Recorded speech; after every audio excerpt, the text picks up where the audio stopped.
Hearing will resume. It's day 3 of stream 4. Do we have the Whakakotahi New Zealand Transport Agency team on board? Good morning, Commissioners. My name's Claudia Jones.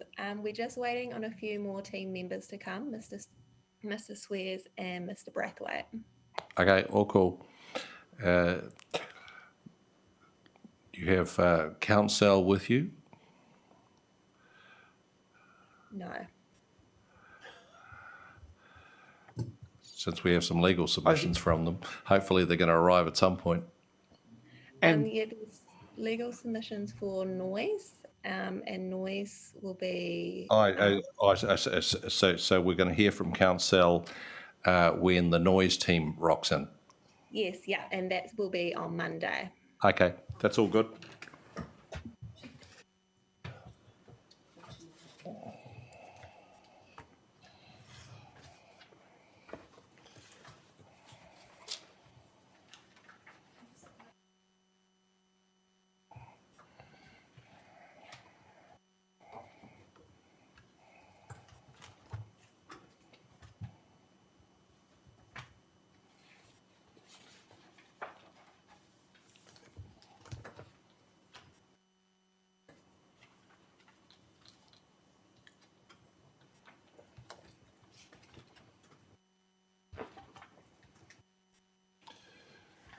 Tell me when you've got your full team there. I'll just rearrange my material.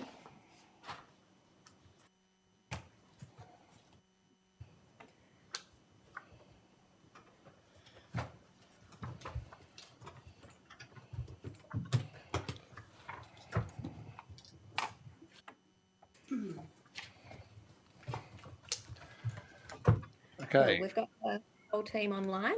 Okay, so how would you like to proceed, Ms. Jones? I'll do a bit of an introduction and then I will head into my summary statement. Mr. Brathwaite will follow and Mr. Swears will then do his summary statement. Okay. Cool. So my name is Claudia Jones and I'm from Whakakotahi. I've prepared a statement of evidence dated the 21st of January and a short summary of statement dated the 11th of February 2022. I've got appearing with me online today, Mr. Brathwaite and Mr. Swears. I also have Ms. Emily Hunt beside me who will help answer questions if necessary. I've sent all summary statements through to the hearing administrator, even though they are all less than 3 pages. I understand that the panel should have a copy of each statement. However, all 3 experts will read out their summaries. The experts representing Whakakotahi were largely in agreement with the position of the Section 42A reports, and there were some matters resolved as part of the joint witness statement prepared by Mr. Swears, Ms. Fraser and Ms. Crafter. However, there are some unresolved points which will be addressed within our summary statements. These being the gradients for active mode journeys within INF Table 1, the guidance applied to INF S23-5, both points will be talked through by Mr. Swears, the activity status for the upgrade of infrastructure under INF R6, the activity status for national, regional and arterial roads under INF R27, R29 and R30, interpretation of INS S22. Those 3 points will be talked through by myself. The separation distances identified within Sign Table 1 and Sign Table 3, and the wording of Sign S6 and Sign S12. Both of those points will be talked through by Mr. Brathwaite. As I noted earlier, the noise-related matters will be addressed separately by Dr. Stephen Charles and Ms. Hebblethwaite on Monday. And if it's okay with the Commissioners, I'll head straight into my summary statement. Please do. I will take the first 3 points as being read in regards to my qualifications. All good. Cool. So INF R6, I consider that a restricted discretionary activity status, as opposed to a discretionary activity status, is appropriate for the upgrading of existing infrastructure that is located on or within a heritage area or within an area of significance to Māori. The upgrading of existing infrastructure within the heritage areas and areas of significance to Māori has the same activity status as any new infrastructure under INF R45. A restricted discretionary activity status is more appropriate for the upgrading of infrastructure, as this takes into consideration the efficient use of the existing infrastructure and the scale of effects given that infrastructure is already established. A restricted discretionary activity status also ensures that the use of the existing infrastructure is maximised rather than encouraging new infrastructure. This is consistent or more restrictive than the approach of other district plans. I consider that a restricted discretionary activity status with appropriate matters of discretion can sufficiently address any potential adverse effects within heritage areas and areas of significance to Māori. Given INFP 17 already addresses upgrades to existing infrastructure within those areas, I consider that this policy would be an appropriate matter to which Council's discretion is limited to. INF R2s, R27, R29 and R30. It is in my view that these rules need amending to provide a restricted discretionary activity status for the upgrade of national, regional and arterial roads, as opposed to a discretionary activity status. Whilst I agree that new roads that are classified as a national, regional or arterial road should have a discretionary activity status, the effects from the construction of a new road are significantly different to those associated with the upgrade of an existing road. As the road is formed, it is only the effects which are above and beyond the existing environment that are assessed. The construction of a new road will be more likely to have greater effects than the upgrade of existing infrastructure. Similar to my evidence on INF R6, I consider that the effects of the upgrade of a national, regional or arterial road can be assessed as a restricted discretionary activity, with discretion being limited to the relevant policies that address the upgrade of infrastructure within specific overlays. INF S22. It is in my view that INF S22 needs amending. I understand that INF S22 relates to new roads rather than those classified in accordance with Schedule 1. However, I consider that this could be better supported by minor amendments to provide clarification for plan users.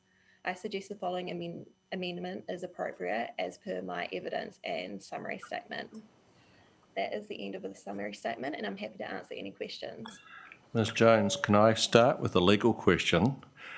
Sure. And if you wanted to defer to council and tee them up to answer it, but it's specific to the transport chapter.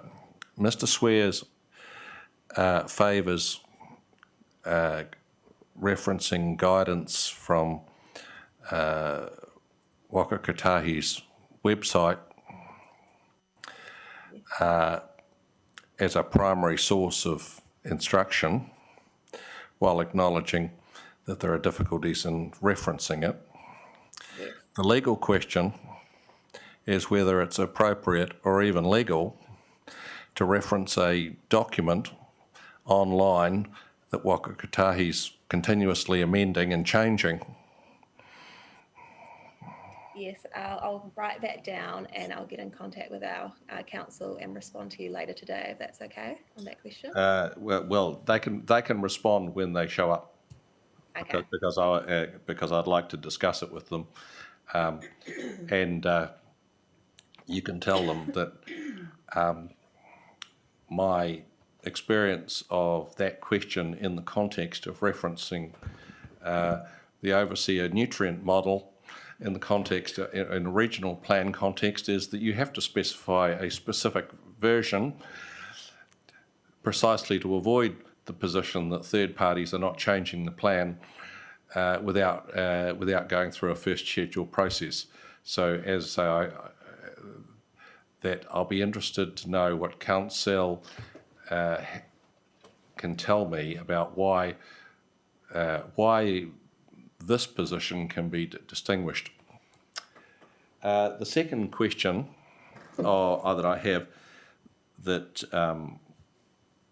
is what's the difference between an upgrade and a new road in a context where Waka Kotahi already has a nationwide network and virtually every new road is also an upgrade.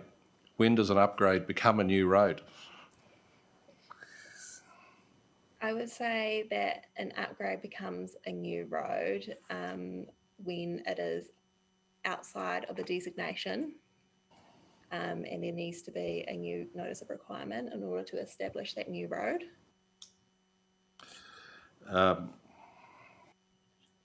And there's also a definition for upgrade within the district plan, which identifies an upgrade as increasing capacity as well as other matters. So I'd say any new road would be something that isn't consistent with that definition.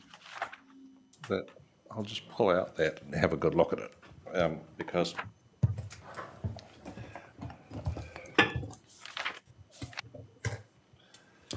so to take an extreme example,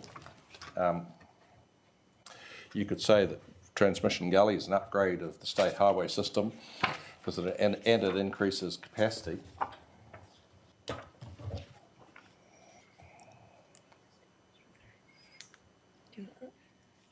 Yeah, so in the definition of upgrading, it does reference of existing infrastructure. So I think that would differentiate between new and upgrading of what is existing.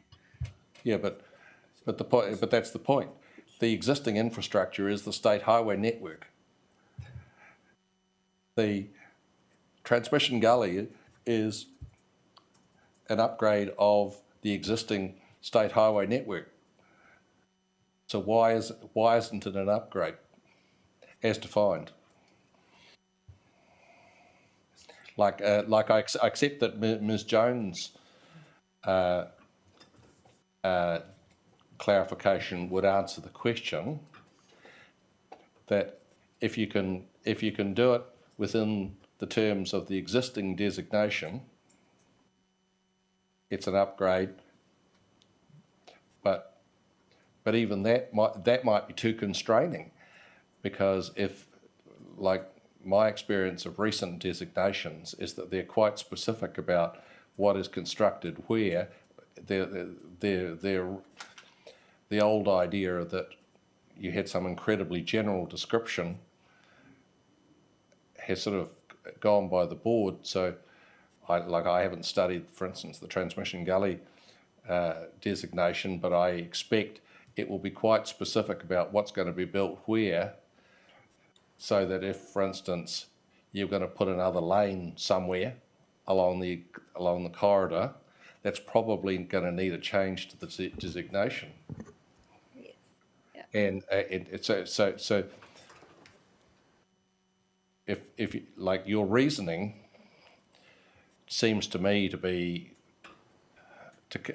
intended to cover things like resurfacing, maybe an extra lane somewhere, but the question is, does the if you mean to cover that, does that require greater clarification as to what is an upgrade and what is a new road? Yes, well, I note that also there's a definition for maintenance and repair, in which resurfacing may come under. If I just need to look at that. So all right. So tell me, what sort of upgrades do you have in mind when you say it's appropriate that they be restricted discretionary activities? So I guess an upgrade is quite broad.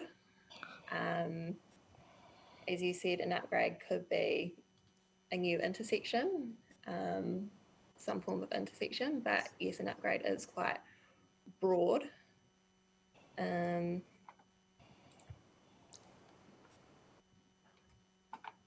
I ask something? Go for it. If it was an upgrade, would a 181 change to a designation, would that be an upgrade or is that new?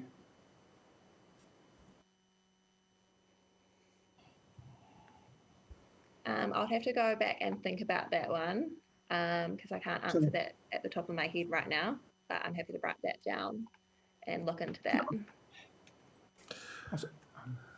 Okay, well, we'll leave that there, and we'll come back to it at the end of. Sorry, and then just... the Commissioner has another follow-up. in relation to that then, what, you've said in your summary there at 1.5 that it's the scale of the effects, but isn't from a planning perspective that the scale of effects and knowing what they are is what would determine whether it was restricted discretionary or discretionary. In the same way, if you're not a 181, I would have thought it would depend on the scale of that. That would mean whether it was going to be RDA or DA. Yes, yeah, that's correct. But yes, I'll look into that question and I'll provide a response to you. And just if I may, just a follow-up question to obtain a little bit further clarity or a little bit more clarity in relation to the issue there of INF R6 and the change of activity status you're requesting in respect of heritage areas and areas of significance to Māori. Once again, I'd be interested in, I'm trying to envisage the sorts of activities that you'd be considering to be appropriate in that sense in terms of upgrades to infrastructure. Because I note that walkways and cycleways and shared paths are excluded, and they would be the types of infrastructure that would come to my mind anyway when I'm thinking about heritage areas, other than the obvious ones where you might have a state highway running right through the middle of an area of cultural significance. But it would be helpful to get some understanding of what upgrades you have in mind in thinking about the activity status in relation to those particular sites too. Thank you. Yes, yeah. I'm happy to discuss that with the maintenance team at Waka Kotahi as well in regards to upgrades. So I'm happy to get back to you on that one. Thank you. Well, just a minute here. Like, there's a limit to how many things you can defer here. That I'm concerned that you're leapfrogging other submission. Like, I'm happy for you to think about it and give us an answer at the end of your presentation today, but I think we have to be quite careful if we're going to if I'm going to defer and give you an opportunity to supplement your evidence after your presentation. So messages, think quickly. Yes, yeah. My question about the issue about INFR6, talking about being able to appropriately consider cultural effects within an RDA construct. Yeah. Obviously, Commissioner Pomaru knows a lot more about this than I do, but my understanding is that if you're assessing effects on sites of cultural significance, that requires a holistic assessment. And so the question would be, could you in fact write matters of discretion that would sufficiently cover all of the potential issues that might arise, particularly if the nature of the activity that could fall within that rule isn't tightly constrained? Yes, so as stated in my evidence, I consider that INFP 17 would be an appropriate matter of discretion as it states, it only allows for upgrades to existing infrastructure and new infrastructure within those areas where it can be demonstrated that there's an operational need or functional need that means the infrastructure location cannot be avoided, and the upgrade to existing infrastructure and new infrastructure will protect and maintain the particular heritage and or cultural values of that building, site, area, item, and or feature. So I consider that those matters are appropriate, and that can easily be demonstrated within a RD consent.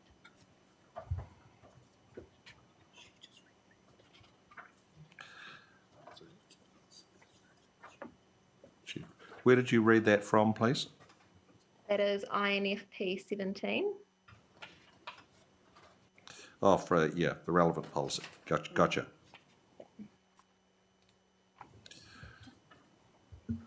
You go. Go, Maury.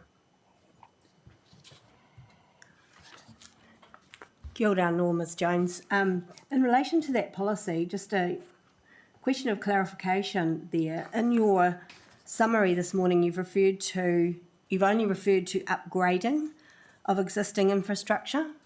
Yes. In the policy, it refers to upgrades to existing infrastructure and new infrastructure on or within heritage items. And it may be that I'm reading more into that policy than currently exists, but I read that to mean that we're talking about both upgrades as well as the establishment of new infrastructure. Is that your interpretation of that policy? Am I interpreting the policy correctly? Yes, so I agree with your interpretation of the policy. Okay. However, I think under INF R6, if it's clearly stated that it's referring Yes. to an RD activities for the upgrade of national, regional and arterial roads, then I consider that the interpretation of that policy in conjunction with that rule Yes. can be read as only upgrades. Thank you. That's the clarification I was after. That was all I had for Ms Jones. Anything else, Commissioners? Yeah.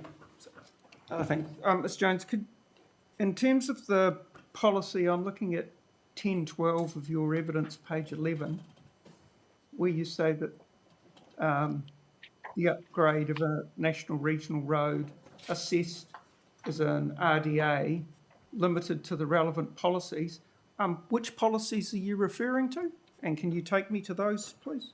No worries. So under INF, there's INFP, I've actually got up my summary statement here. So there's INFP 13, INFP 20, INFP 21, and INFP 22. So those policies relate to upgrades to and new infrastructure within specific overlays.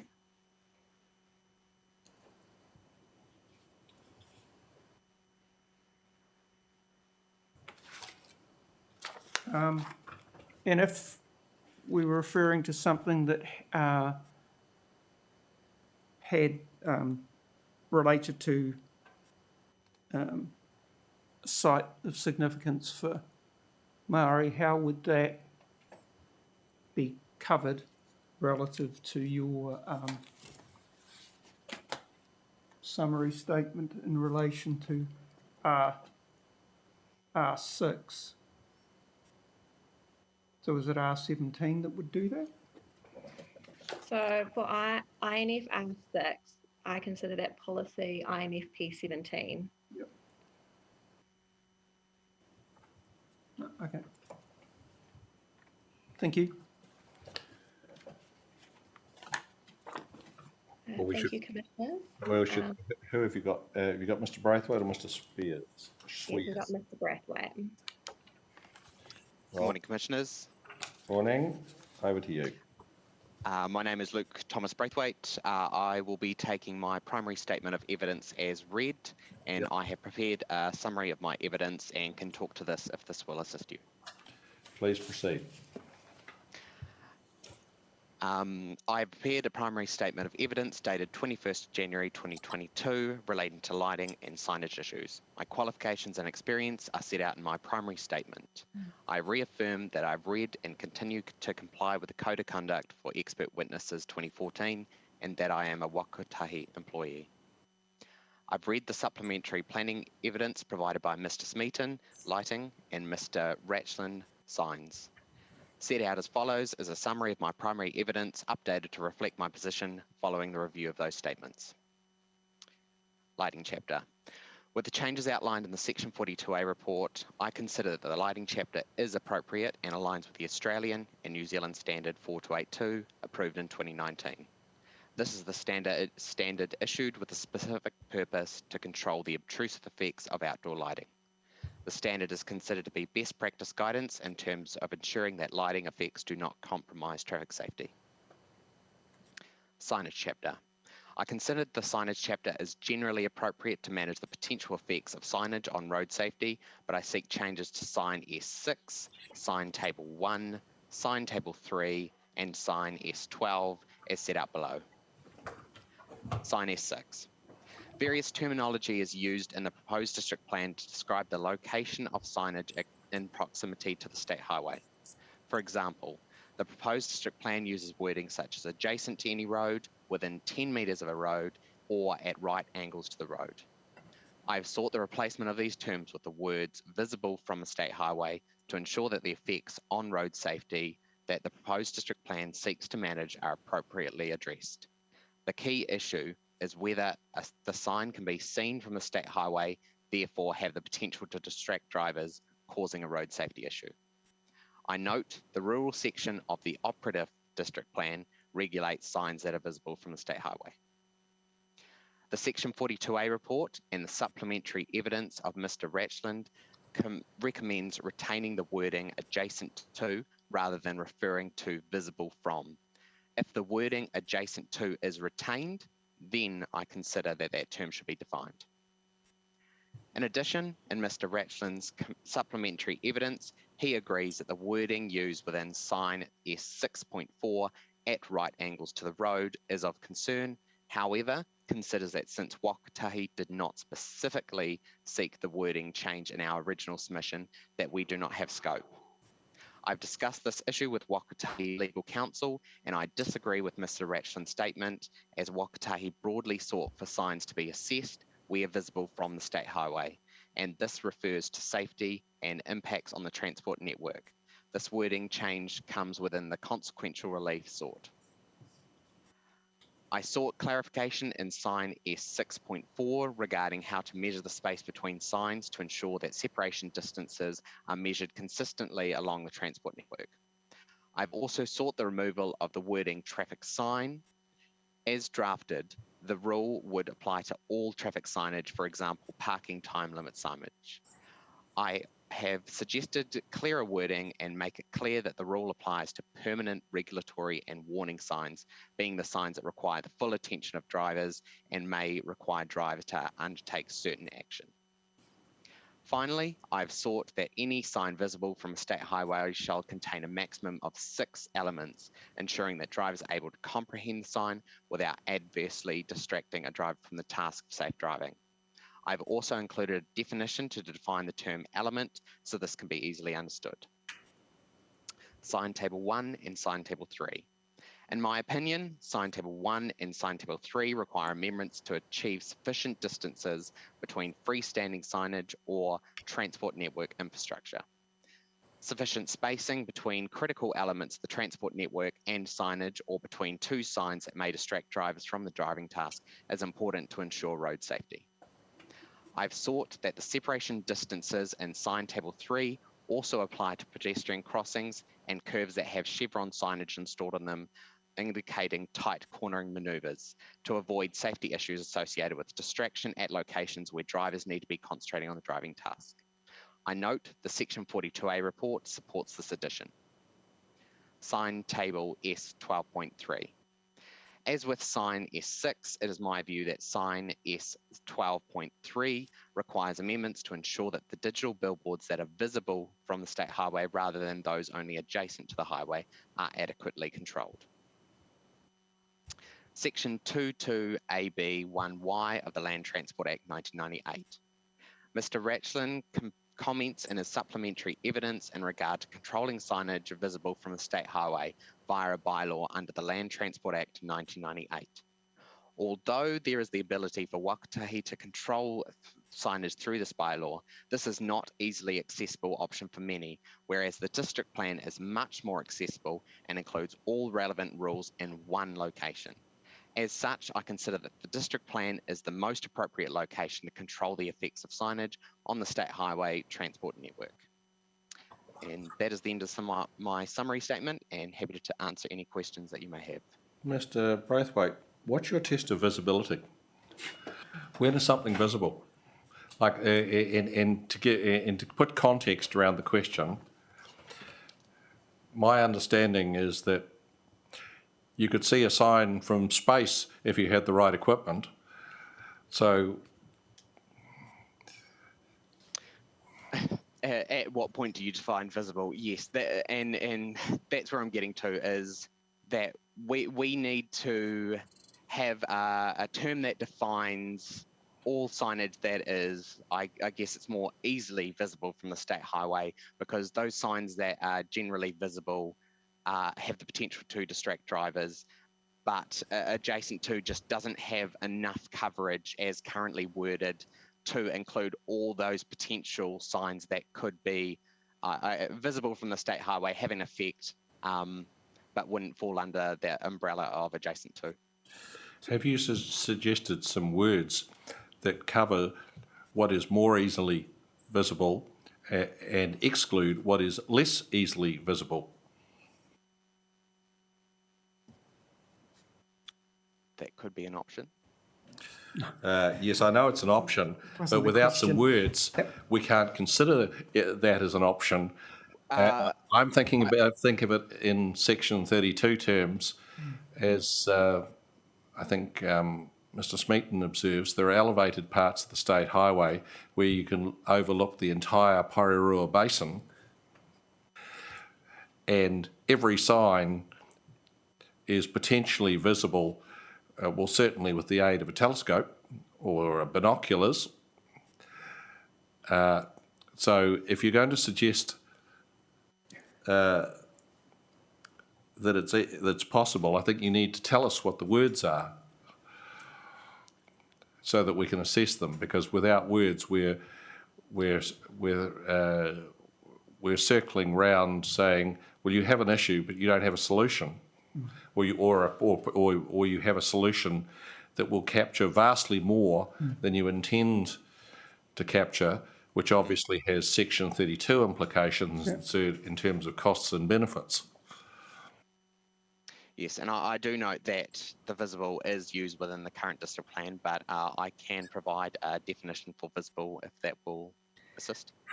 Well, that comes back to the previous point that I discussed with Ms. Jones. You don't have much time to come up with this. If you're suggesting that, I think we need to at least understand the parameters, even if you want me to give you time to provide the words. So, what is the concept that you are trying to define?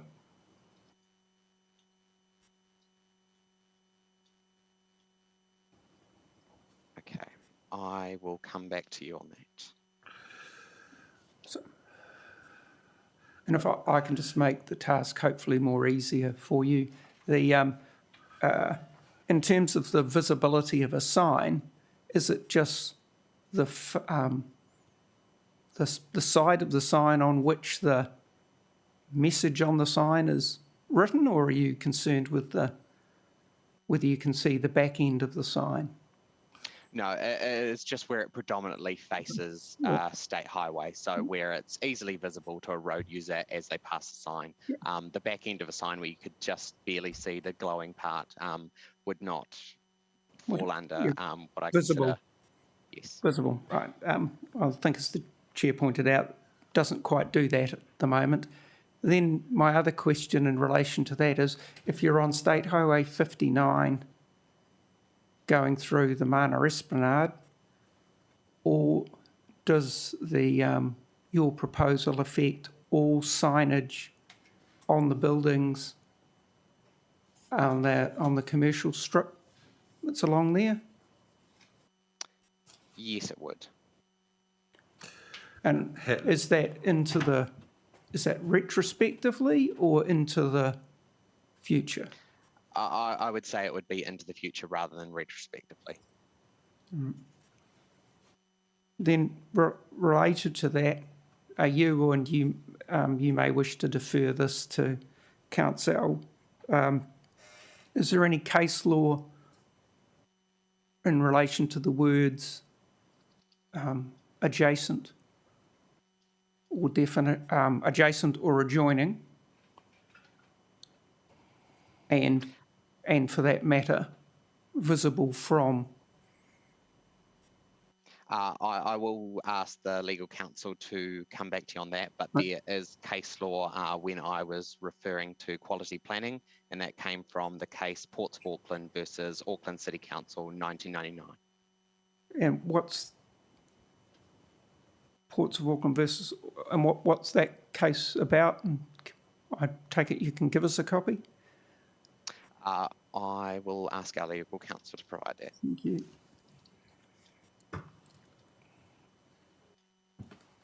Is there anything in the national planning standards that assists with any of these definitions or signage, for signage as we're discussing now? Not as far as I'm aware.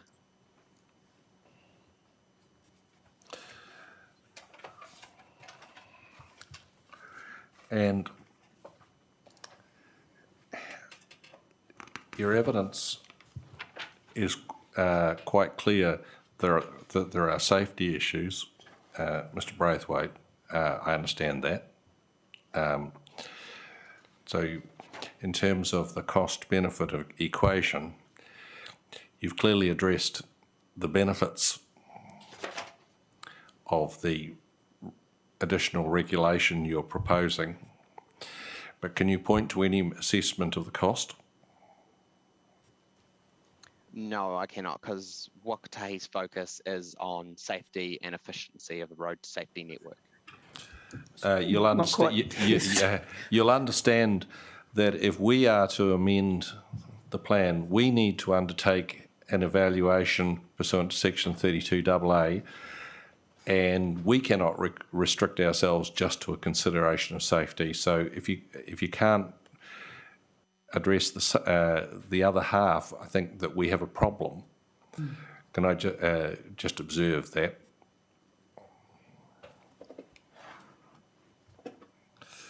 That maybe you should discuss that with Council too.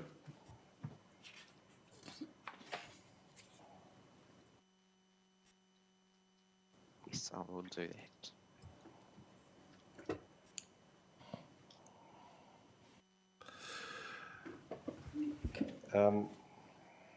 And in terms of the accessibility of a bylaw, presumably in terms of accessibility, you're talking about the public being aware of the bylaw and what it requires? Correct. So when a general applicant goes to erect a sign, they're not going to search up Wakatahi bylaws, they're going to go straight to the district plan. So I was seeking one location for all rules to do with signage, because otherwise we come to the issue where council may approve the signage, but then it cannot be approved under the signage bylaw. The question might be, the district plan copes with the parallel jurisdiction of Heritage New Zealand by noting that there are other requirements in that legislation, and in broad terms what they are, and if effectively says go and talk to Heritage New Zealand. Is that open as an option if Waka Kotahi actually utilise the powers available to it? The district plan could note the existence of the bylaws and point people to go and talk to you.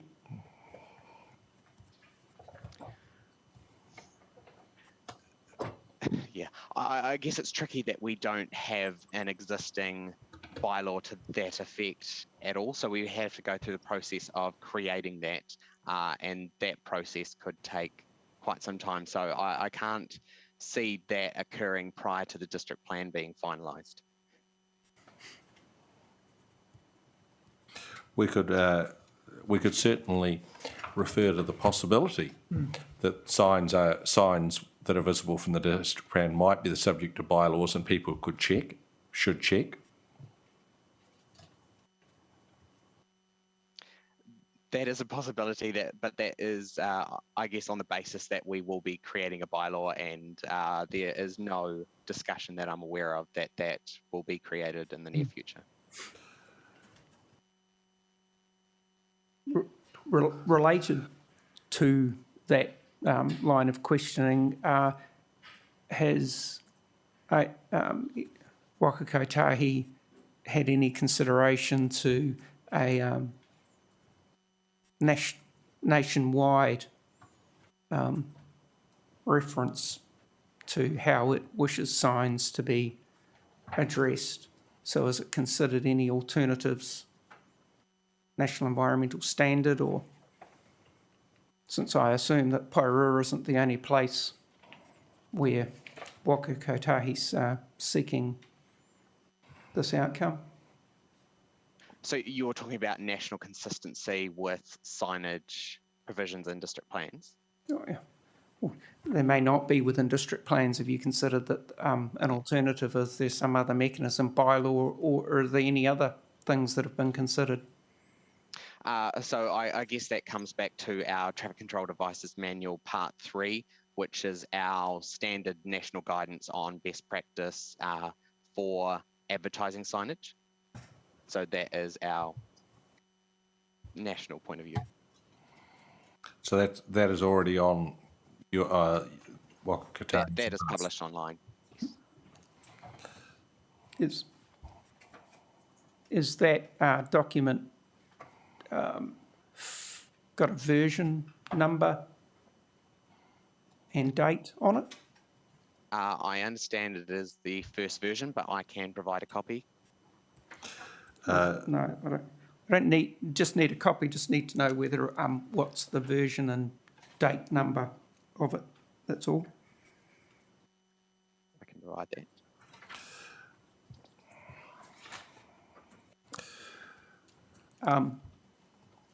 Just let me check with the chair. If it's the one council comes, ask them to give it to us then. I think if you could ask council to come armed with the reference, like we don't need a copy, just something we can search ourselves and make sure we're looking at the right thing. Yes, I'm happy to provide that. Any questions from you, Commissioner Kamara? Well, perhaps we should talk to Mr. Swears. Oh, hold it. No. Oh, sorry. Sorry. Yeah, no, I'm not. One more. Sorry.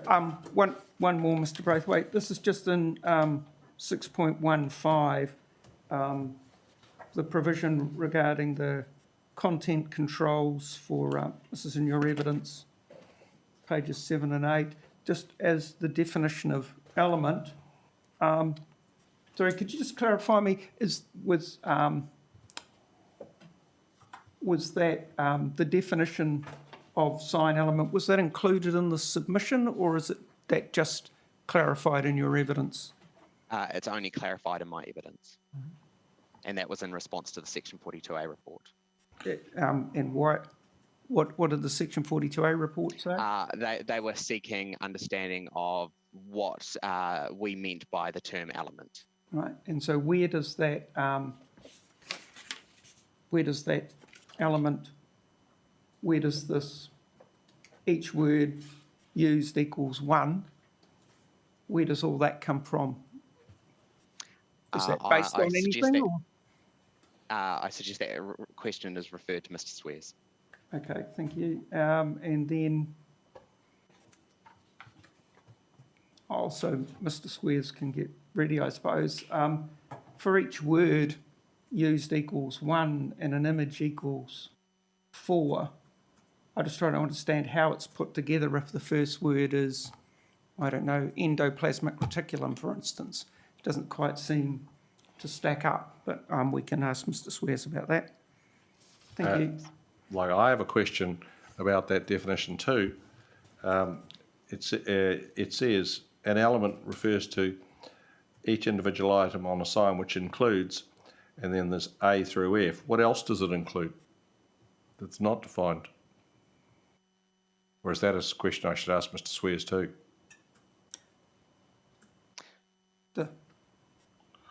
Sorry, because we go to list each of the individual elements on a sign includes- from A to F.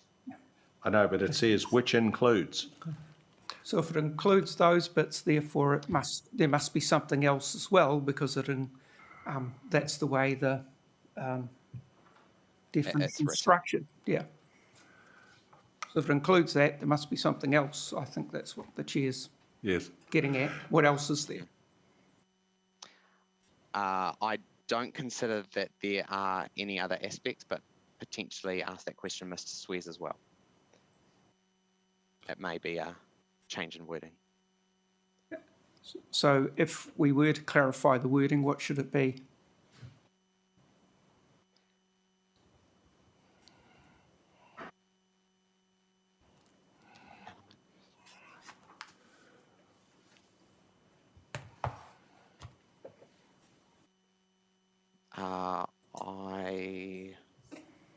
I will come back to you on that.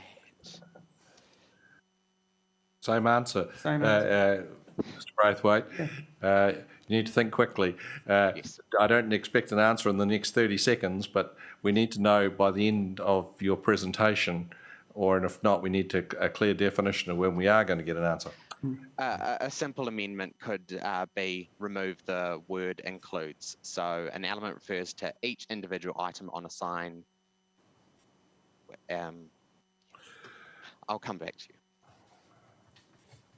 I've got an answer to that question when it comes to my turn, Mr. Chair. Okay. Okay. All right. I think we're good to hear from you, Mr. Swears. Good morning. Thank you. So a number of questions have come up through the presentations given so far this morning. If it works for you, I propose to work through my summary statement and then just pick up some of those points. And obviously happy to respond to any questions that you've got. That would be helpful. The more questions you can anticipate and provide us with answers, the fewer questions we're going to have. There's one question that you've got that I'm really pleased about because it goes straight to the core of one of the issues that I've got with reference documents online. So I'm very keen to see that one resolved. Good luck. Yeah, thank you. There are lots of people who have been wrestling with the inconvenience of having to specify specific documents in a digital world. I don't think the law's caught up yet. Not for it's not a unique scenario that the law is behind technology, but it's something we have to wrestle with. But over to you. Please proceed. If it works for you, Mr. Chair, I propose to take the first two paragraphs of my supplementary statement as read. So that's just saying who I am, what my qualifications are, that I was involved with the joint witnessing statements. Now, in relation to that joint witness statement, there was a mistake in my primary statement of evidence. It's not a huge mistake, but at paragraph 6.6, and this is highlighted in the joint witness statement, I used the term 5 ECU. That should be 5 ECM. So could you give us that reference again?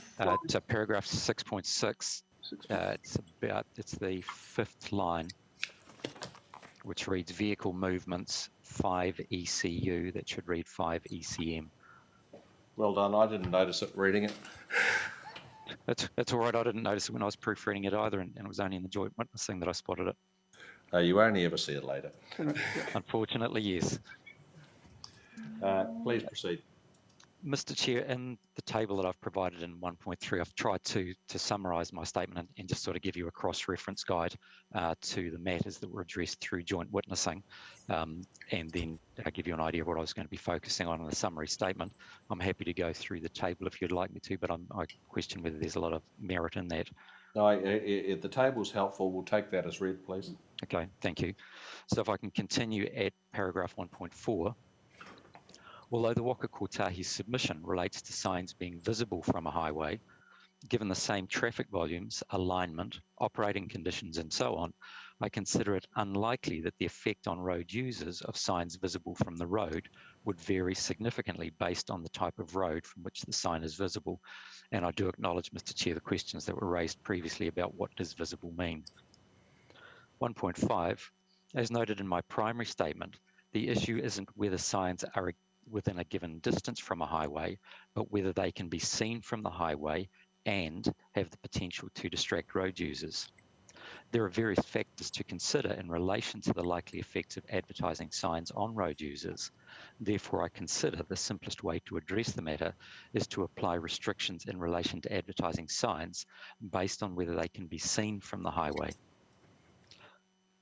Now, provided the size of a sign doesn't proportionally increase based on the distance from the highway, it may be acceptable to have signs visible from the highway, provided the message on those signs is of a size such that it is effectively illegible to road users and the sign is an unobtrusive part of the background.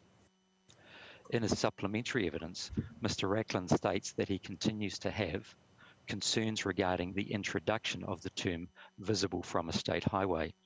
I do not agree with those concerns. However, as noted, I acknowledge the difficulty in the definition that you've discussed with Mr. Braithwaite.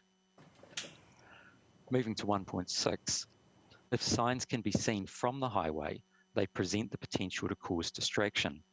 Therefore, if such distractions are to be permissible within the PDP, I consider that they should be positioned away from locations where the demands on road users and the consequences of road user mistakes are highest. Acknowledging there is variety in the level of roadside development around Porirua, signs should be adequately separated from safety critical components of the road network. I agree with Mr. Racklin that safety critical features of the transport network should not be obscured by signage. However, I consider that the adverse effects of signs are not limited to the potential that they will obscure transport infrastructure, but also that they will distract road users. The separation distances described in the table at paragraph 4.31 of my primary statement are potentially suitable for separation between advertising signs and safety critical locations on the transport network. In my opinion, where demands on road users are greatest, the district plan should minimise the additional demands that can be placed on road users as a result of signage that could readily be located elsewhere. 1.9. From a transport engineering perspective, a common issue is that consent for a sign does not ordinarily relate to the specific content on the sign for the life of the sign. Now, I've illustrated in figures 2 and 3 of my primary statement that there can be significant differences in the content of a sign. Therefore, taking into account the limited ability of road users to comprehend and respond to the various messages presented to them, I've proposed a simple method for defining the elements on a sign so that the complexity of the sign is managed in relation to the matters ordinarily addressed through conditions of consent. I note that in his supplementary statement, Mr. Racklin does not appear to have addressed my proposed approach. So at that point, do you want me to go to the question regarding the wording of that introductory statement to the list, or would you like me to continue? Like that's a convenient moment. Okay. My suggestion is that if we change that introductory sentence so that it reads, so I'm taking it from my statement at paragraph 4.14, an element refers to an individual item which are defined as below. So I'm suggesting taking out the word includes and replacing it which are defined as below.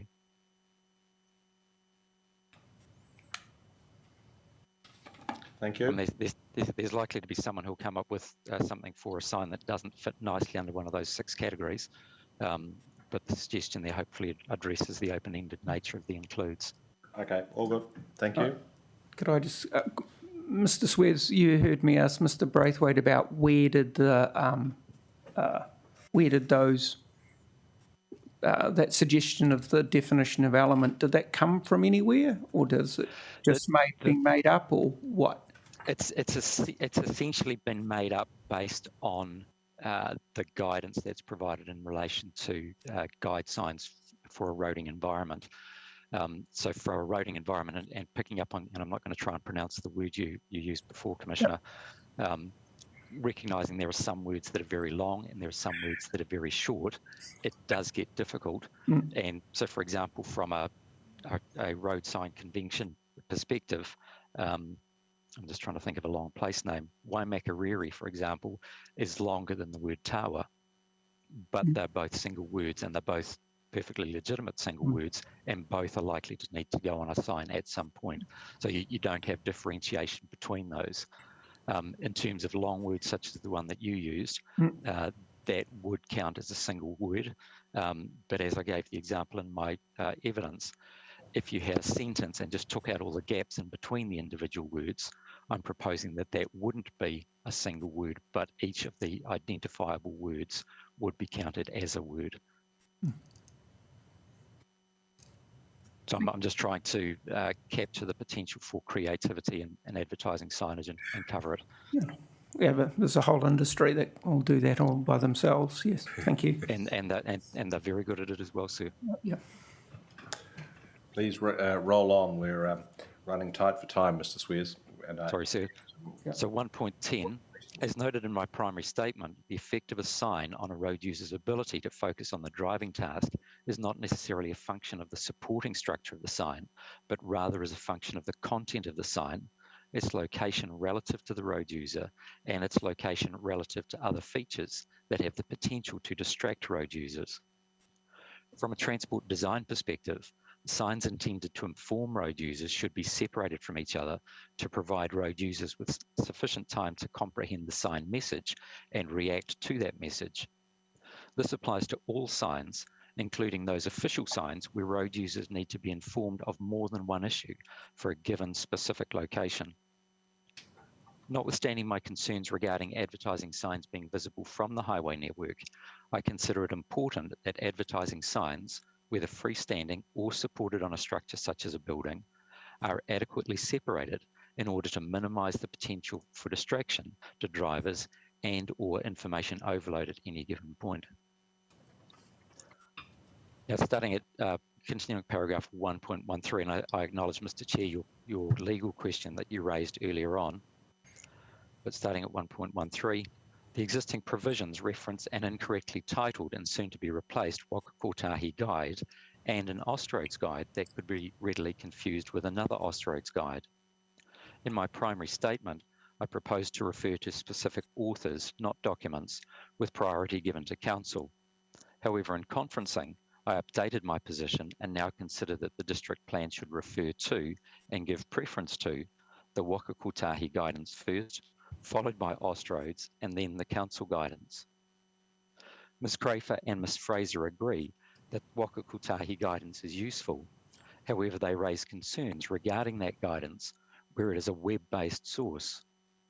I agree with them that guidance presented in an HTML format can be more difficult to reference than guidance presented in a PDF or physical document form. However, neither expert has disagreed with the prioritization I applied to guidance for the design and or development of walking and cycling facilities. In his 4 February supplementary statement, Mr. Smeaton considers my approach would create a complex and potentially confusing standard within the PDP. In my opinion, and I'm going to put in the word hopefully resolvable difficulties in defining guidelines to be used for designing facilities for the most vulnerable road users should be overcome so that the latest applicable guidance is applied for walking and cycling design in Porirua, and that the PDP is a document which anticipates and accommodates change in design guidance. Parking and cycling width. I agree with the basic approach described in Appendix A of the JWS, namely that where cyclists can travel at a similar speed to motor vehicles and traffic volumes are relatively low, it's acceptable for cyclists to share traffic lanes.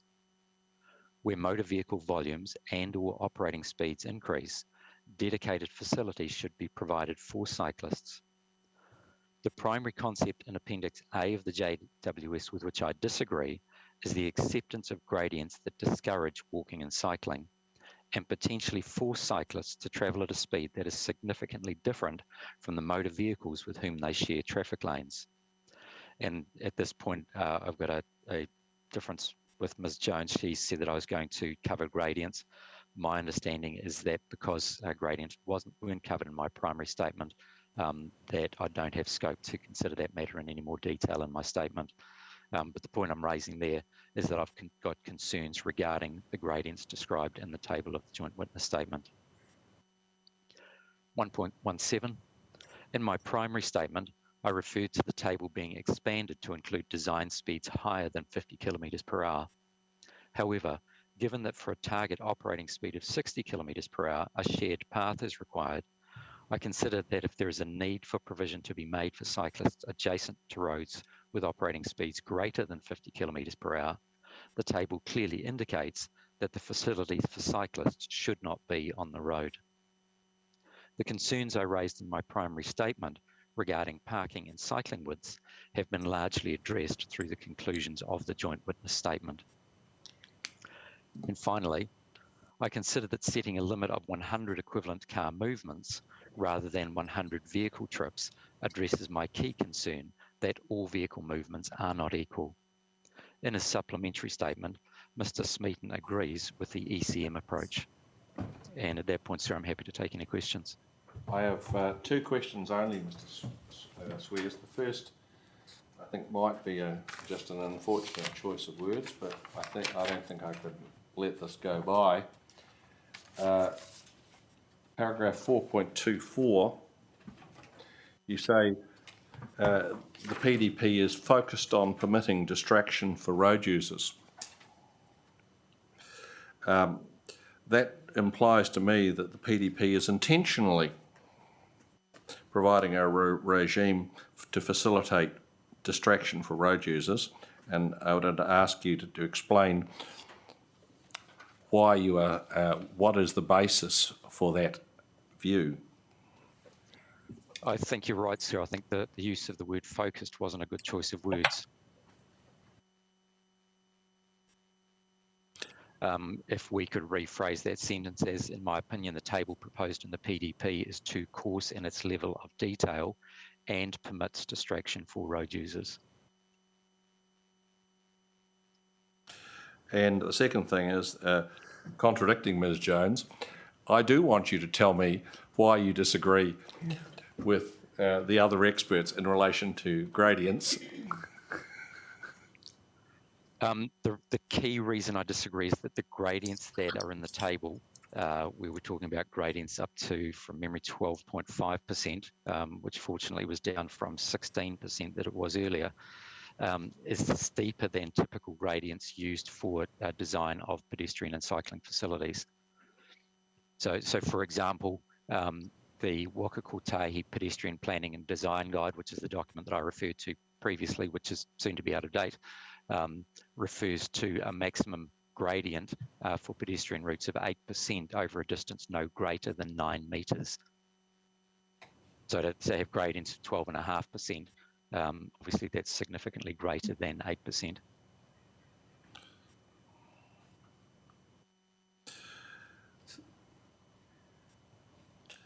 There's, of course, there is an issue of balance, which Kaingora will no doubt tell us a lot about, that if it's a choice between not having a house that cyclists and pedestrians can readily access, if the counterfactual is not having a house at all, should pedestrian and cycle access be determinative? I don't have any expertise in housing or housing supply. However, in terms of walking and cycling, considering the government approach and policy in relation to promoting active mode use, I considered that housing should be developed to promote that use. And gradients of 12.5% are not going to promote that use. And of course, government speaks on a number of levels, and the government is also telling us that provision of affordable housing is a national priority. So I understand that you're coming strictly from a transport expert point of view, but can you give us any assistance in reconciling those competing priorities? It's not a matter that I've given thought to, sir. I mean, from a transport engineering perspective, a compact urban form is something that's desirable to achieve because it reduces journey distances, it promotes active mode use, because the shorter a distance is for a journey, the more likely someone is to use an active mode for that journey. And from there, from a transport perspective, you get into consideration of the attractiveness of that route for an active mode journey, which then brings me back to gradients. But then there's, from a pure engineering perspective, you've then got the competing argument of the topography of the landscape and the earthworks required, for example, to achieve an 8% gradient rather than a 12.5% gradient. And so you get into a multi-criteria analysis. Yes, that's the conundrum we have, of course.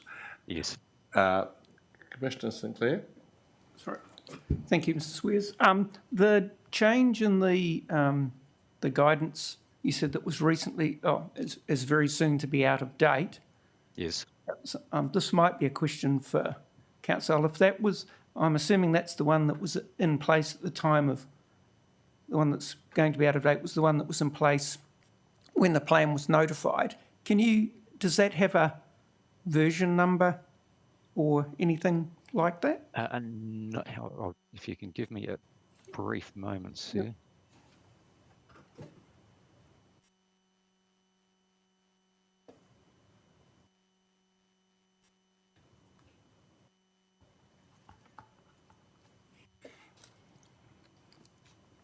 So the name of the document is the Pedestrian Planning and Design Guide. So the mistake in the Waka Kotahi submission is that it didn't use the word and.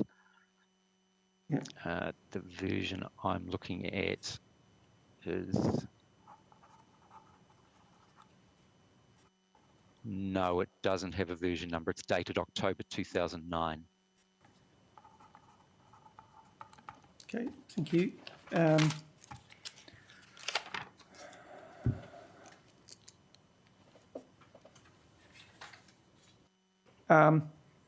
When you're talking about the visibility of a sign, is it visible or not? From looking at your evidence and then also your more so in your summary statement, is it am I characterising it correctly in that it's the linkage between visibility and it's the resulting outcome is a distraction to a driver, that it's those two, you need both to be in place for it to be an issue? It's the visibility, the location and the content. So to give an example, if someone wanted to put an advertising billboard adjacent to a long, straight, flat, boring section of road where there's just about nothing going on either side, and someone can see the sign over hundreds and hundreds of meters on approach, and it's a very simple message, a road user is going to approach that, they know the sign's coming, they can see the sign, it comes into view for them, they read the simple message, and they continue along the long, straight, boring piece of road. The adverse effects of a sign such as that are going to be significantly less than the adverse effects that are likely to be associated with a sign that has a novel message and it's close to what I'm calling a safety critical component of the transport network. Right. So I don't have any human factors expertise, but the more complex a sign is, which is why from a transport design perspective, we try and keep signs simple and clear, but the more complex a sign is, the longer it takes for a road user to comprehend that message, which is why from a design perspective, we try and keep those messages simple and very clear. And it says in 1.8 of your introduction statement this morning, where demands on road users are greatest. Could you just want to make sure I want to understand what those are? For example, at an intersection where people have to make decisions regarding crossing and turning, selecting gaps. And I've referred there to the safety critical components of the road network.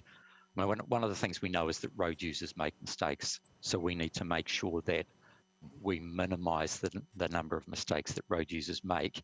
And for those locations where they do make mistakes, we limit the consequences of the crashes that arise from those mistakes. So obviously, if we've got a novel advertising sign close to a pedestrian crossing, we want road users to see the pedestrian waiting to cross the road rather than the advertising billboard. And your evidence trying to understand, firstly, your evidence applies to only those signs where they're visible from a state highway. It's not, if it's not a state highway, then your evidence doesn't apply to that.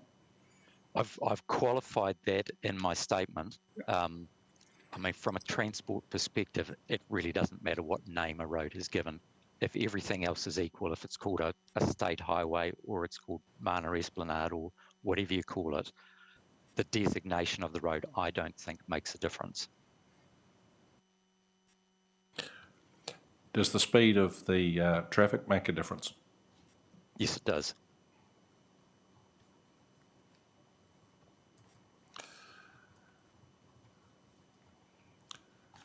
Commissioner, I'm conscious that the Defence Force team are waiting in the background. Yeah, okay.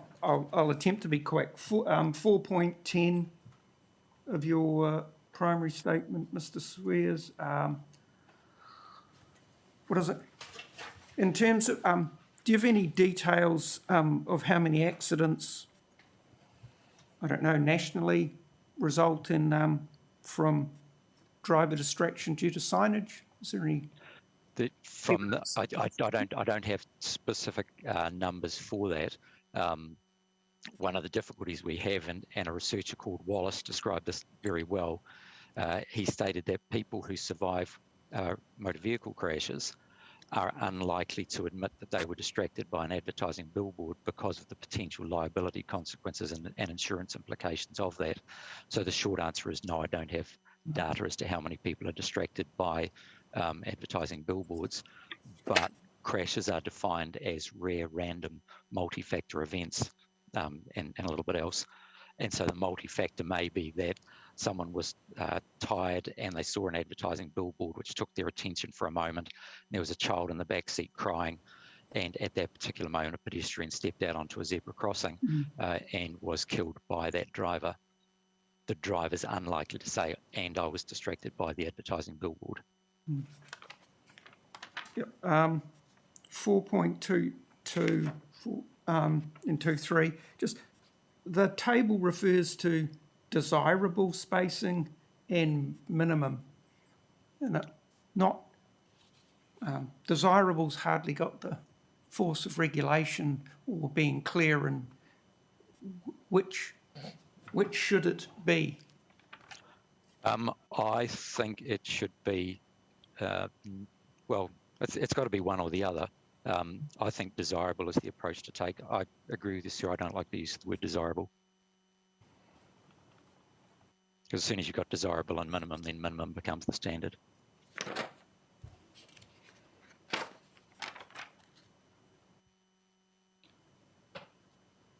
And then just a last question, just in terms of this ECM and ECU references and that, is there anywhere in the plan or that where it talks about, if it's usually one car equivalent, if you've got a truck and trailer for quarrying purposes, that might equal, I don't know, 4 or 8 or something like that. Is there anywhere that's specified in the plan?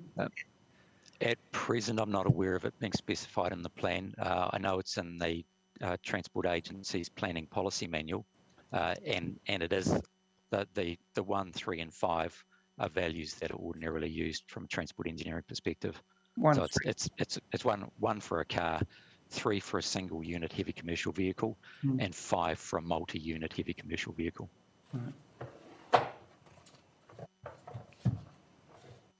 And then would reference to that clarify anything in terms of the matters that you've addressed in your evidence or in the joint witness statement, or? The key thing that it addresses is in relation to the amount of traffic that is permitted from a proposed development before analysis of the effects is required. So from any transport engineering perspective, there's a huge difference between 100 car movements and 100 multi-unit heavy commercial vehicle movements. And so by putting it in ECM terms, it recognises those differences. Thank you for your indulgence, Mr. Chair. Commissioner Pomara, anything? Nothing further from me. Thank you, Mr. Swears. Appreciate your input. Ms. Jones. Thank you, Commissioners. Hello. I've got a response in regards to the question around would a section 181 be considered an upgrade? So an upgrade would include matters such as intersections, barriers, widening, or anything that would require an alteration to a designation. It is considered that for the most part, majority of upgrades would be within the designation boundary. It's also noted that an outline plan of works would be required for any works within a designation. As part of the outline plan of works, you are required to consider any other matters. Although you are not required to comply with the district plan rules, I consider that it is good practice to be in keeping with the district plan provisions. So cutting to the chase, you'd propose that if there are special rules for upgrades, an upgrade is something that occurs outside the designation boundary.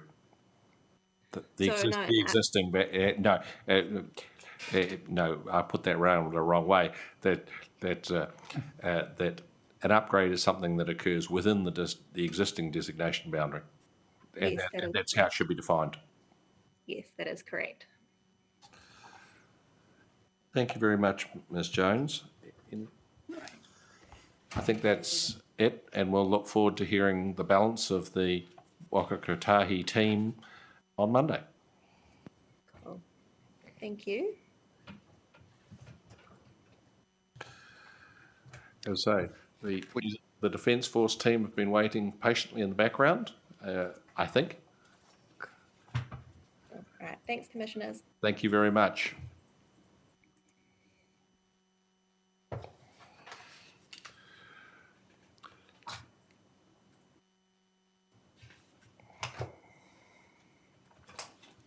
Good morning. Would you like us to kick off? Yes, well, first of all, you should introduce your team. Yep, for sure. So I'm Alex Skifford, a senior planner with Tonkin & Taylor. Also on the call, we have Mr. Darren Humperson, an acoustic expert with Tonkin & Taylor, and Ms. Rebecca Davies from the New Zealand Defence Force. So today we're here to talk to you about temporary military training activities, or TMTA. Both Darren and I have submitted our evidence on this matter, and we take that as read, and Rebecca Davies has also provided a statement, which we take as read also. First off today, I would just like to hand over to Rebecca to provide a summary of her statement, and then Darren to also summarise his evidence, and then finally I will wrap things up at the end with a summary of my evidence. And then we're willing to take questions at the end. So Rebecca, could you lead us off, please? Yes, sure. Morena. Thank you, panel. My name is Rebecca Davies. I'm a principal planner for the New Zealand Defence Force. In summary, my statement provides some background context regarding temporary military training activities and the local and national importance of TMTA, including day and nighttime firing and explosive use. Such activities enable NZDF to meet obligations under the Defence Act 1990. I do wish to reiterate the significant local and national benefits of personnel across Army, Air Force and Navy being able to train in a variety of off-site environments to reflect real-world situations. This includes being able to carry out firing and explosives activity at night. Certainty that such activities can take place and flexibility is very important to NZDF and the planning and carrying out of the exercise, which is why we seek for them to be included as part of a permitted activity rule. The use of setbacks is a key tool in achieving certainty as well as flexibility. NZDF does take a best practice approach in planning and undertaking off-site training activities, and this includes an internal policy which sets notification requirements for off-site training activities. We engage with both public and private landowners when planning TMTA, and we use social media and other means such as newspapers, radio, letterbox drops to notify the wider community that such activities are being carried out in their local vicinity. It is standard practice to provide notice to neighbouring landowners so that people are aware that the activity is being carried out for training activities, that it is a military activity. And the idea of that is obviously to ensure that any noise generated is not unexpected and not to cause alarm in the community. So notices that are put out typically include location information about personnel numbers, date, obviously, time and type of noise. And specifically if firing or explosive use is part of the activity, then a range or the hours that particular firing or explosive use will take place. So the firing activity is usually part of a larger exercise. So when a notification is put out that states firing, then it will include specific information about the hours, and that could be a range of time over a day or two. Live and blank firing are included as part of a standard rule that we're seeking be used consistently in district plans throughout the country. And again, that comes back to the importance of consistency and certainty for us being able to carry out our training activities. That's all I have in terms of a summary, but I'm obviously happy to answer any questions, whether that's now or after everybody has spoken. I have a couple of questions, Ms. Davies. Really trying to get a sense of the likelihood of this being an issue. Has the Defence Force previously undertaken exercises within Porirua district involving live or blank firing? Not in my time with the Defence Force. So that would be the last 5 or 6 years. The point is that the past doesn't predict the future in terms of defence training requirements. So it is really important that we do have flexibility to carry out the activity if we need to. So for example, because we are carrying out these activities to meet government requirements. So if there was a government requirement to do with Trentham, for example, or the need to test some type of new equipment, then the training requirements will change, and that might include Porirua area being perfect for the type of training that we might need to do at some point in the future. And again, it is consistency. So our largest exercise takes place every 2 to 3 years. It's obviously been delayed because of COVID. And that activity crosses regional district boundaries. So we might be doing an activity, a large scale activity in a neighbouring area, and for some reason we might need to carry out the firing and explosive component in a small area of the Porirua district. So again, that comes back to certainty and flexibility in that we can do that. So I guess the main point is the past doesn't necessarily predict the future in terms of government capability and training requirements and the need for the Defence Force to maintain that capability. Thank you, Ms. Davies. I think you anticipated my next question, so that's all I had for you. Anything, Commissioner Sinclair? No. Commissioner Palmaro? No, thank you. We should go on to Mr. Humphreys then. Good morning, panel. My name is Darren Humphreys. I'm a Technical Director of Acoustics at Tonkin & Taylor, and I'm the noise expert for NZDF. My qualifications and experience are set out in my statement of evidence. I have not prepared a written statement, but there is only one matter I wish to raise and talk to. A joint witness statement has been prepared by myself and Mr. Lloyd regarding noise from TMTA.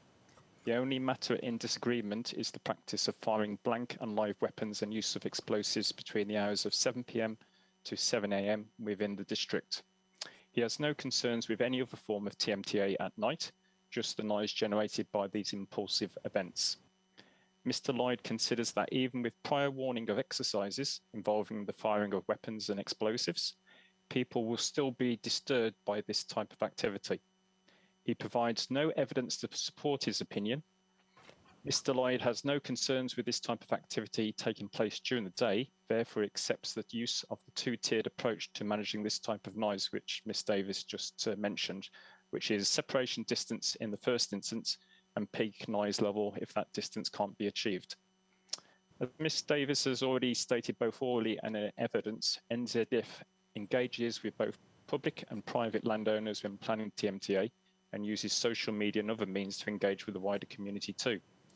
As I have stated in my evidence, prior notice of any noise generating activity significantly helps to minimise the potential for noise disturbance and annoyance, especially if people know the hours when the activity is likely to take place.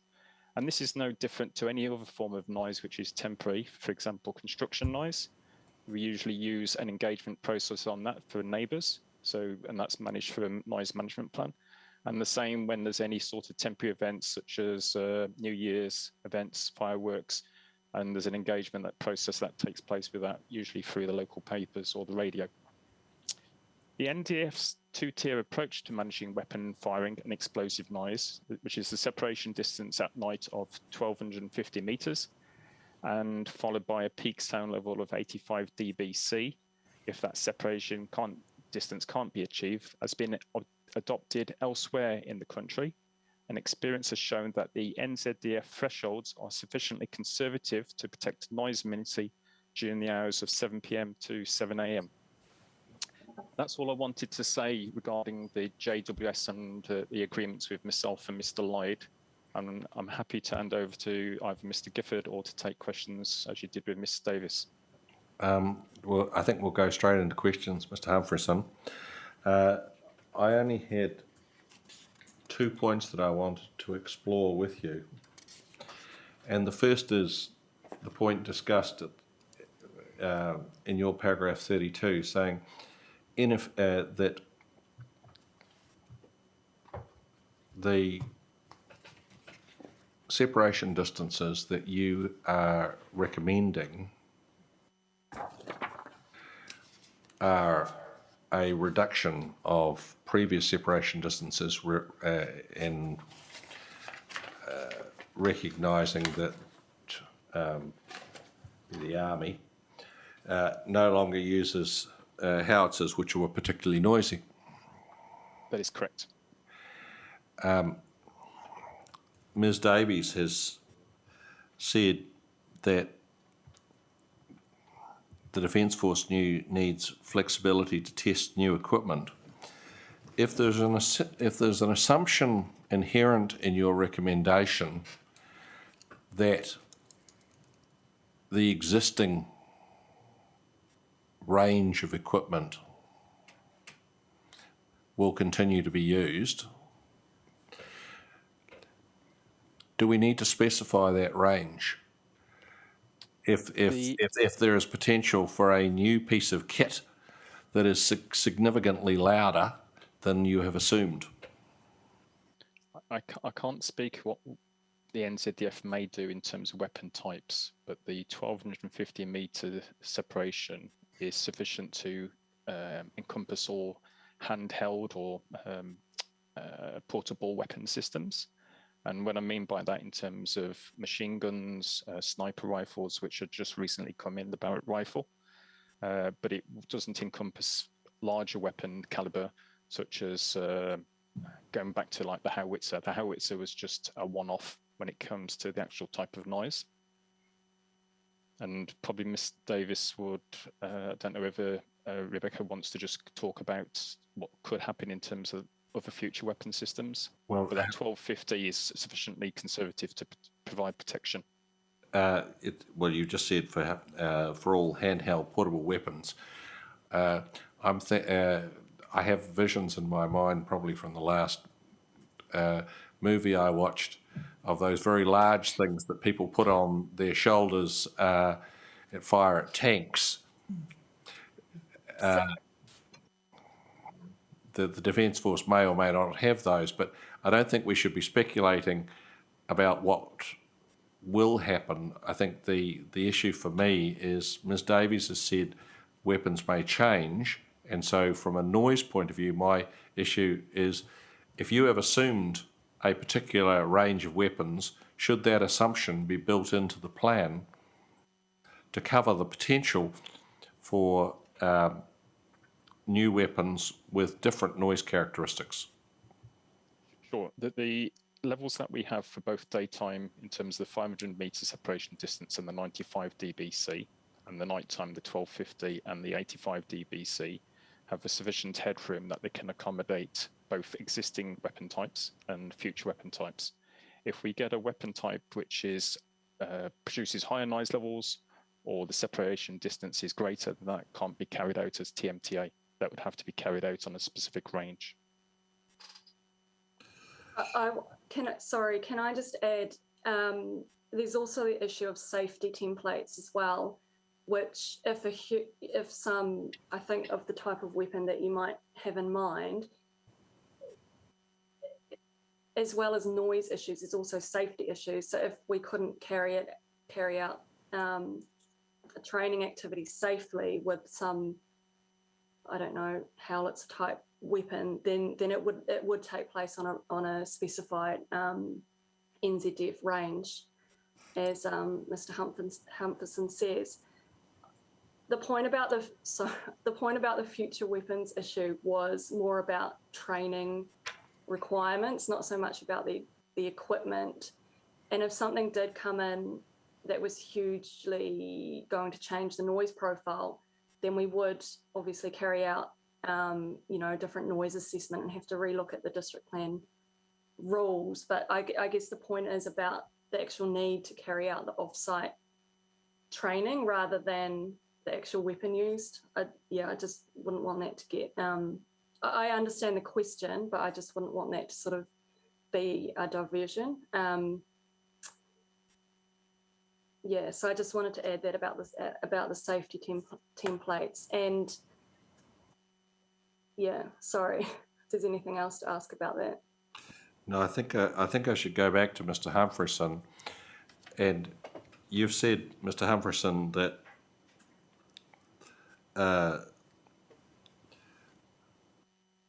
that the allowance is sufficient to encompass different weapons. That's what I wrote down on my pad. Are you saying that it's sufficient to encompass all conceivable new weapons? That is what I'm saying. So the 1250 meters is based off a range of weapon types which are in use at the moment.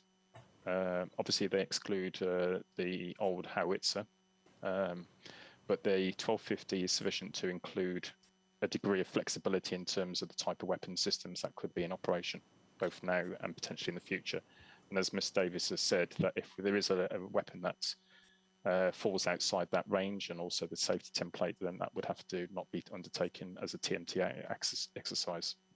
Well, I think it's all a bit circular for me, sorry, Mr. Humphreys, because where I started was, does the plan need to specify when that additional assessment would occur? Because you're asking for a permitted activity which could occur within the frame specified in the plan. It's a two-tier approach. So we've got the distance. If that distance can't be achieved, then we fall back is the noise level. Yeah, but They're- the way it's written at the moment is if you do achieve the distance, it doesn't matter how loud it is. So the assumption that underpins the distance becomes the critical thing. which is correct. So, it is a balance between the distance and the noise level. But then it comes down to common sense to a degree in terms of what could happen in the future in terms of the weapons. And as Ms. Davis has said, certain weapon systems, if you're conceiving like a rocket-propelled grenade launcher off the movies, for example, that would fall outside that sort of normal expected activity.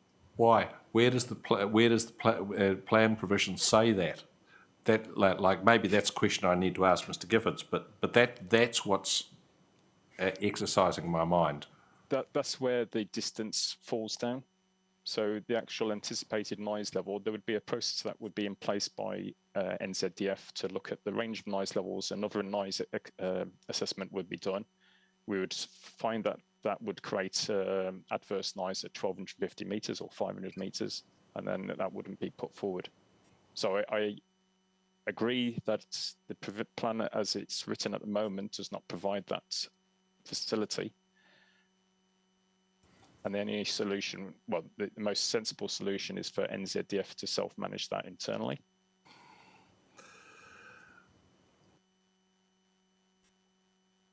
One other question, Mr. Humphreys. Mr. Giffords relies on the analogy of construction explosions. To what is your professional opinion that the noise profile of a construction blast, for instance, at a quarry, is sufficiently similar to, as you said, portable, handheld weapons firing, that they can be treated the same?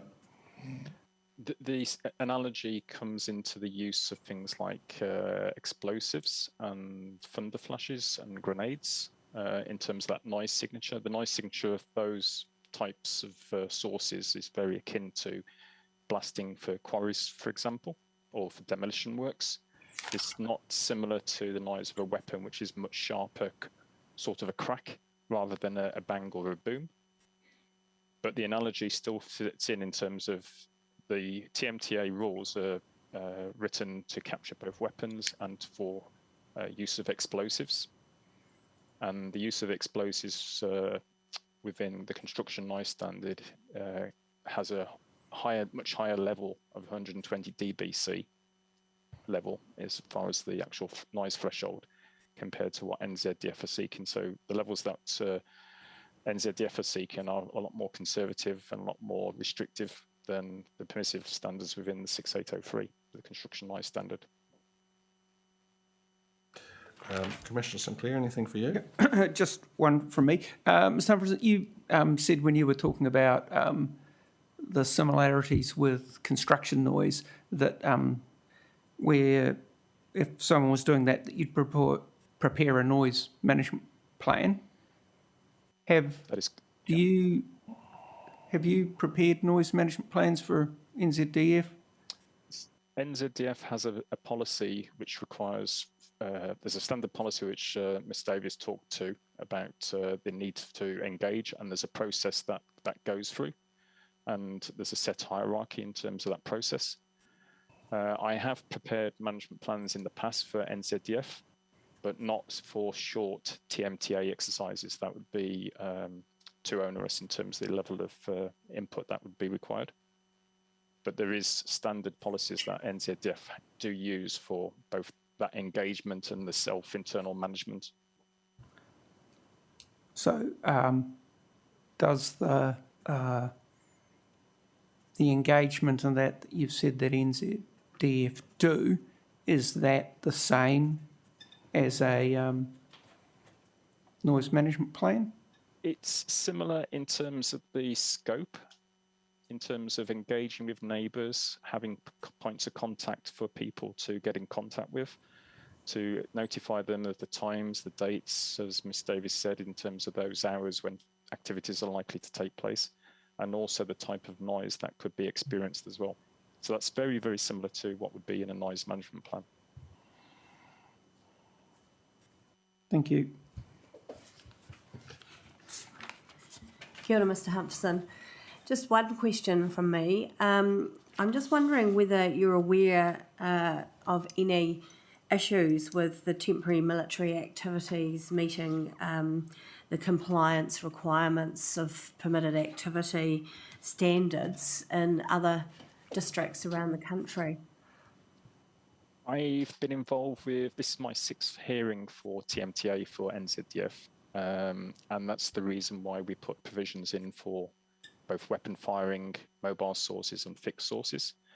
All of those sources can achieve the normal standard activity standards apart from weapon firing, because the unique nature of that type of noise is not allowed for usually within district plans. There's no anticipation of that occurring. Yes. Okay. And it's really just weapon firing and use of explosives which really sets TMTA aside from any other sort of noise source that a district could encounter. Thanks for that. So you don't anticipate any problems in that regard in the context of the Porirua district? None at all. It's just really in terms of allowing a set of noise standards, permitted activity standards for each one of those noise sources, which are categorised as 4 different types of noise. Understand. Thank you. Okay, thank you. I think we're back to Mr Giffords.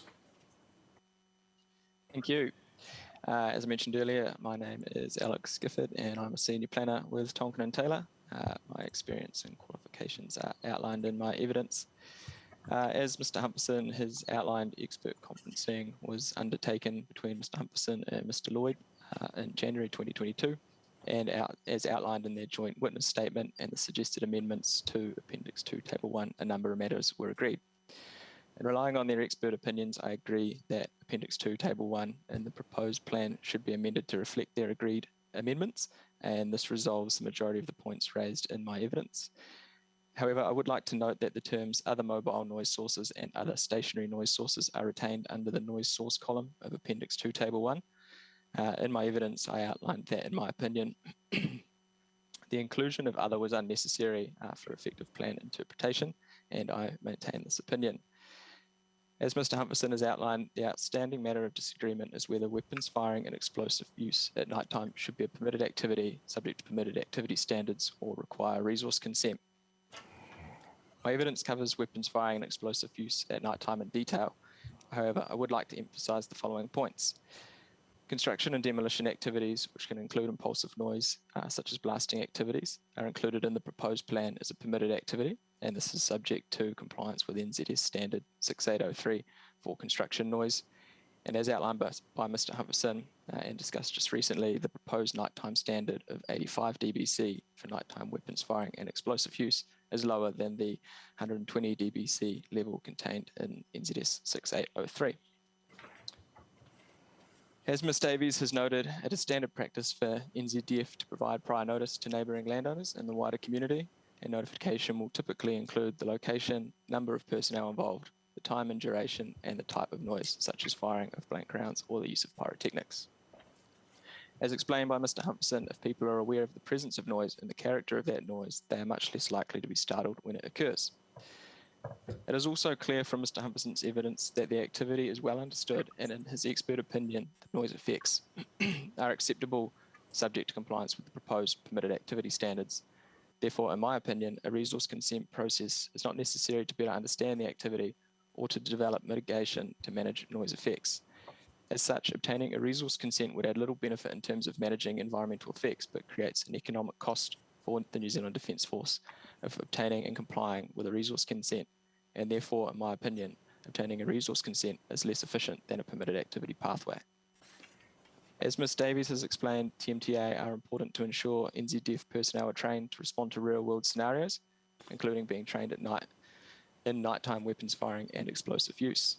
A resource consent pathway creates uncertainty as to whether TMTA, an activity which Ms Davies has explained is in the nation's interest, can occur due to the risk of a resource consent being granted. not granted, I should say. Consideration should also be given to whether a resource consent or a permitted activity pathway would best achieve objective temp-03 in the proposed plan.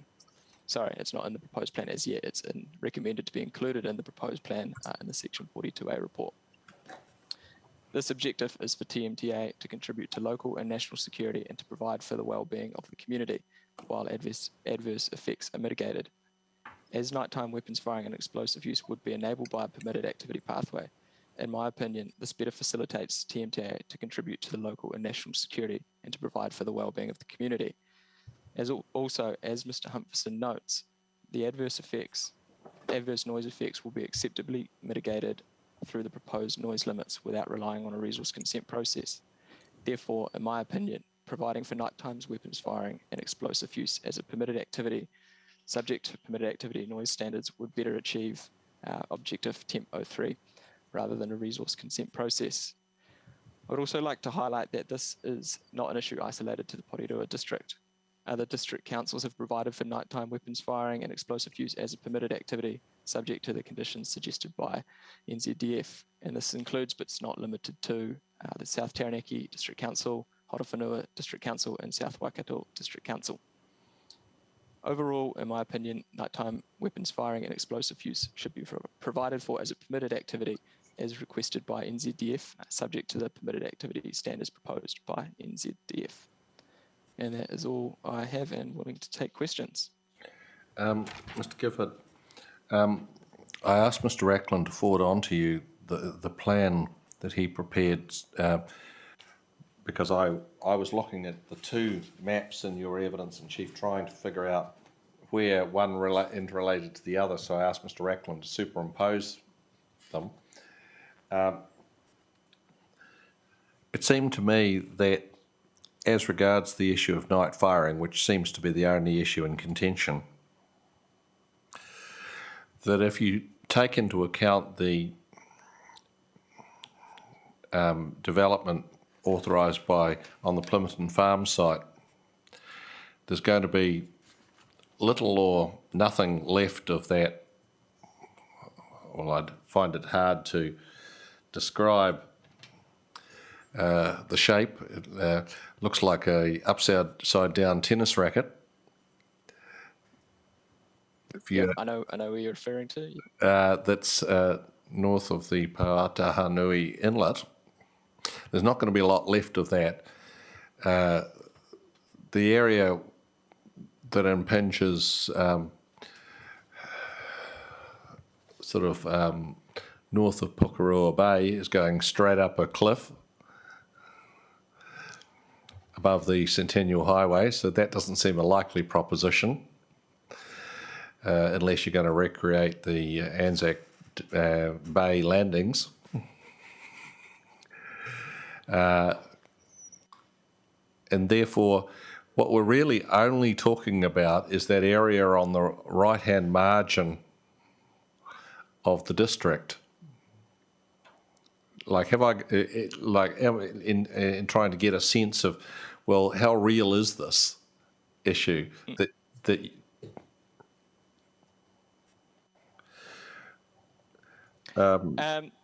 sorry. Sorry, keep going. If you had a thought, please contribute. Yeah, I can see the point you're making there, and I guess it's important to consider that weapons firing doesn't necessarily have to occur over a large geographical area. So, as Ms. Davies has outlined, it could be part of a broader exercise.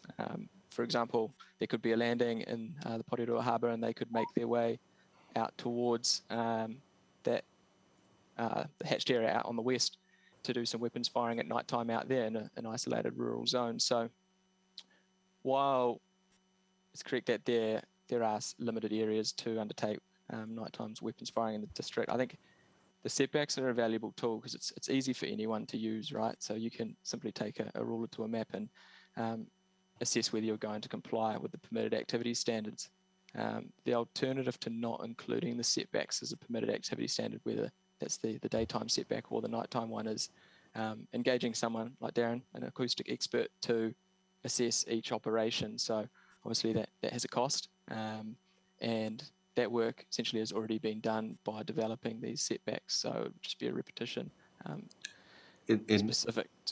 In terms of the shape of the plan, the arguments that you present would seem to me to be to support a view that we should just have the setbacks and not have the noise standard as a fallback for precisely, essentially for precisely the reason you say that the public aren't going to go out and get an acoustic expert to stand there and say whether a noise is greater than 95 dBc on a night where, having had a leaflet, this is just not going to happen. They're only going to complain about it afterwards, that it seemed too loud, and no one will ever know how loud it actually was. So is that a reason? Are you presenting a reason just to have the setbacks? No, not at all. So the setbacks are the first tier of the approach. So that's the clean and simple way for any layperson to assess compliance. But obviously noise travels differently. Well, Mr. Humphries can explain, but I have a basic understanding of how noise travels, and it can be interrupted by topography and buildings and the like. So if there were an area that was within the setbacks, but the topography allowed those 95 and 85 dBc limits to be met, then the activity could be undertaken because it still meets those, I guess, fallback noise limits. And I guess just picking up on your point earlier on that you discussed with Mr. Humphrey around whether or not if you meet the setbacks with new guns, could you just apply the setbacks if there's an extremely noisy gun? And I think there could be, in addition, to clarify that those 95 and 85 dBc setbacks are an ultimate noise limit at I think it's the notional boundary in the rural zone. That's just what's missing in the plan, and I think would satisfy your question. So if there is a horrendously noisy piece of equipment and there was a qualifying statement at the end of that standard which said, look, these standards have to be met for it to be a permitted activity, I think that would resolve your point. So you're suggesting, in effect, not setback or noise limit, it's setback and noise limit? Yes, correct. I think the setbacks are the first approach which should be in there, and then the noise limits allow an ultimate fallback.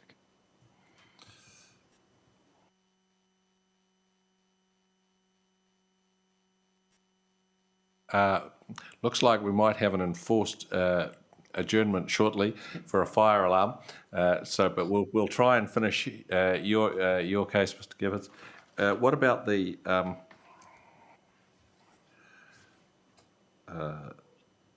so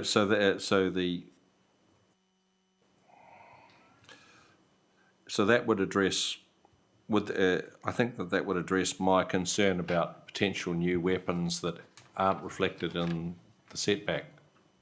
Are you comfortable with that? Yeah, I agree. I think it's much better to, not to try and list future weapons, with all weapons that are in there. It's better to have just a qualifying statement that those noise limits are the ultimate backstop for the activity to be permitted.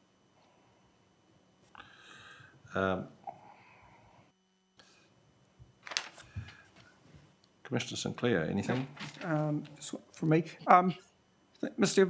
When you said that there were councils that had approved these provisions as a permitted activity, South Waikato,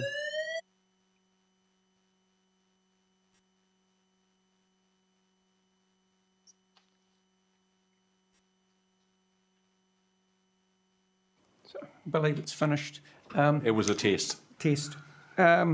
When you said that those councils had approved those, have you had any councils that haven't approved the nighttime firing provisions?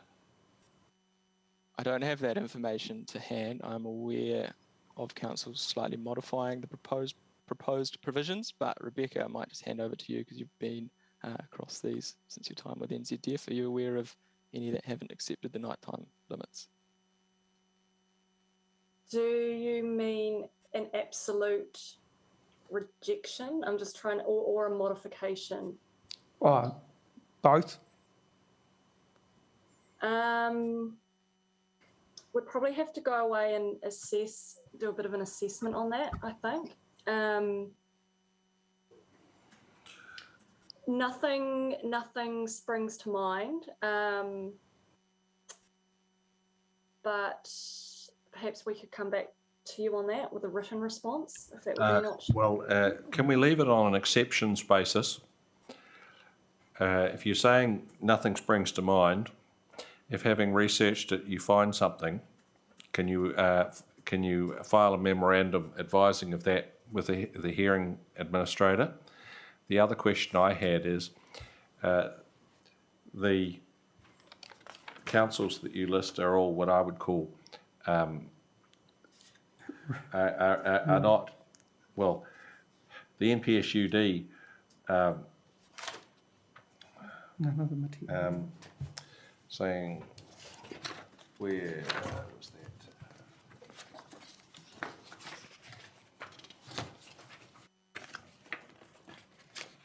Oh, yes.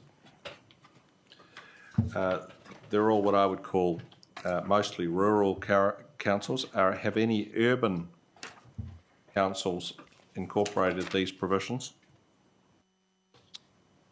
Similar to the ones that may have excluded it. I'd have to go double check what urban councils have incorporated it, but happy to do a bit more research and come back to you on that. Well, can you do that and file a memorandum? I think I need to give you until the end of the hearing, which is 5 p.m. on Tuesday. Too soon? Yeah. No worries. It's fine. Any more, Commissioner Sinclair? No, thank you. Commissioner Pomare? Nothing further from me. Thank you very much, Mr. Gifford and Ms. Davies and Mr. Humphreys for your presentation. We appreciate your input. Thank you. And we'll adjourn the hearing for 15 minutes back at 11:10. Madam Hearing Administrator, if you could let the Kaingaroa team know we're starting at 11:10.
The hearing, thank you. We have the Kaingora team, in fact, two teams almost, certainly two council. Mr. Whittington, Mr. Allen, have you flipped a coin as to who's going first? Yes, thank you very much, Mr. Chair. The proposal, and it's subject, of course, to how you'd like to hear from us, but the proposal is that I will lead the first part of the presentation, and that will address all of the issues other than noise and vibration, which Mr. Allen will lead, and I will certainly leave at that point, probably together with Ms. Crafer, who I don't think is involved in that second part of it. So unless you'd rather we did it a different way, that's the proposal.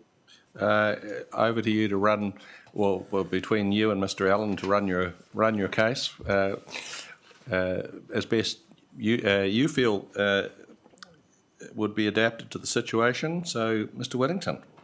Okay, thank you very much. Well, as I say, I will lead that first tranche. Mr. Allen will lead the second tranche of evidence and submission. And what I propose to do in the first tranche is to go topic by topic through the miscellany, you might call it, and I will start by throwing to the subject matter experts, which is really just Ms. Crafer in the case of transport, and then to Ms. Williams for any questions or points that she would like to make from a planning perspective, and then if there are any, then I can tidy up at the very end with some legal submissions, and of course you're able to ask questions of us at any time or during the time where one of us has the microphone. So I was proposing to start with transport with Ms. Crafer and then go to infrastructure, the rail corridor setbacks issue, and then finally earthworks and the notification preclusion issue. So if that's an appropriate order, then I'll start with Ms. Crafer. Happy to hear your evidence first, and we'll go from there. Ms. Crafer. Thank you, and good morning. I'll limit my comments just to the matters where Ms. Fraser for the council and Mr. Swears for Waka Kotahi and I didn't reach an agreement. Can you just speak a little slower? You're a little garbled in transmission there. Okay. I'm not saying that's you, but I think the technology is struggling to keep up with you. Yes, apologies. Is this slow enough? Yes, indeed. Okay. Yes, good morning, and thank you for the opportunity of being here online, even though we may have some technical issues. I'm going to limit my comments now just to the matters that we didn't reach agreement in the joint witness statement. The first of these relates to Infrastructure Rule 23 regarding notification, which is proposed to be moved into the transport chapter, which I support. And I remain of my view in my evidence, paragraph 4.7, that I think it's unlikely that public or limited notification would result in identifying any safety issues that wouldn't already be picked up in the council's processes. And the reason for that is that applications coming in will be reviewed by the council's engineer, and they may engage a consultant transport expert if they need to. There would also be another transport expert who has addressed the matters in the application. So having a third expert who might be someone who's involved as a neighbour who needs to be brought into the process, I don't think necessarily will benefit the process and will just potentially just increase costs and timing. And that's the reason why I'm supporting that notification wouldn't be needed. Shall I carry on with reading all my comments, or would you like to ask questions along the way? Well, I certainly have a question that occurred to me, and that is safety purely a technical issue when you're talking about road safety? In terms of road safety, yes, I would say that it is a technical issue. And yes, do agree that perceptions of safety are things that we do consider. So yes, it is, but I would still think that the experts that the council has and an applicant would have the expertise to address real and perceived safety issues relating to the road environment. The aspect that I had in mind is the initial fact finding on which you base your technical opinion.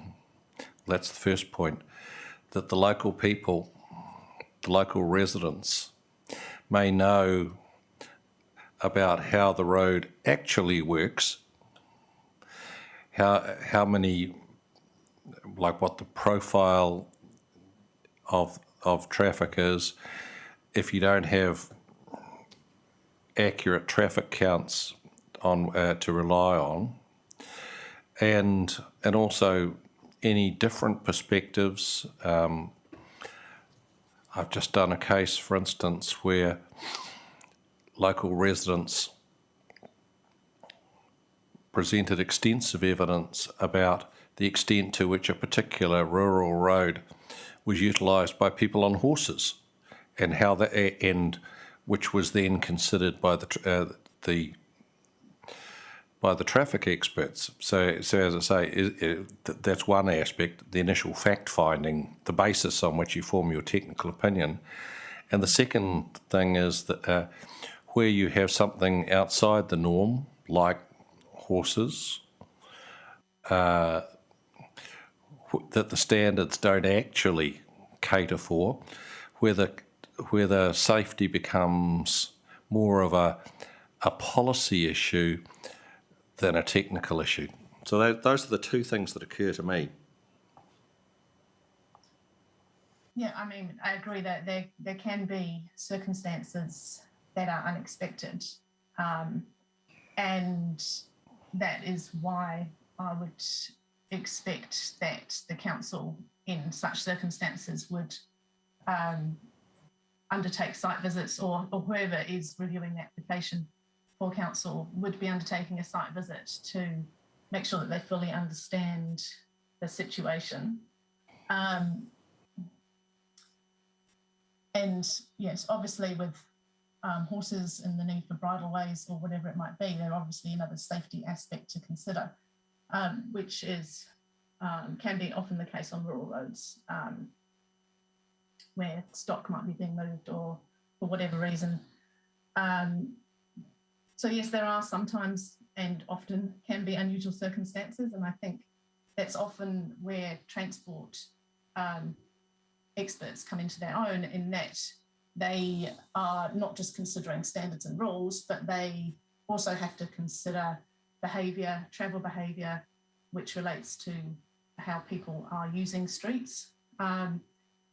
So the experts should be looking at these situations should be able to look at these circumstances, notwithstanding I do understand that there are sometimes circumstances where they can't, or where there are very unusual circumstances. And again, going back to the case that's in my mind, there were three traffic experts with three different opinions and three different bases for their opinions. So there was the applicant's traffic expert, there was the resident's traffic expert, and the council's traffic expert had a different set of reasons for preferring his agreement with one of the others, so that none of the reasoning coincided, so that I'm thinking, is it really as black and white that you just get the experts in a room and they'll agree? Yeah, I think you've hit the nail on the head there. Transport is one of those things where there's always a balanced and pragmatic approach needed, and often that approach isn't the same depending on how or what priorities there might be. But with policy focusing on safety and carbon emissions and decarbonisation, we are directed by policy. So yes, it does get difficult, and sometimes for specific cases like the one you're talking about, there might be the need to focus on one particular thing, whether it's safety versus efficiency, because often they don't align very well in terms of how then you design something. So with the direction currently from the government on safety, I would suggest that the safe aspects of whatever the outcome is or the solution is needs to be paramount. So it is interesting where you get three different opinions on how that would resolve. But the majority of cases, I would say that two experts, which would be the councils and the applicants, should be sufficient. In this particular case, it was three different opinions as to whether it was sufficiently safe. It wasn't a balance between safety and efficiency. It was how safe is it, and is that acceptable? Yes, and that can be very, very difficult when if you want a 100% safe transport environment, everyone has to stay at home and not risk any adverse effect from anything. And I think that's there's always that balance because transport is needed in our environment. So there's always some risk involved in transport. And I think that's why crashes are not accepted, but they are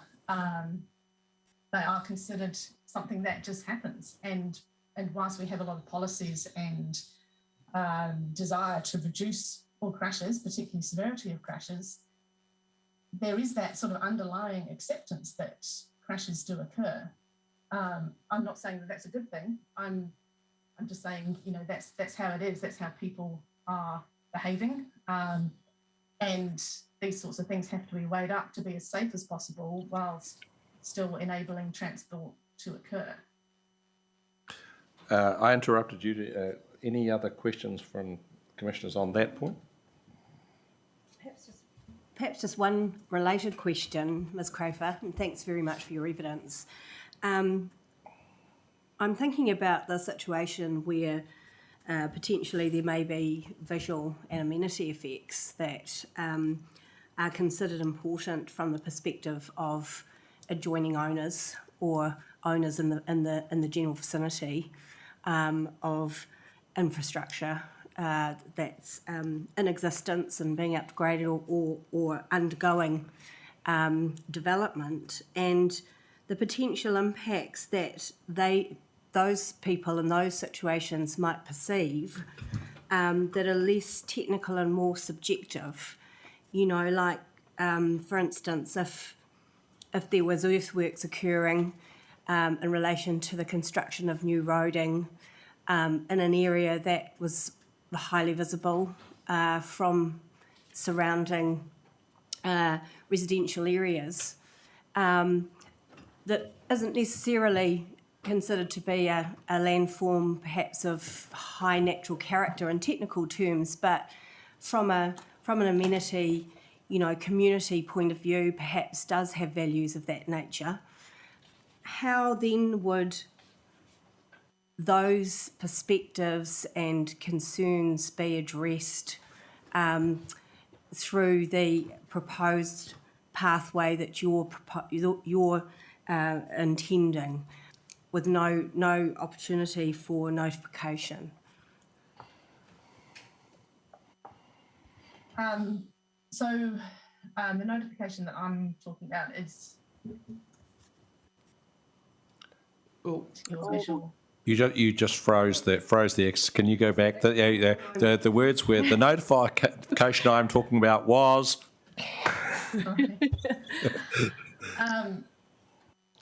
Yes. So the notification I'm referring to is obviously transport related, and the visual, as I understand, the visual and amenity issues would be addressed separately.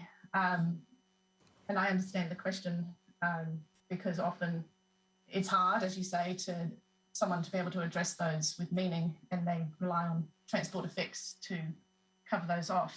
And I'd probably have to defer to my colleagues how that would be addressed in terms of that visual amenity.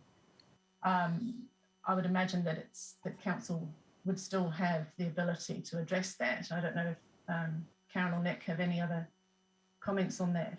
And I was thinking most specifically in relation to the earthworks aspects of the development. I wonder, Commissioner, if we should get Ms. Williams' opinion on that when we come to her, and we should invite Ms. Crafer to carry on. Thank you. Thank you. The next point from the joint witness statement was to do with Infrastructure Standard 23, Part 5. I don't have any further comment on this. This is the one concerning the standards and what preference should be given to Waka Kotahi, Austrades and Porirua. I have no further comment on that, but do note that the Waka Kotahi guidance is currently web-based, so it might not give that certainty for those people making applications. With regard to... Well, Ms. Crafer, just before you go on, in terms of, this is INF Standard 23, correct? Yeah, okay. Yes, so correct. just in terms of the table that was in your evidence and then the table that's attached to the back of the joint witness statement, in the joint witness statement, have the traffic experts agreed as to what's in table, the table A, Appendix A rather, that table? Is that now what we should be referring to and that you're all agreed on that? Yes, so I was just coming to that point. Okay.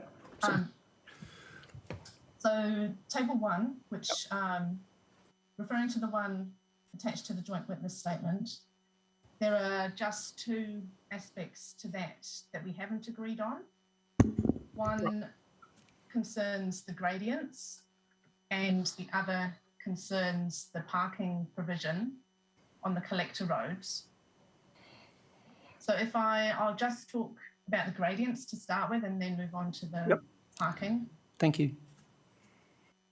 So with regard to the gradients, I do agree that flatter alignments are preferable for pedestrians and cyclists. But again, given the topography in Porirua, I do think there needs to be a balanced, pragmatic approach.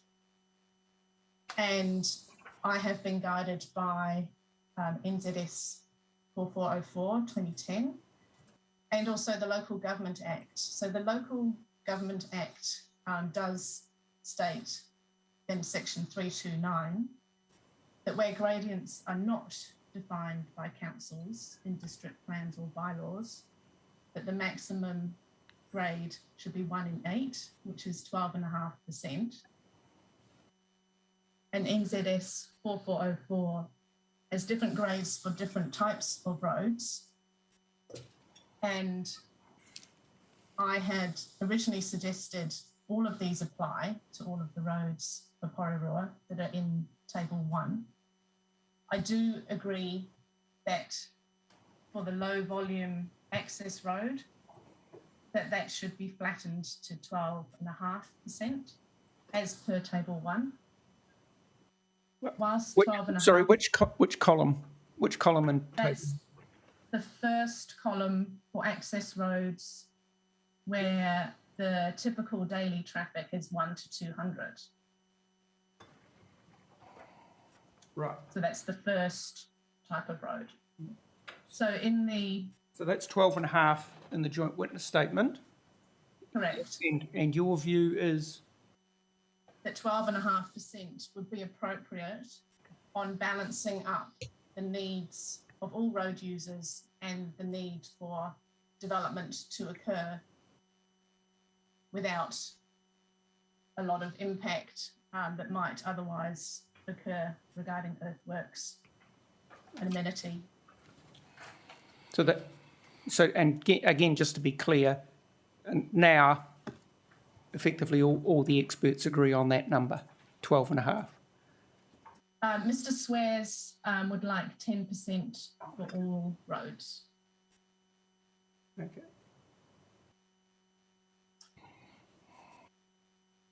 So, Thank you. Ms. Fraser and I have agreed 12.5% for the low volume road in column 1. And Mr. Swears would like 10%. In the second column, Mr. Swears and Ms. Fraser would like 10%, and I have suggested 12.5%, which is in alignment with NZS 4404. In the third column, which is the access road for general industrial zones, we all agree 10%. The next column, which is the higher order access road, Ms. Fraser and Mr. Swears would like 10%, and I have suggested 12.5%, which is as per NZS 4404. Again, for the next one, the same applies. I suggest 12.5%. We all agree 10% for the higher order collector roads, which are columns 6 and 7. And then for the final column, I again suggest 12.5%, which is as per NZS 4404. I do note as well, because I do know that Mr. Swears has referred to the Waka Kotahi Pedestrian Planning and Design Guide, and he mentioned that the maximum gradient there that is recommended for footpaths is 8% over a maximum distance of 9 metres. That design guide has text next to it, which says, and I'll quote, "Where this is not possible and the through route is next to a road, the mean and maximum gradients should be no more than that of the adjacent roadway." So to me, this implies that this is the Waka Kotahi guidance is a guide. It is a very, very useful guide, but there are cases where it might just not be suitable to have a flat enough gradient that is suitable everywhere.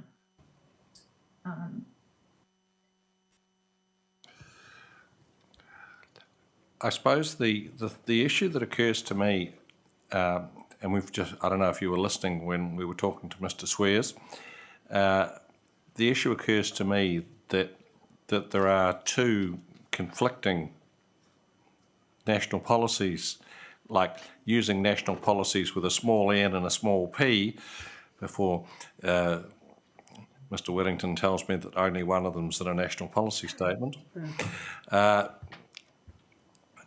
And one's in favour, one is seeking to promote active modes of transport, and the other seeking to promote building more houses. And there is no reconciliation between the two, or not that I'm aware of, and that Kaingaora is focused on one of those policy directives, and Waka Kotahi is focused on the other one. I asked Mr. Swears if he could help me square that particular circle, and while he endeavoured to help, ultimately he ran for cover and pointed towards the planners and the lawyers. So what's your answer? Yes, I mean, it is very tricky. I have been involved in master plans and development areas, actually up in Auckland, where there have been some grades involved. And we have endeavoured to try and have as flat a roads as possible. And what has ended up in that situation is that while some of the roads are a bit steeper than is ideal for pedestrians and cyclists, we have in that area off-road paths which can be used by the cyclists and pedestrians, which aren't as steep. So there are ways around it, and enabling better access for pedestrians, particularly those with limited mobility, is very key. And perhaps there are some ways to better enable this. For example, on bus routes where there could be more pedestrians, there could be guidance around the gradients of those roads being less than other roads. And this would, in terms of table 1, the collector roads, we're all in agreement that the busier collector roads would have a maximum gradient of 10%. And those are the ones that are probably most likely to have the bus services on them. I mean, that is a matter for Porirua and the bus service network.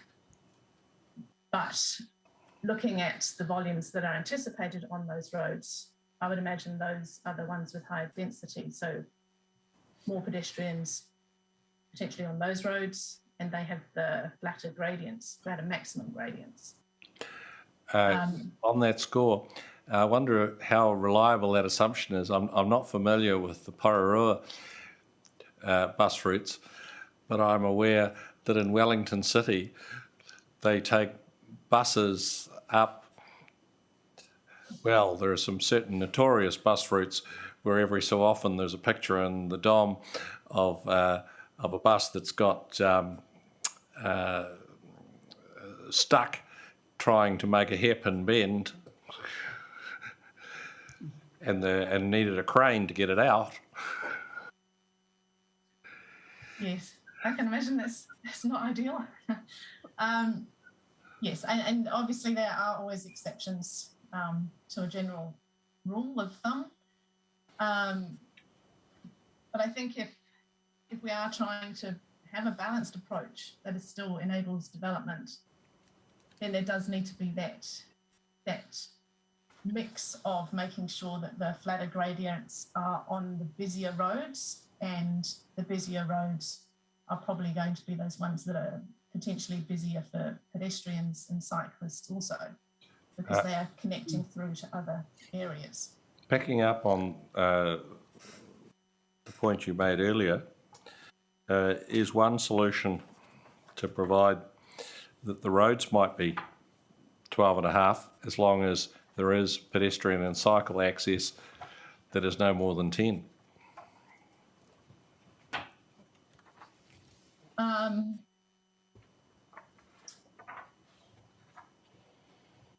That could be one way of addressing it. I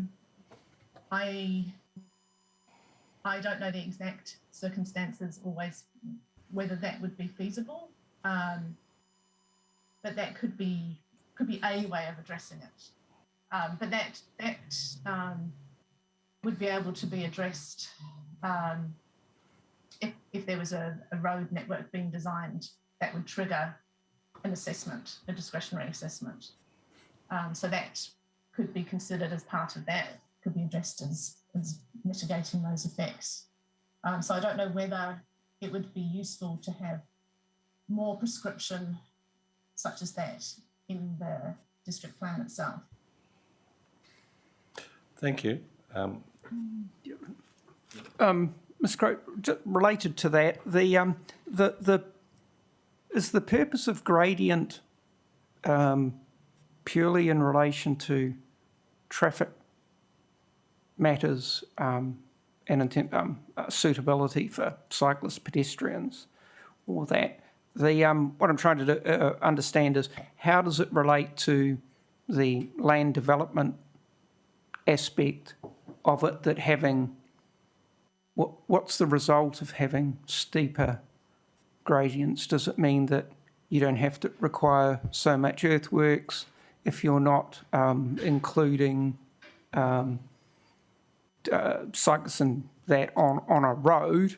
Then, and you can have a steeper gradient, does that mean that more land's available for housing? What is it? Correct. Yeah. Yes.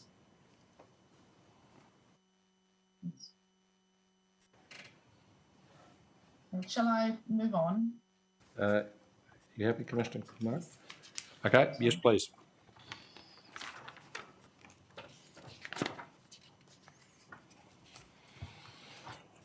So the next matter with regard to Table 1 is where we differ on the parking provision, and it's only in the columns that have the data in, for want of a better word,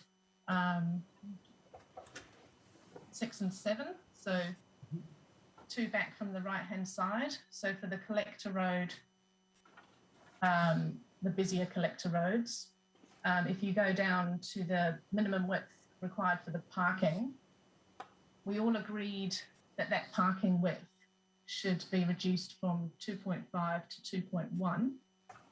Where we differed was that I suggested that the minimum should only require parking on one side, whereas Ms. Fraser and Mr. Swears required it on both sides. The reason why I don't think why I think it's overly prescriptive to say it should be on both sides is that having excessive width can have impacts both in providing a open-looking carriageway width if one side of parking isn't used or if it's just sporadically used, which can increase speeds. And we're trying to reduce the speeds because that has a direct impact on severity of crashes. So we all agreed that the balance of having lower speeds is important, but it's the providing of that extra parking on the collector roads, which in my view is that parking isn't always necessary on both sides.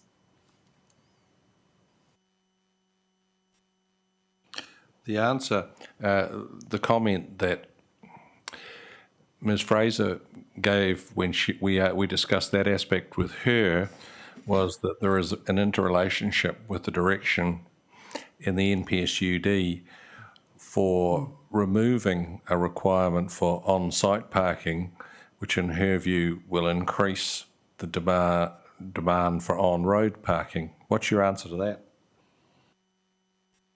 It may do, and it may not, because the direction that we need to go in terms of what our government signed up for in terms of reducing carbon is that we need to reduce car use, which may lead to a reduction in car ownership. So it can have the contra result as well in that by providing more parking, there is more car ownership, which can lead to more car use. So again, it's one of those balancing things. And often the developers that I've worked with in the past, if they're proposing less parking on site, they would normally want the parking to be on the street because they want to sell houses. But where they want to create a narrower street and they don't believe the parking is needed, then it's almost sort of like, why would you provide it? So it's a case of it being a minimum requirement rather than an absolute. So it still leaves it open for someone to put in 2 lanes of parking, but if they believe it's not needed, then they don't need to. Without wishing to malign the developer community, which I'll now promptly do, is there an issue that of developers being keen to reduce their own costs, increase their profits, if they can shift those costs to someone else, like the council?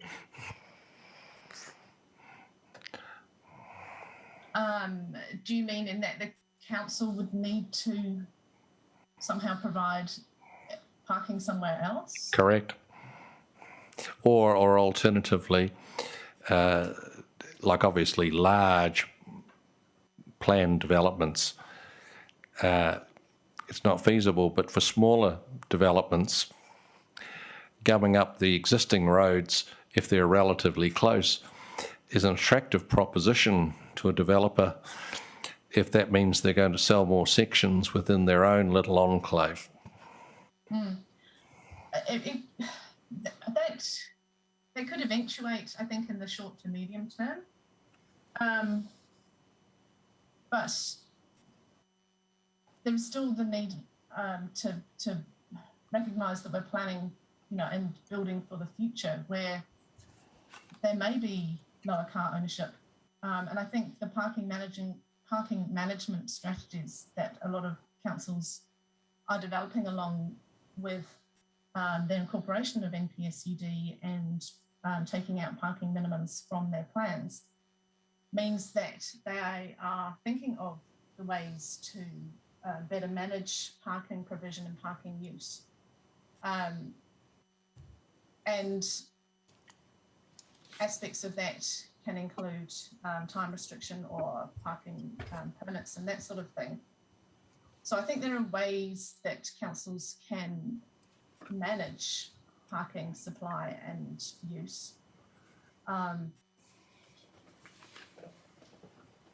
And I think also people moving into and buying houses will start looking at parking supply. And if they're not provided with a parking space within the site, they are going to be looking at what is the parking supply like around them. Because if they rely on a parking space, they're going to want to make sure they do have provision for parking.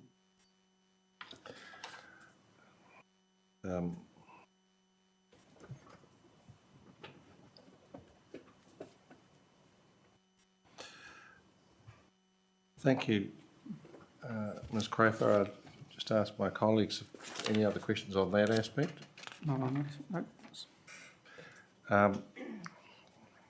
Is that all you wanted to say about the JWS? One more. One more? Sorry. Yes, so in relation to the Transport Standard 6, which is regarding vehicles exiting sites on a reverse manoeuvre onto the access and collector roads.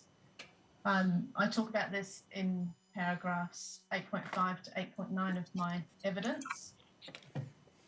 And my view is that having this limited to only one residential unit is not consistent with many other district plans, nor with NZS 4404.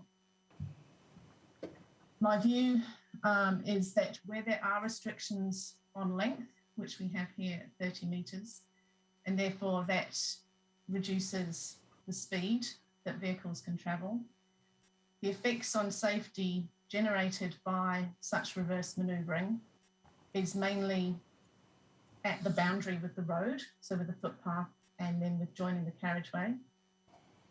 And the district plan has the requirements for visibility at this road boundary interface, and it has the requirements of the limited length, which means that speeds will be low.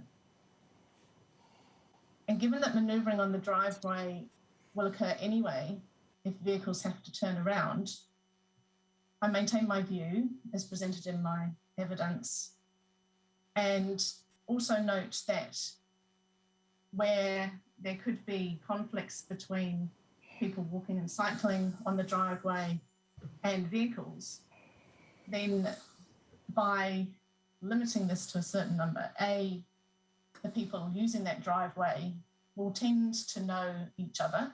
Whether they like each other is another story, but they'll know each other. they will be in an environment where they are aware that there are other people using the driveway, and where we do have increased pedestrian and cycle use, that should be countered with a reduction in vehicle use. So in terms of the potential for conflict, the increased pedestrian and cycle use shouldn't necessarily mean an increase in the potential for conflict.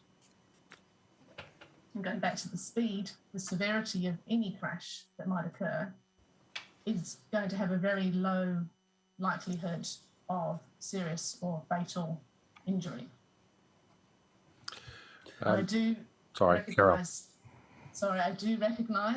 that, you know, there are reported incidents of fatalities on driveways, which are awful and very, very unfortunate. But the requirement in limiting it to just one residential unit, in my view, wouldn't necessarily have addressed those, because reversing occurs anyway when someone is turning around. And so those accidents that happened then could have occurred anyway.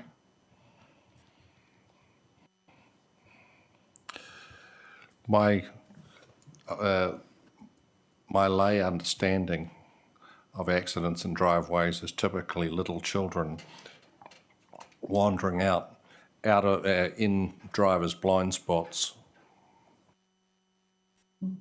So that would fall within the category of any reversing anywhere in Kui of residential homes is fundamentally a bad idea, or not a bad idea, but a potentially fraught procedure if there are little children around who, as we know, do not follow direction and go precisely where they want to go at the most inconvenient moment possible. Yes, that's right. And I think there are being, I mean, all the campaigns around safety on driveways, as well as, you know, as the years go by, vehicles are having detection things in them which do alert drivers, and drivers should be alert that there is potential for this. But yes, it will happen. It could happen regardless of whether you're allowing this reversing or not, because of the need to turn around.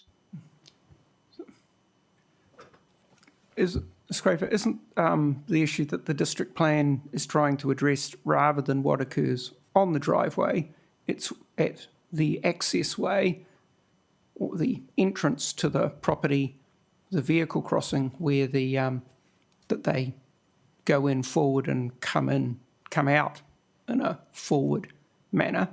Does the crash record details for that nationally, do you know, what are those? Do they tell us anything? Not the stuff occurring on the driveway itself, but when they're coming in and off the property. Yeah, I don't have any data exactly to hand, but the district plan does have very good requirements for sight distance at the boundary. It requires splays, and so that splays so that there is visibility to the footpath, and then also a 2.5 metre berm distance to the carriageway. Right. So the sight distances are very good to address that aspect. And so, and in your view, what were you suggesting is the number onto what is it? The collector and access roads. Your collector Yes, roads. Yes. What was that? What were you suggesting was the number for that? And sorry, Yes. Are you saying not just collector roads but access roads as well? Yeah, so access and collector are the lower order roads, Yep. which is what is being suggested or proposed anyway.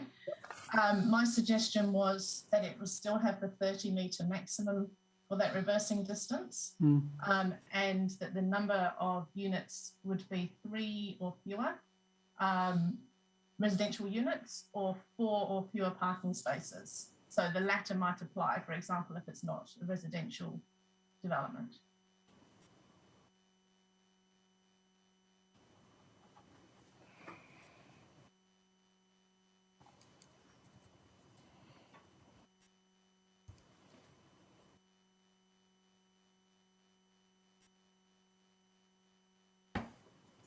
Any more for any more, Commissioner? Not on that one, no. I think from my point of view, Ms Crafers picked up all of the notes I had on her evidence. And Chief, anything for you? I just had one last question in relation to evidence on page 14.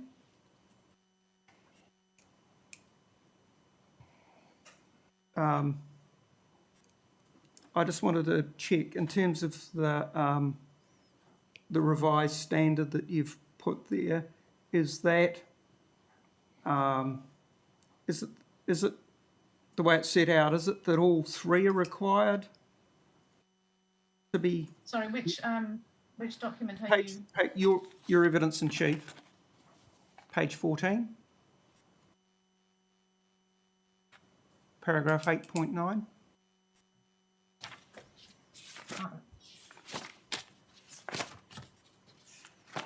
Sorry. I've been writing notes in my evidence, so all my pages are muddled up. It's the last. It's the last page. Last bit before you signed it off. Yep. Yes, correct. That's how I've proposed that it would be changed. Right. So the green, if you've got colour, it's just part A that would be changed.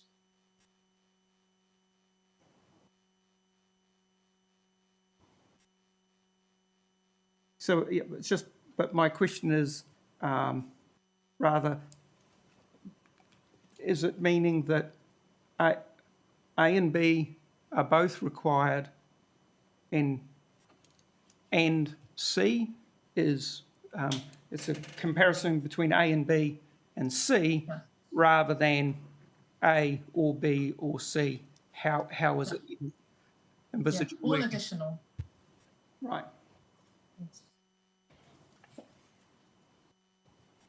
Thank you. Thank you very much. Nothing for you. Thank you. Thank you very much, Ms Crafer. Mr Whittington, are you proposing that Ms Williams go first now, or yourself? Yes, I think that's probably the right thing to do. Mate, I don't know whether Ms Williams has much to add or wants to elaborate, but I'll leave it to her and then I can tidy up some final matters. Okay, all good.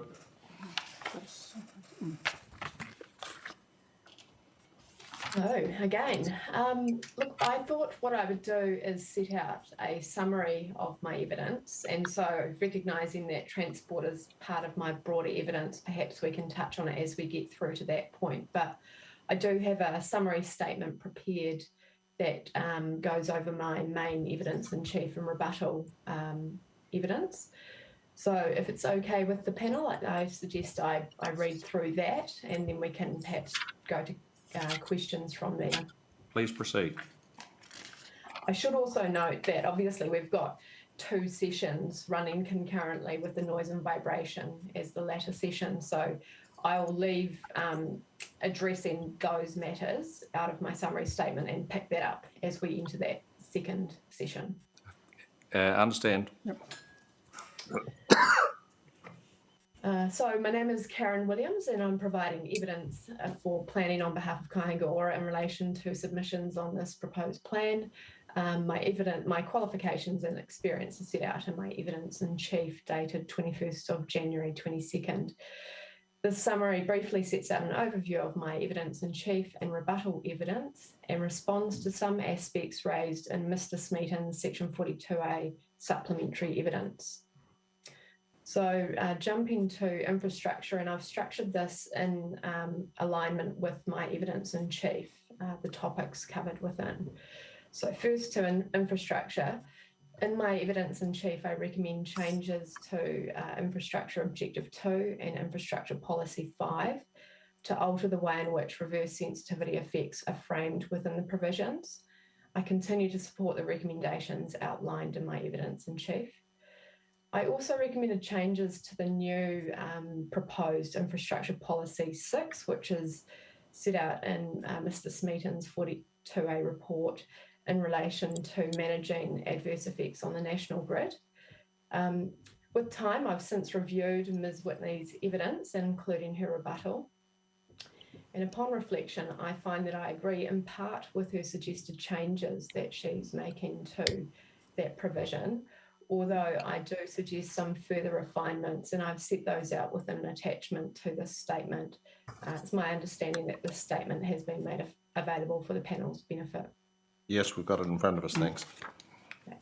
In my opinion, Ms. Whitney's revised drafting of Infrastructure Policy 6, along with incorporating the further changes that I've suggested within attachment A of this statement, both gives better effect to policy 10 of the NPS ET and provides greater clarity for the assessment of applications compared with those recommended by Mr. Smeaton in his supplementary evidence of the same policy. I also sought changes in my evidence in chief to Infrastructure Policy 9, which was renumbered to Policy 11 in the 42A report. And I have since read the rebuttal evidence of Ms. Whitney and the supplementary evidence of Mr. Smeaton and agree with their conclusions, so no longer pursue those suggested changes. Turning to transport, I recommended that notification preclusion statements for both public and limited notification be applied to the transport rules, Rule 1, Rule 2, Rule 3 and Rule 4. I continue to support this for the reasons set out in my evidence in chief. And I should note that the previous discussion with Ms. Crafer around non-notification clauses as they related to the infrastructure chapter, those have now been relocated and are within Rule 2 set out within Mr. Smeaton's 42A report. My evidence recommended changes to the restriction on the number of vehicle crossings, which has been carried through in the suggestions of the joint witness statement on transport. So I see that matter's already been addressed now, which I support. I also recommended amendments to Transport Standard 6, which has been revised to Standard 7 within Mr. Smeaton's 42A report to accommodate vehicle manoeuvring within a site so that vehicles exit in a forward-facing direction. And I continue to support this recommendation as informed by the advice of Ms. Craver. Turning to rail corridor setbacks, I have reviewed the rebuttal evidence of Ms. Grinlington Hancock of Kiwi Rail and the Council's supplementary evidence on this matter. I continue to support a setback distance as specified in my evidence in chief, being no greater than 2 metres in residential zones and 2.5 metres in mixed use and commercial zones. I also consider the recommended wording within my evidence in chief for the matters of discretion on this matter to be appropriate and more applicable to the effects that are being controlled by this standard. Turning to earthworks, within my evidence in chief, I recommended amendments to include non-notification clause for Rule Earthworks 1 to preclude both public and limited notification. I acknowledge that the Council's supplementary evidence has supported a change to preclude public notification, and for the reasons set out in my evidence in chief, I continue to support preclusion of limited notification. I should note that, as noted within Mr. Smeaton's 42A report, that's in relation to specific standards within the earthworks chapter. I have excluded the matter of notification from standard 2, which relates to cut height in particular, is cut height and fill depth is the key thing that I'm recognising. There could be benefit in seeking broader input when there's large scale modification of the landform. The Council supplementary evidence accepts my recommended amendments with regard to earthworks standard 2 in relation to the maximum permitted cut height or fill depth with small refinements, and this is with regard to the integrated building consent process, and I support these changes. I'll leave it there as the following section goes on to the later matters. Welcome any questions. Thank you. I'm just trying to pulling tags out of your evidence that you've addressed on the way by in this latest summary.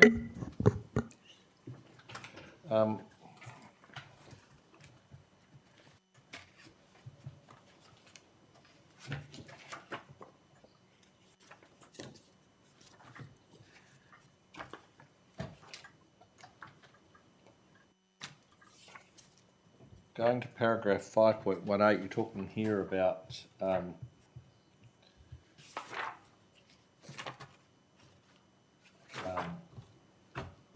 subdivision design, or the relationship between subdivision design and state highways and the rail corridor.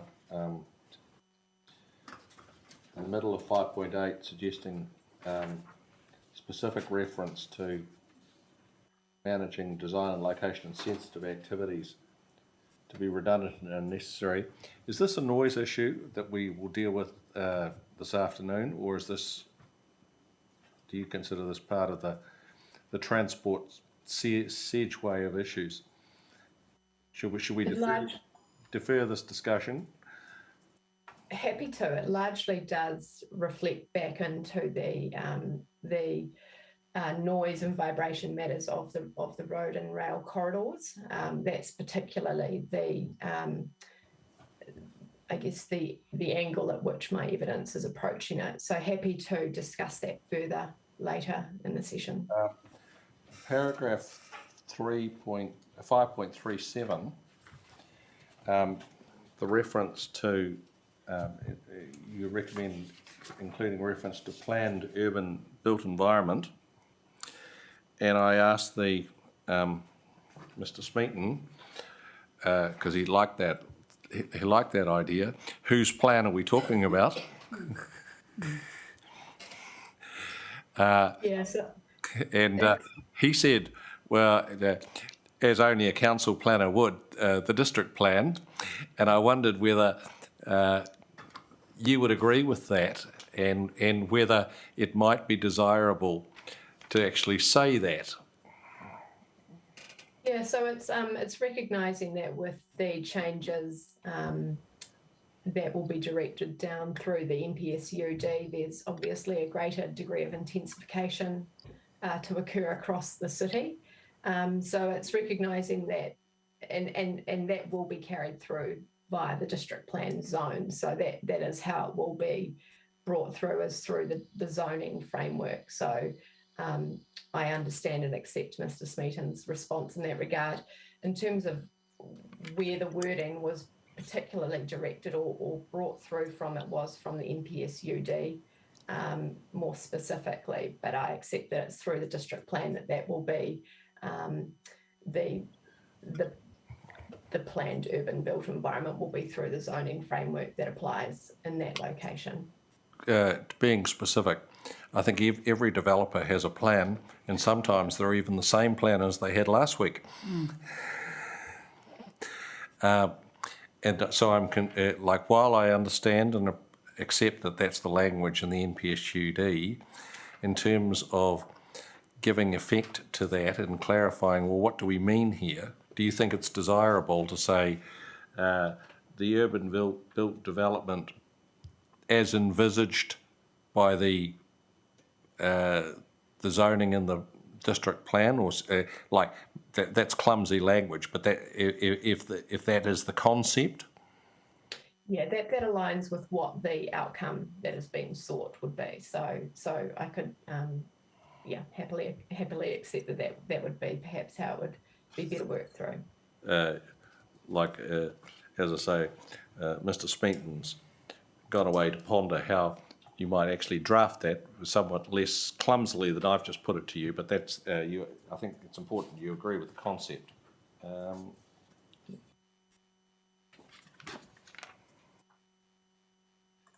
Now, in terms of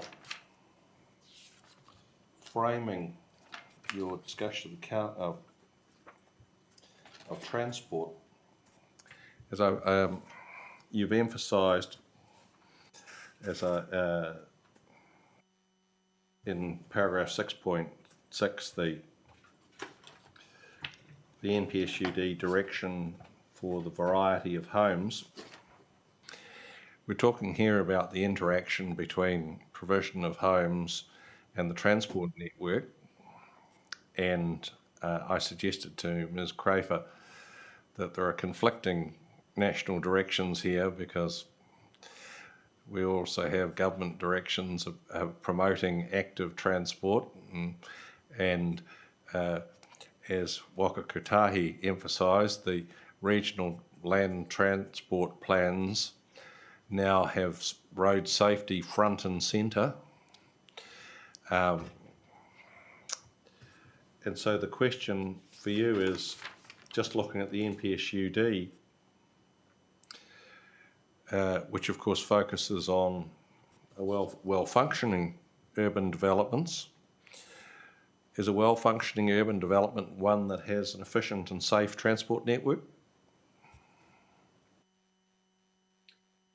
Yes, I would absolutely agree that that is part of the package, of the broader package. That would be a well-functioning urban environment. I don't necessarily consider that it's one or the other.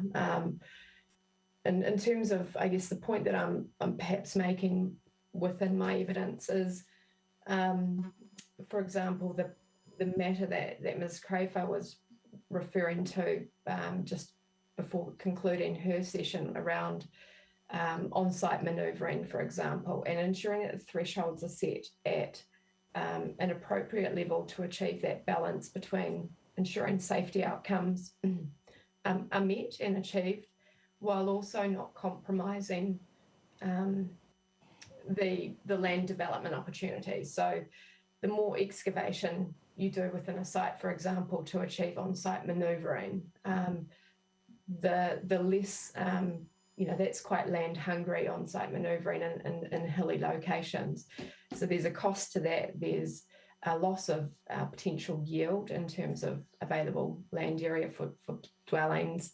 And then there's broader amenity considerations as well, with the cut heights and retaining and such like that go into that. So I wouldn't say it's one without the other. I wouldn't say it's housing at all cost by any means. But I do think there is a balance to be struck within that. Do you accept that there's a tension between the two? Perhaps, yeah. Look, there is a tension to some degree, but not one that I think is greatly pronounced. I think it's one that can be reconciled through achieving that balance within where thresholds are set. And in a situation where you're talking about reconciling not conflicting directions, but as you say, where there's a degree of tension, is that the kind of situation where local residents might legitimately have a point of view to contribute?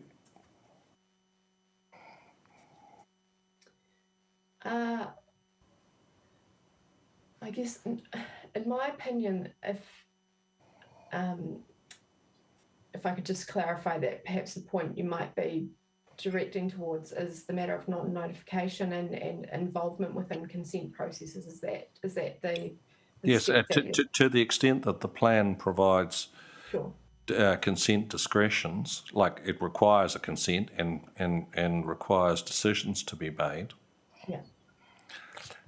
In a situation where you are talking about a balance between macro directions, as you put it, is that a view where third parties can legitimately have a say? Look, in my opinion, the matters that would trigger rules, and then the conversation now sits around whether notification should be precluded or not. Those are around matters relating currently to vehicle access crossings and the number of them, the spacings of them. It's around whether on-site manoeuvring is provided. It's around whether there's adequate loading servicing a site. So I consider all of those matters can readily be assessed by the transport experts that feed in naturally to any resource consent considering those breaches. In my opinion, it's it's not a matter that that is of any great consequence or significance, that input from local residents would inform or achieve anything more than the experts who are qualified to comment on road safety considerations would achieve.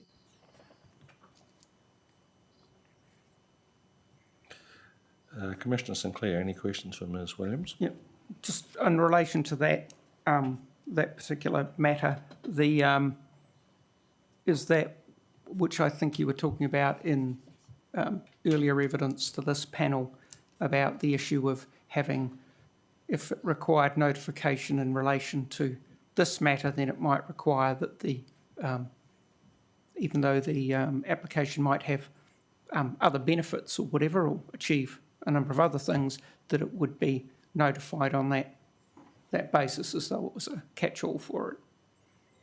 Yeah, that's right. That's right. So as well as achieving efficiencies just for when there might be a traffic breach for a resource consent, I think the greater driving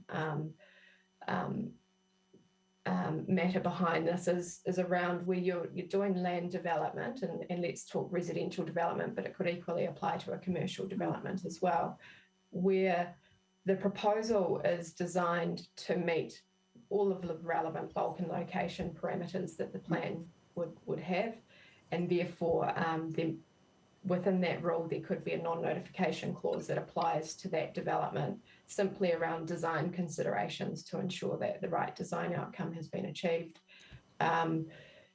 If as part of the wider bundle of the application there's also rule triggers for transport, and equally it applies to earthworks as well, then the whole application loses the status for non-notification, and the whole application then is considered in terms of effects on surrounding parties.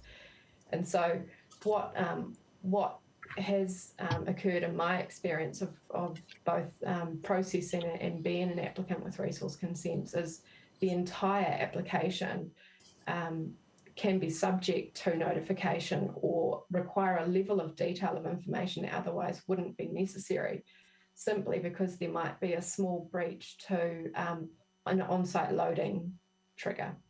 And so it's trying to ensure that perverse outcomes don't result simply in relation to matters that could actually otherwise more appropriately be considered and dealt with through assessments by the professionals in any case. On this broader matter, I was taking note of the chair's comments around the case where there were horses, for example, along the road, and whether or not that would perhaps be better informed through local knowledge of the neighbourhood. I do note that activity-based consents may still require consideration more broadly. For example, let's say there's a clean fill site in operation or seeking consent. It's not actually always the transport standards that are going to be the trigger or the need to consider the effects on the road transport network for an operation such as a clean fill. It could be that the activity in and of itself has discretionary activity status, and as part of the broader discretion you consider wider matters in that scenario. So it's not to say that all activities would be occurring without that local input where it might be appropriate to do so. And I also note that I'm not suggesting that non-notification clause applies to high traffic generating activities also for a similar reason. So the non-notification clauses that I'm suggesting would be appropriately applied for precluding limited notification are in relation to quite technical aspects of the transport chapter. The way I've seen that concern addressed in other plans, Ms Williams, is with restricted discretionary activity defaults that say that the matters of discretion only relate to the matters of standard non-compliance What about that as an alternative?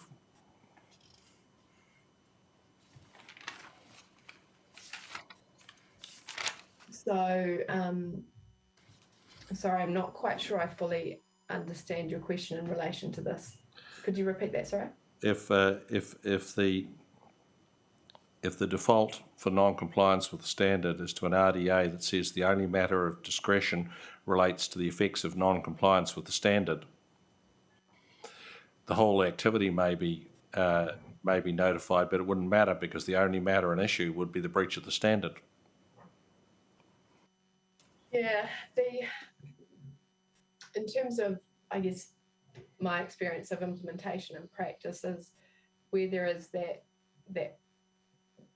loss of a preclusion for a broader application, then all effects relevant to any trigger within the application need to be considered on broader potentially affected parties. So while the transport related discretion may relate only to that matter of the breach, that's appropriate to do so. All of the other rule triggers would equally require consideration of the matters of discretion that they have. But why? So your point would be they would all be bundled to the standard, but if they're all bundled to an RDA standard that has only one matter of discretion, being non-compliance with the transport standard, how are all those other extraneous matters pulled in either on notification or on a consent decision? So that would be in a case where there's a broader land development package that includes consent triggers for other matters. But for example, the residential situation where it might also be a multi-unit application, but the rule in which that's triggered under has a preclusion for notification. So it's only the transport rule that would flick the entire preclusion out of play. But like, if the concern is about bundling, it's about bundling to the most restrictive rule standard. If the most restrictive rule standard is restricted discretionary with a single matter of discretion, I still don't understand the problem. Now, if you're breaching multiple rule standards, then I think that it's the point that you're breaching multiple rule standards, but those other rules have notification preclusions. Correct. Oh, gotcha. And yes, correct.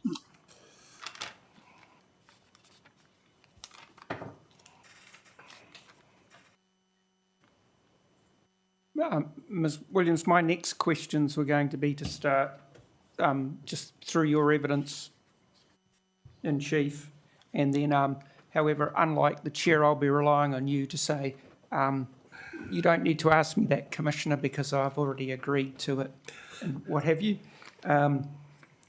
So the first one, at 5.19, and this is in relation to the infrastructure policy 02, I think you've now, if I've got it right, you've agreed to that, or is that still a matter in contention? This is the removal of the reverse sensitivity effects. Sorry, no, so if I can just clarify, paragraph 5.19, did you say? Yeah, yep. So of my evidence in chief, that's in relation to... Page 11, in relation to,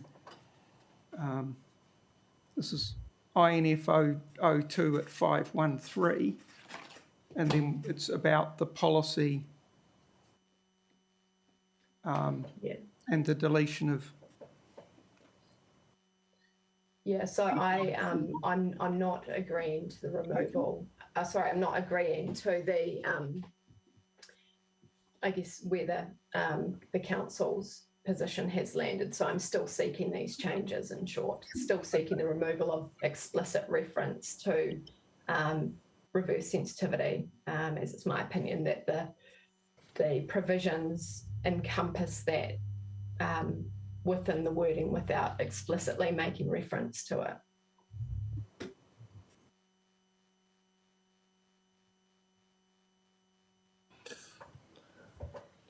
Put simply, if it says including reverse sensitivity, and you accept it already encompasses it, what's the problem? Yeah, so my opinion is that it by singling it out as a matter of prominence within the provision, it's in a way elevating it over and above any of the other adverse effects that could occur, such as those more direct effects around limiting access to the infrastructure that might constrain maintenance and operation, for example. So in my opinion, it elevates one component of an adverse effect over and above the other matters that also naturally should be considered within. How does that relate to the NPS that has reverse sensitivity effects specifically included in policy 10? The NPSET, yes. I don't, in my opinion, I don't see the removal of specific reference to reverse sensitivity effects as not implementing the NPSET requirements. The policy specifically refers to the matter of reverse sensitivity, and you'll see within my amendments that I've made to policy 6 within my statement as well. I certainly acknowledge and make reference to reverse sensitivity within there. I consider that the wording without specific mention to reverse sensitivity still adequately encompasses the assessment of that effect.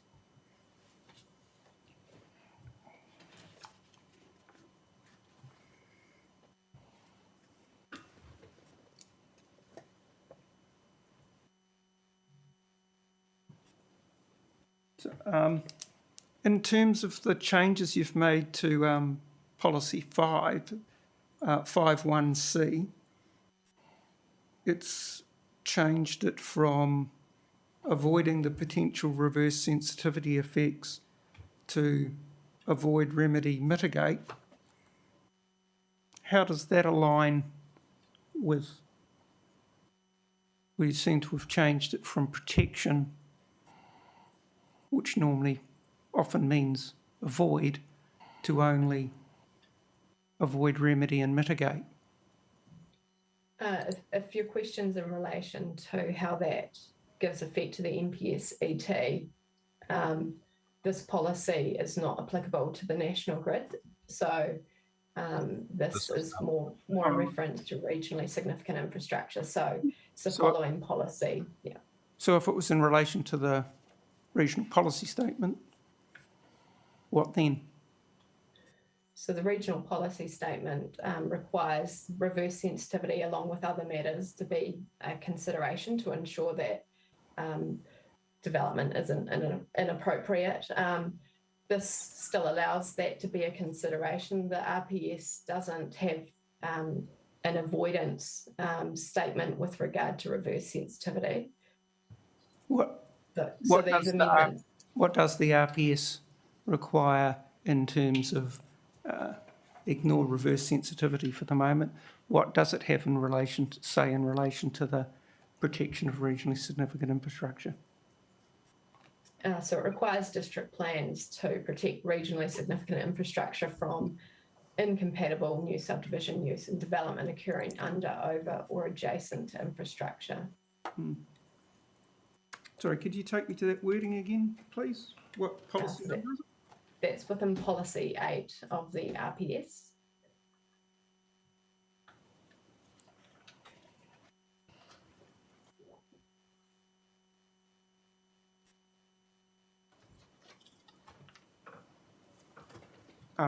So I could characterise it, can I characterise it that you're saying that the ARM equals protection under that policy. That you're suggesting in policy P5 is the meets and gives effect to policy 8 of the RPS. That's correct, yes.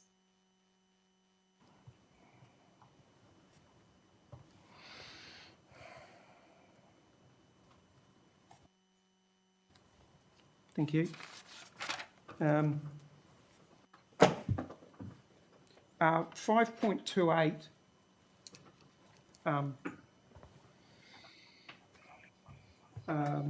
the policy doesn't preclude subdivision, the sentence starting that. And you're talking about subject to successful assessment of that policy via an RDA. You're suggesting it be written in a more positive framework, a positive framing, so that the policy, noting that the proposal is anticipated in the PDP as an RDA. Isn't reframing the policy in relation to the activity status, isn't that conducting the assessment in the wrong order? Shouldn't you get the policy correct first and then determine what the activity status is? So this is in relation to the new INF P6. So that's one of the matters within my my summary where I accept that reframing it from only allowing to providing for, which I sought, I accept that that's something that I no longer pursue. Right. Okay. So what may be of benefit to the Commissioner is reference to the revised wording that I've set out in my attachment A to my summary statement, which is largely drawing on the wording that was suggested within Ms. Whitney's evidence in chief for this policy. Although you'll see I have made some clear changes also. Right. And the because you can't see who's at the hearing these days, were you listening to our questions of Mr. Smeaton and Ms. Sweetman in relation to how the drafting that was the drafting guidance notes in terms of the plan, how it was how that drafting was supposed to be reflected in terms of which only allow was led to one type of activity status, providing 4 was enabling and led to permitted activity status. So firstly, were you No, listening? unfortunately, no. I didn't catch that conversation. That's all right. No. For reasons other than, I can probably understand why it was fairly dry. The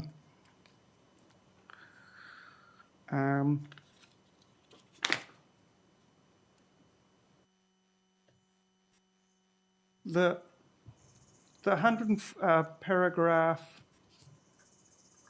5.35, the 140 residentially zoned properties in terms of the transmission lines without looking at it. How are we best to view that in a plan or? Yes, that the planning maps currently show the national grid through the use of the buffer corridor, and that goes up the back of Whitby over through to the grid yard at Pawatanui substation. Okay, no, thank you.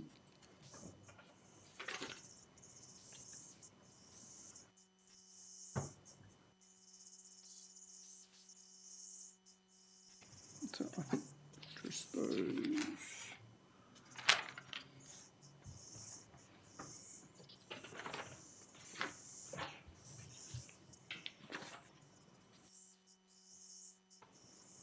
In the 5.53, the rail corridor setbacks, so you just, what your number is, what, 2 metres and 2.5, is that? Yeah, so I note that the council has recommended 1.5 metre setback, which I can accept, but I also note that I'd be willing to actually entertain a slightly greater buffer distance of 2 metres within the residential zone and up to 2.5 in the commercial zone. Okay. Just in terms of those, the Whangarei appeals that you, for those plan changes that you're referring to, when you say they were settled on appeals, was that just the outcome of mediation and consent order, or was it actually heard Correct. by the court? As I understand it, it was a mediated outcome.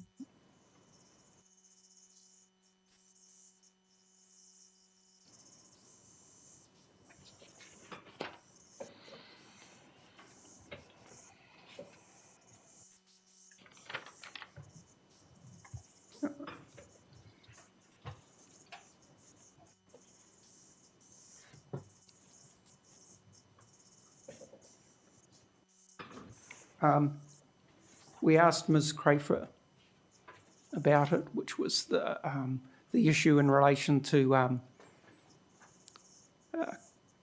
the parking on both sides of the street as one example in a design standard, and how that might relate to the NPS UD.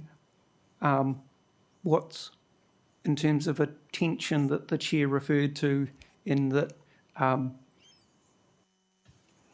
not having car parking on sites, and that's probably, there'll be no doubt Kaingaroa's got a submission on that in relation to the residential zone, by way of example. But in what's your view in terms of that tension between, if they don't have parking's not required on site, then it's required on the road, and how that relates to that transport matter? What's your view?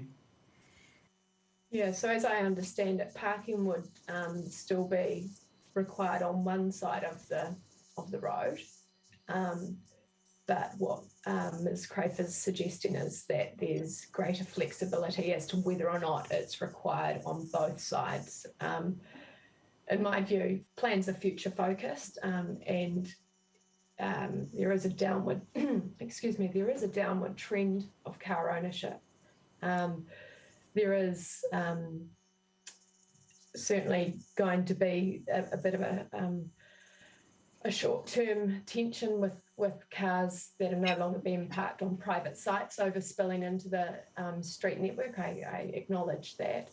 But in my view, there's broader considerations in terms of that parking within the street. So as Ms. Crafer mentioned, there's the safe and efficient operation of the road, so speed environments, which comes back to safe and well-functioning urban environments.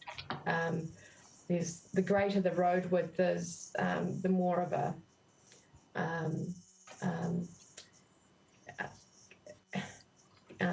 cavernous sort of canyon effect it might have, for example. In an urban environment, it's nicer to have narrower streets in urban environments where there's people locating. So I acknowledge there could well be a short-term tension between overspill parking and the consequences of the NPS UD direction to remove on-site parking from plans. But I also note that in many cases, developers, for varying reasons, will still elect and choose to place on-site parking within sites. So I don't think it's a complete all or nothing again. Can I just ask you to follow up? Where's the evidence of a downward trend of car ownership? Certainly, I don't have any to hand in relation to Porirua City.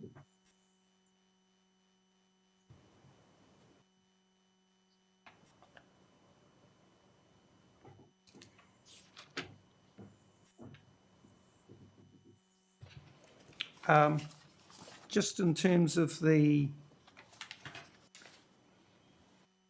earthworks component, and this is the preclusion of notification. So for the standard EWS2, you agree with that part at 2.10 or support those changes, but it's the remainder of the matters under that standard that you're concerned about. And I'm just trying to make sure I've got the list for the ones that you think don't need to be included correct.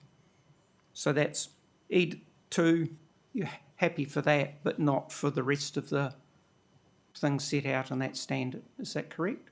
That's correct. So I'm suggesting that standard 1, 3, 4 and 5 have a preclusion. The reason I've excluded S2 from that list is I acknowledge that there will be situations and cases where the scale of earthworks and exceedance of that height or fill depth will result in, for example, alterations to the character of the landscape in an area that a community might have a particular interest in being involved in. Within that, I'd note that I'm recognising also that there are identified landscapes throughout the city, but I'm applying, I guess, a more conservative approach by saying that it's appropriate to allow potential notification to occur on a larger scale, even outside of those identified landscapes, as I acknowledge that visual amenity and landscape character is a broader matter that could benefit from public engagement. At 7.8 of your evidence, you disagreed with Mr. Smeaton's statement that case law has established this. In terms of, and I think that's on 248 of Mr. Smeaton saying, which cases are you referring to that say the opposite, or which cases is it that you disagree with? I'm not sure what particular case Mr. Smeaton's referring to, where he forms the view that that the approach he's referenced is the correct one. So to be clear, I'm not clear what case law he's specifically referring to in that case, but Okay. I do acknowledge that if a preclusion statement doesn't apply and you need to go through a 95 assessment process, I acknowledge that the council, in undertaking that assessment, can't use conditions that it intends to place on the consent as a matter to find that affects a less than minor on a party, unless there are aspects of a proposal that was offered within an application for mitigation. But in my view, that's somewhat redundant, and what I'm suggesting is that with the preclusion statement in play, there's not even that 95 assessment of affected parties that occurs. So the case law that Mr. Smeaton may be drawing on, which I'm not specifically aware of the case he's referring to, but it's potentially not relevant to the situation that I'm setting out. Thank you.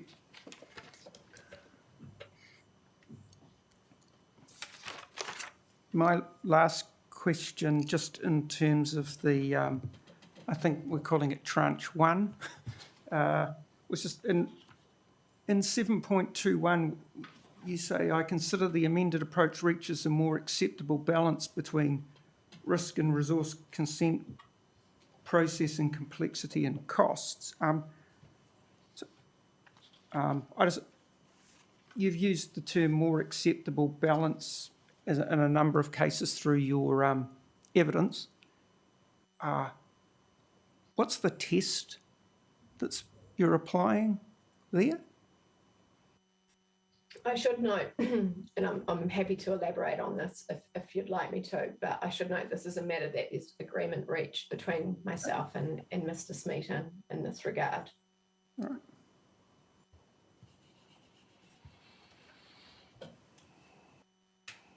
No, that's fine. Thank you. Commissioner Morris.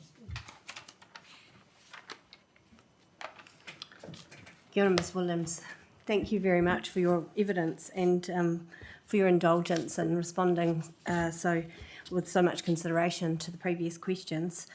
I just have a couple of remaining questions for you, and the first one relates back to the question I put earlier to Ms Crofer, which you have largely addressed, and that related to the notification preclusions in relation to earthworks in particular.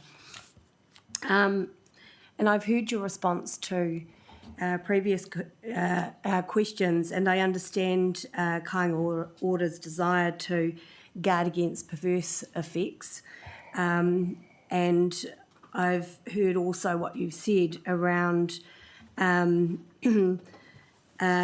situations where which involve less technical activities that may still require notification, and therefore the inclusion of submitted views and views from surrounding communities. But I'm just wondering, in relation to the situation where Kāinga Orders recommended amendments to include the non-notification clause on earthworks does apply, how would, in your opinion, visual and amenity effects from earthworks associated with, say, the construction of a new road in a relatively undeveloped area that does have, from the perspectives of surrounding communities or activities, certain values of importance to those people and local residents, how would those effects be dealt with through the intended preclusion, notification preclusion policy?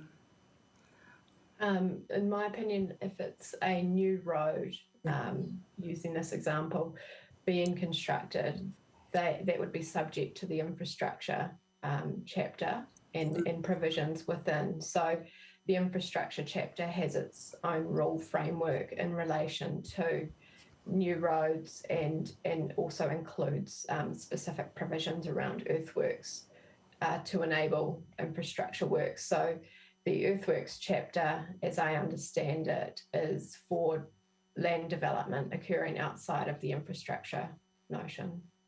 I see. So are there any, in your view then, there would be no risk for effects like amenity and visual impacts to be underestimated in the views of experts, for instance, who would be providing in your submission the principal evidence without the benefit of potentially affected parties, if you like? Not in relation to the standards that I'm suggesting it's appropriate to have a preclusion of. So I acknowledge that the standard that controls cut height and fill depth is one where a preclusion wouldn't be as appropriate to apply. So I'm not suggesting that it applies in that case. So the other standards where it would apply are in relation to site area of earthworks. So that varies depending on what zone you're in. So between 250 square metres, 400 square metres, 500 square metres, depending on what zone you're in. I'm suggesting that a preclusion applies in that case because largely the issues that are being considered there are silt and sediment runoff, which can be readily controlled through a good suite of conditions. The transport of earthworks, again, can be controlled through imposition of conditions, sediment discharging from the site, again, that can be controlled through conditions. So the areas where I consider preclusion should apply are those ones where I consider both technical input and conditions can readily work through and respond to the effects that may be generated by any such proposal. Thank you. Just one last question on the same topic, but in relation to your evidence in chief, at paragraph 711, where you've noted there, just as a matter of completeness, that the preclusion of notification does not obviate the council's requirement under step 1 of section 95B. Now, I'm just interested in how this exception, if you like, might apply under a rule, under the rule that you're proposing. So can you please explain how you see this requirement working in the context of the preclusion notification rule? Yes, so through section 95, there's a stepped process, if you like, that the council must go through when it's making a decision on notification. The first step for limited notification are the matters that I've set out at paragraph 7.11. You have to go through that regardless of whether there's a preclusion or not. That's the first step you need to navigate and pass before you go through the following steps. So the preclusion clause would be at a subsequent step down in your assessment. So if it's appropriate to find that there's affected parties under step 1 for those matters that I've set out within paragraph 7.1.11, then notification should occur on that basis. Okay, thank you. For those matters. Ms. Williams, just as a matter of clarity in the plan, do you consider that if the intention is to preclude limited notification, that exception should be noted on the face of the plan? Yes. Just for broader awareness? Yes. Is that... Yes. So as not to create misapprehensions that it's a complete preclusion. I can accept there would be value in making parties aware that step is still a part of the process that would have to be followed. Thank you very much for your responses. My final question there was preempted by the chair, so nothing further. Thank you. Thank you. Mr. Weddington, we're up to you, but speaking personally, I'm hanging out for some lunch. Is it okay if we break and hear you before we hear Mr. Allen? Yes, that's absolutely fine. I was going to suggest that as a way forward. I probably will try and keep my comments brief, maybe to even 5 minutes. What I've got effectively is almost structured like a reply submission almost, where I'll try and orient you to some of the comments and questions you've made and give a supplementary answer rather than go through my submissions in any depth. So maybe it'll be 10 minutes, but hopefully more like 5, and that should give enough time for Mr. Allen's tranche. But I am conscious that we anticipated that tranche would actually take longer than this one. Hopefully that's not the case, but I do want to leave as much time as possible for the... Well, we have a little bit of freeboard of the day, so we'll adjourn now until 1:30, and we'll ask the hearing administrator to make a few phone calls. Yes. Thank you very much. Adjourn to 1:30.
Good afternoon. Thank you. Well, look, I spent the lunch break trying to feed myself rather than go back to my notes, but I've basically identified about 5 or 6 brief points that I can make in response to some of the issues that have arisen this morning and some of the questions that have been asked. So I'll basically go through them in the order in which they appear in my notes rather than anything specific, if that works for you. The first one is what the chair called squaring the circle, the sort of interplay between the different or the capital national policy in the NPSUD and the small n, small p national policy of active transport modes. And I agree that I don't know that there's a need to square the circle. I don't know that there's a tension that needs to be resolved between them, because at the end of the day, the active transport modes, the transport issues fit within the definition of well-functioning urban environment in the NPSUD, and that's policy, well, Objective 1 and Policy 1, which I probably don't need to take you to, but there's specific reference in Objective 1 to the health and safety of people. That refers to the safety of transport networks at least. And in Policy 1, there's also a reference to the need to take into account the need for people to have good accessible jobs, transport, and things of that nature. So I really see it as all part of your broader role, which is to try to create in these urban zones a well-functioning urban environment, which includes people's health and safety, as well as intensification and densification of housing. And it's a matter for you how where you put the line on the spectrum or the sliding scale. But the other point that I'd make about the particular transport policy, which I think was P6 that you discussed at length with Ms. Crafer and Ms. Williams relating to manoeuvring, is that policy is not about resolving the unfortunate occurrence of driveway deaths, but ensuring that as people go from a driveway to an access road, they're able to do so safely. So, and there's a whole package of things that go into preventing driveway deaths, but I don't think in my submission we're going to solve that by a district plan rule suggesting that it's triggered with 1 residential unit as opposed to 3 residential units.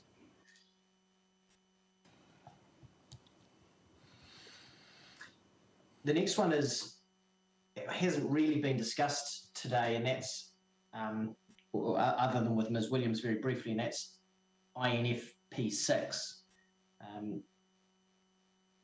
Now that is this policy that's intended to give effect to the NPSET Policy 10, and there's Ms. Whitney for Transpower and Ms. Williams for Kainga Ora have come much closer together in the course of their evidence and rebuttal evidence, and Ms.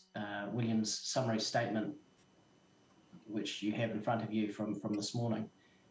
But there's a couple of points on which they disagree, and one of those is the added sub-policy 1, capital A, which is a direct avoid policy, which I think Ms. Whitney says is effectively intended to give effect to Policy 10, which is an avoid policy.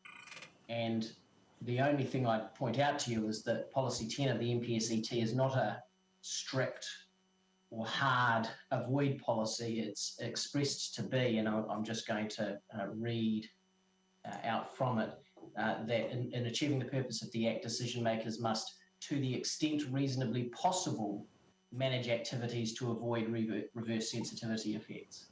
Now, this is a theme, I suppose, of Transpower's legal submissions. Wherever the NPSET has words like where possible or to the extent possible, it's highlighted in Transpower's submissions where they're trying to provide some sort of nuance or room to move in managing and enabling transmission assets, but in this example where it's about managing adverse effects of third parties on the transmission network, the approach is to treat this as if it's a hard avoid policy, which obviously it's not. And the point I make really is just that they can't have their cake and eat it too. Excuse me, through the chair, Mr. Whittington, are you aware of any case law in relation to regional or district plans and the manner in which it relates to that NPS policy that provides any guidance one way or the other? Or put it another way, doesn't Judge Justice Wiley's decision in the Transparent Auckland case talk about, well, it's reasonably possible where there's no current development and not reasonably possible where there is. So it gets very close to a more absolute avoid policy. The more direct question. Well, no, I don't see that decision as undermining what I've just said in any way. The fact of the matter is that we're creating a policy framework to apply to at a district rule level. It's not currently framed to be about existing versus new assets, at least in the way that this policy 10 is given effect to through the rules as far as I read them. So I don't see why that paragraph 1 capital A, which turns INFP 6 effectively into a full or hard avoid policy, I don't see that that's appropriate. The other reason for that is because it actually, in some circumstances, could clash with paragraph 2, because paragraph 1 and paragraph 2 both provide, I suppose, some of the subtlety that to the extent reasonably possible is intended to provide. And I can imagine some circumstances, not all circumstances, but some circumstances where you might be giving effect to or providing for some development that is acceptable under Parrot 2, but then it comes hard up against 1A and you have a bit of a conflict or an interpretation issue with how that policy as drafted by Ms. Whitney is given effect to. So I don't see that case as undermining what I'm saying at all.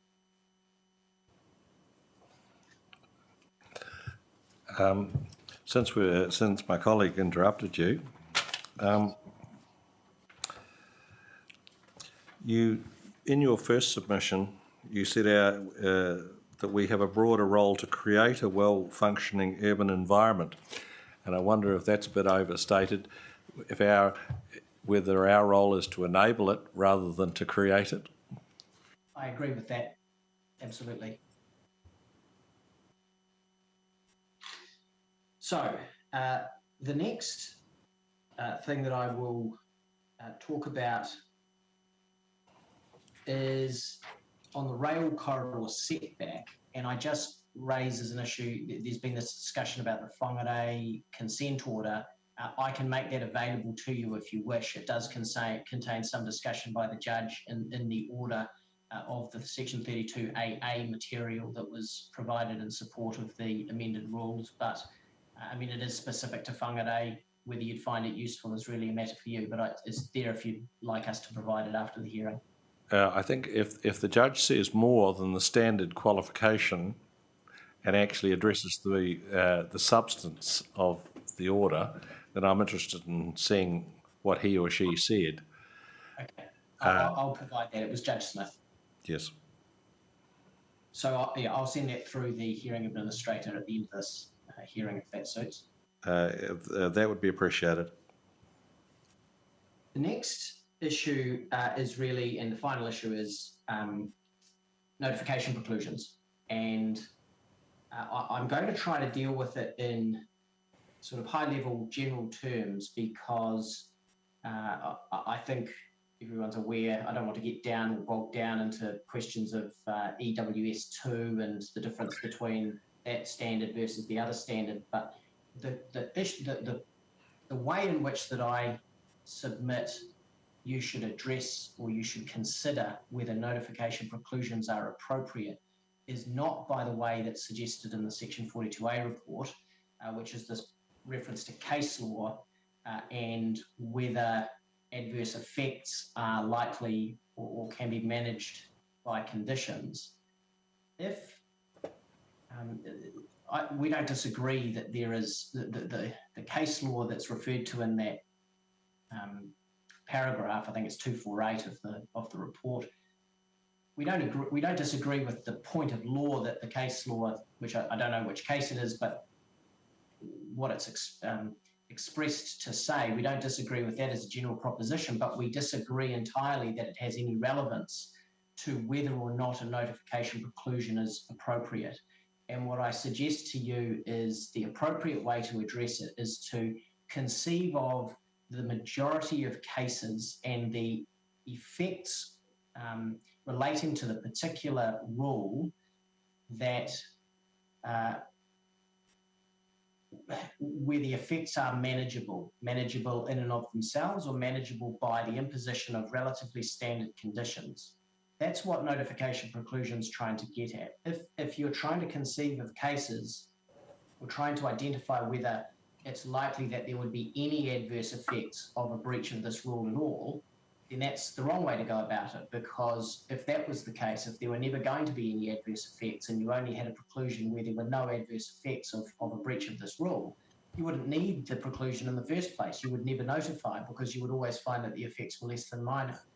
So by introducing preclusions through Section 77D of the RMA, Parliament was anticipating that they would be used in circumstances where, despite the infringement of a district rule, by and large, the effects can be trusted to be manageable and acceptable.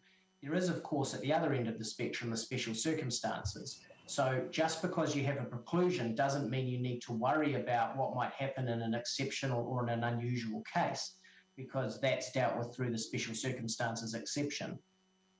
And that's why we say that the transport rule and the earthworks rule that we're talking about are good candidates for notification preclusions, both public and limited notification, and with the exception that Ms. Williams has identified of a breach of standard 2 for the earthworks condition. But by and large, the sorts of issues that would arise through a breach of those rules can be easily managed by the imposition of relatively standard conditions. Earthworks, sediment control, and construction transport management issues can easily be and often or always are dealt with through reasonably standard conditions, or to the extent of transport, they can by and large, if not completely, be dealt with by appropriate expertise being applied to the question raised by the infringement of the rule. So that's the approach that I urge on you to considering whether notification preclusions are appropriate for these rules. Question for you, Mr. Whittington. You said majority. Is a majority enough? Should it be more than 51%?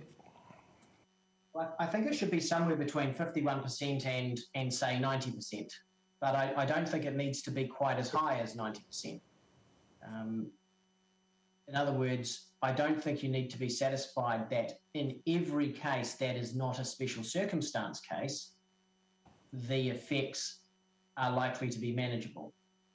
But if you're satisfied that actually in very many cases, or a significant minority of cases, we're going to run into issues.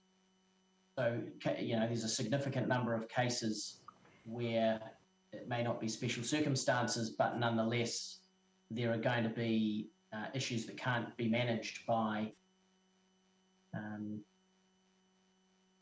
the experts or by the imposition of standard conditions, then that wouldn't be an appropriate candidate for conclusion. on that notification provision, you put it rather differently to what it's in your legal submissions, which references, I think you described it as your proudest moment in litigation history, the Associated Churches decision. That's in the appendix, isn't it?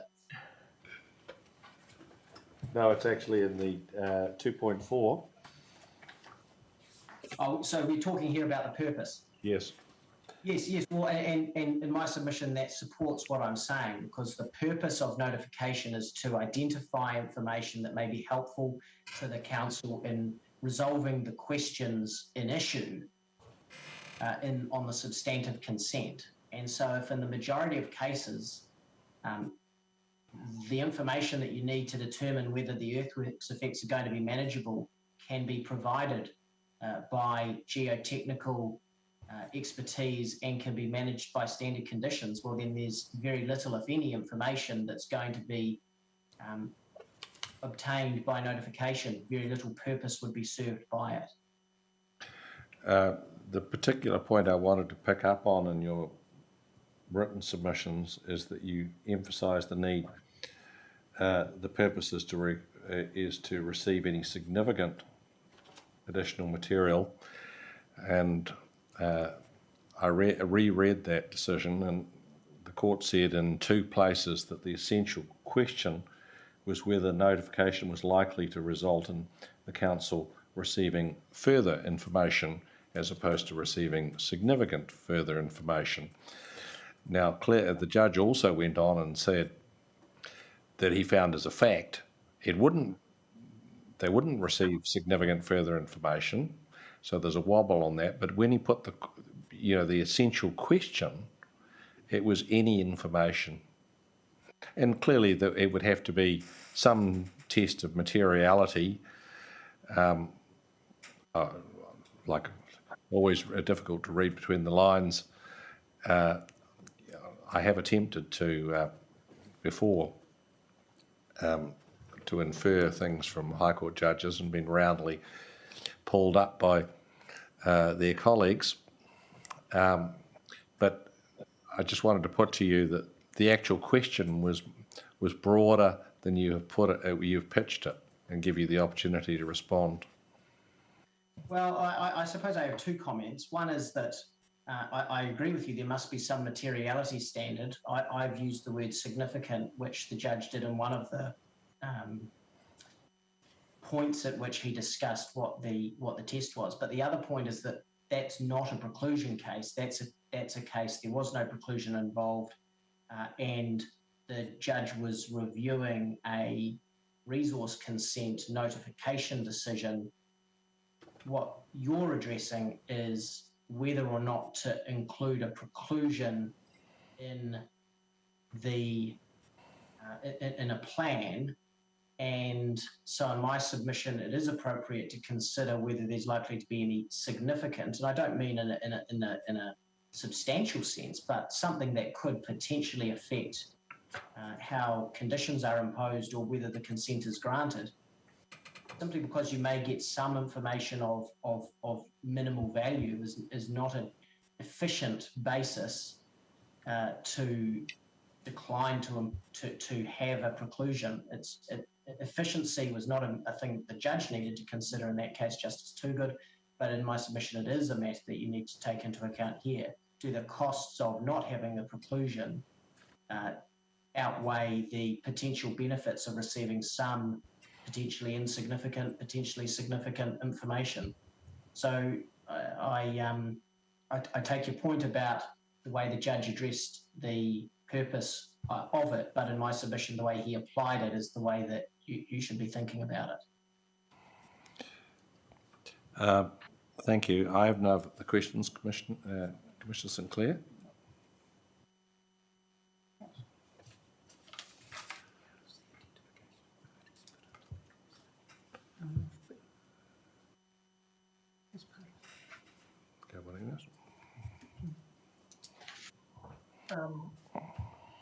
Sorry, that'll help. Mr. Whitting, in terms of the notification decision and the whether to preclude it or not, is it just about the effects, or is it that part comes first?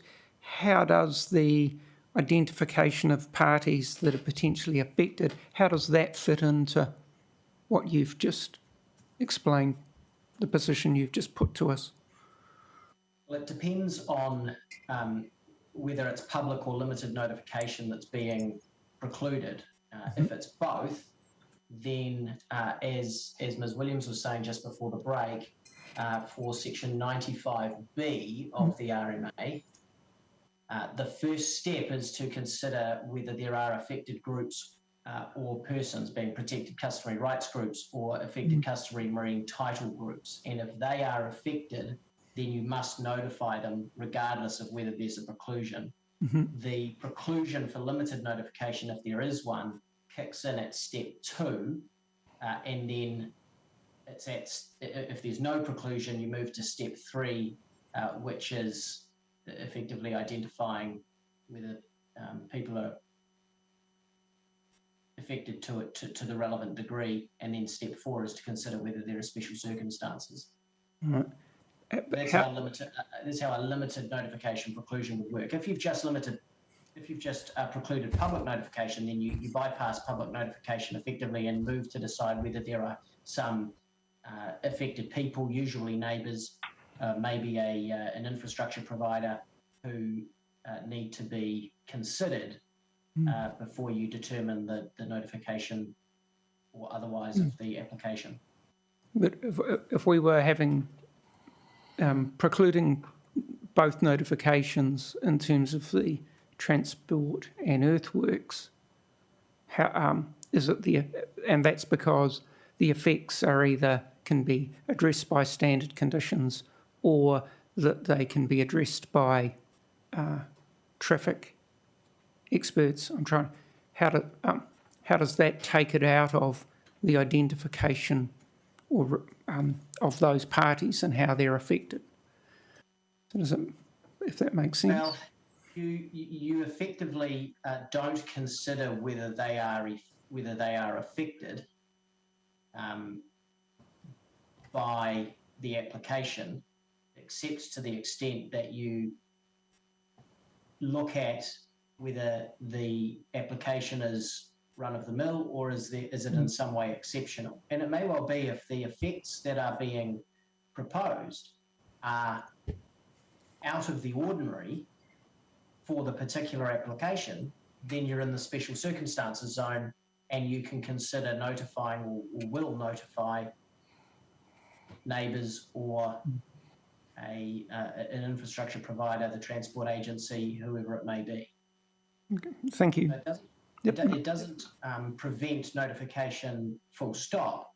It just effectively provides a tweak to the process that the council goes through.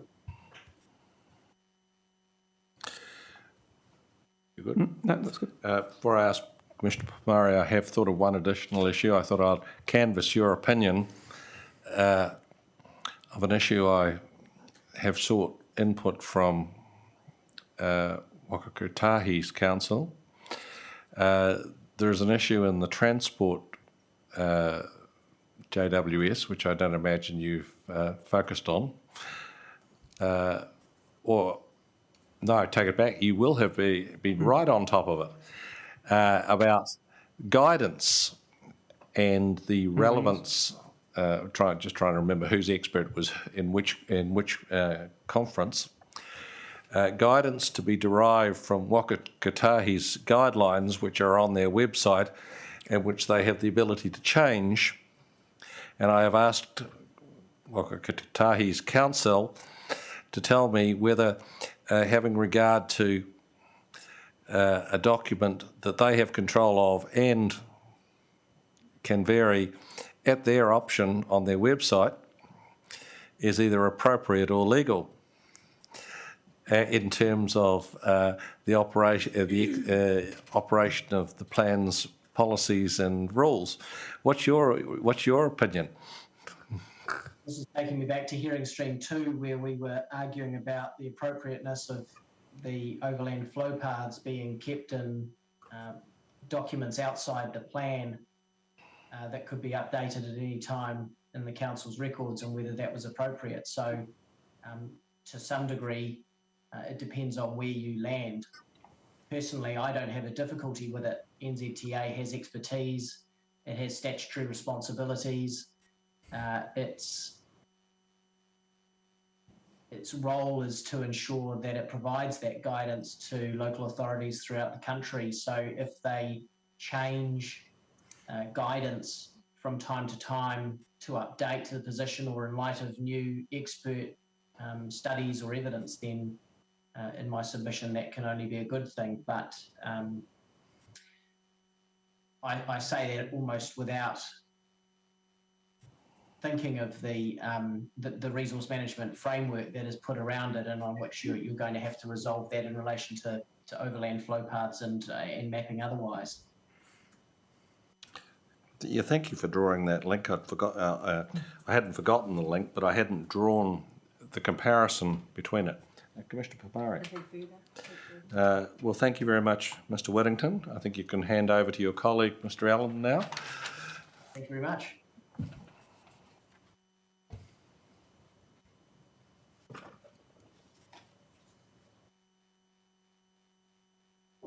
Start video. Mr. Allen. Can you hear me, sir? Can you see and hear me? Both. Very good. Good afternoon, all. My name is Douglas Allen. I am a lawyer in Auckland at Ellis Gould, and my firm represents Kāinga Ora as Mr. Whittington, and a number of matters around the country. One of the categories of matters that we've been acting for Kāinga Ora on has been an ongoing debate in various councils as to the extent to which district plans should incorporate provisions that govern the activities and the status of activities that occur on land adjacent to, in particular, state highways and also to the railways. And I just wonder, sir, for lighting purposes, I might close this curtain. That improves things. I don't know if that makes any difference at all, but I looked rather too bright in the photograph that I was seeing. So Ellis Gould's involved in this part of the hearing for that reason, because we have an involvement elsewhere in the country for Kāinga Ora. And our focus is very constrained. It is on the provisions that are proposed by Council and by Waka Kotahi and KiwiRail in terms of the way that activity should occur adjacent to these major transport routes. Thank you for allowing us to split the hearing in the way that we have. It certainly works for us. The witnesses who will be presenting in terms of this topic are Brendan Liggett, who's a Kāinga Ora representative, John Stiles, who's an acoustic expert, and Karen Williams, who you've heard from, but will deal with the second part of her summary statement and the second part of her evidence. Mr. Liggett, I've asked just to make some brief introductory comments when he speaks. You've read his evidence. Mr. Stiles filed some evidence in chief, some rebuttal, and then was party to the joint witness statement on noise. And again, he's got a brief summary statement, a couple of pages long, that we have forwarded to the council this morning. Hopefully you'll have it in front of you, and he can speak briefly to that. And it's clear from your minutes that you will have some questions for him and his the other noise experts in terms of these issues when they come to speak to you. And then Ms. Williams has supplied the brief summary statement that she's read to today. Now, I was saying earlier that the provisions that we're dealing with are issues that are popping up around the country. And ideally, I suppose, it's clear that there should be a national resolution. You won't have the same answer in every place, but we should at least have the same principles being applied throughout the country. We do not have that yet. And all the entities involved in terms of the transport entities and Kāinga Ora are having to grapple with that in multiple councils and in circumstances where the rules are coming up through plans in different ways. So there's a degree of commonality in theme, but there is a difference in terms of the way that councils are addressing it, or that proposals are being put to the different councils.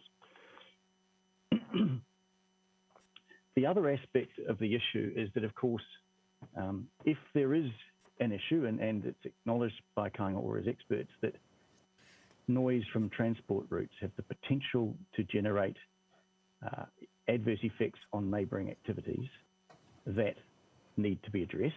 Whether they are being generated in any given case is a matter of evidence, but it's certainly a potential there. If that issue affects state highways, then clearly, sir, it can also affect local roads that have the same level of noise along them. And at this stage, this is an issue, to my knowledge, that's being addressed only in terms of state highways throughout the country. So again, that's a matter where a broader resolution would be desirable. And if we're dealing, as Kāinga Ōra accepts we could be, with health and amenity effects, then the noise generated by a road is dependent upon the traffic along it, the condition of the road, and the effects that are generated by that is determined in part by the receiving environment. That's not determined by who's monitoring or who's owning or who is operating the road in terms of the roading authority. Those are not matters we can address at this stage, clearly, in this environment.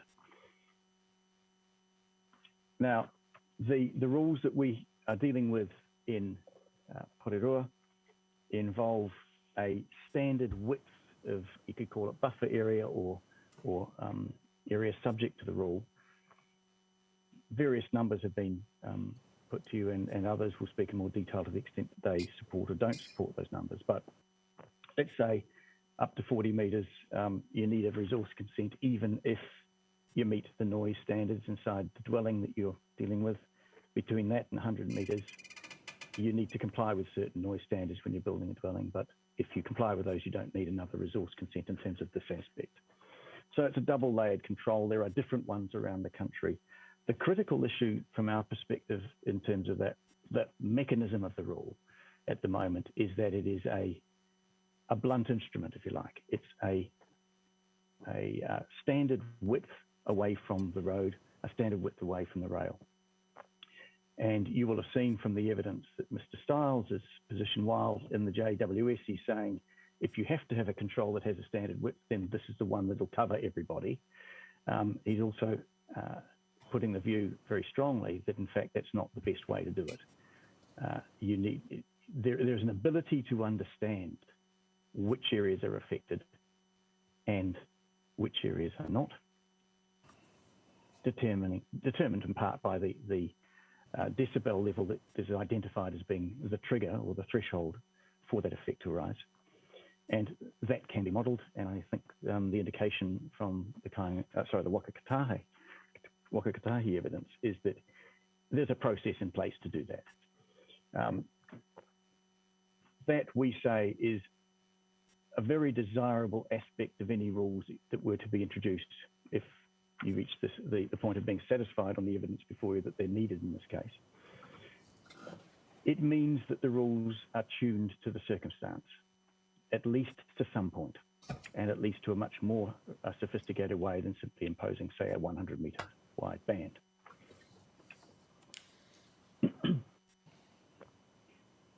The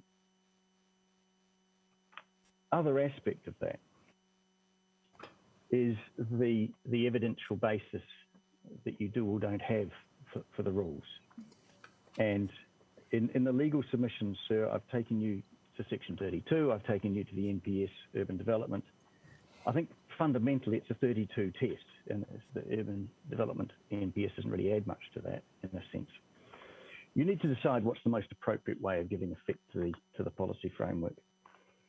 And in order to do that, you need to know whether there's a noise and vibration issue in Porirua. If so, what area of land is affected? And to do that, we say you should be assuming that both the road and rail operators will be complying with the duties under Section 16 in terms of a best practicable option for creating their roads in the circumstances they're dealing with. So in simple terms, that's addressing things like road surface. It's addressing the speed of vehicles that travel along the roads. And of course, in urban areas, generally that's lower, but on motorways, it's not. And it might be involving barriers that are constructed along those transport routes. And again, in urban areas where you've got local roads, no matter how busy they are, we don't really want barriers alongside them. But alongside motorways, we quite commonly have them, and there is a real benefit of having them. So you'll see that when motorways are widened and improved quite often, Waka Kotahi puts in place barriers that act as a means of reducing the effect of the traffic on the roads on the neighbours. Now, clearly, we can't control the traffic noise directly. We don't stop people driving, but there is an issue in terms of how the roads are constructed, the way that the environment around them is treated, and ditto with rail.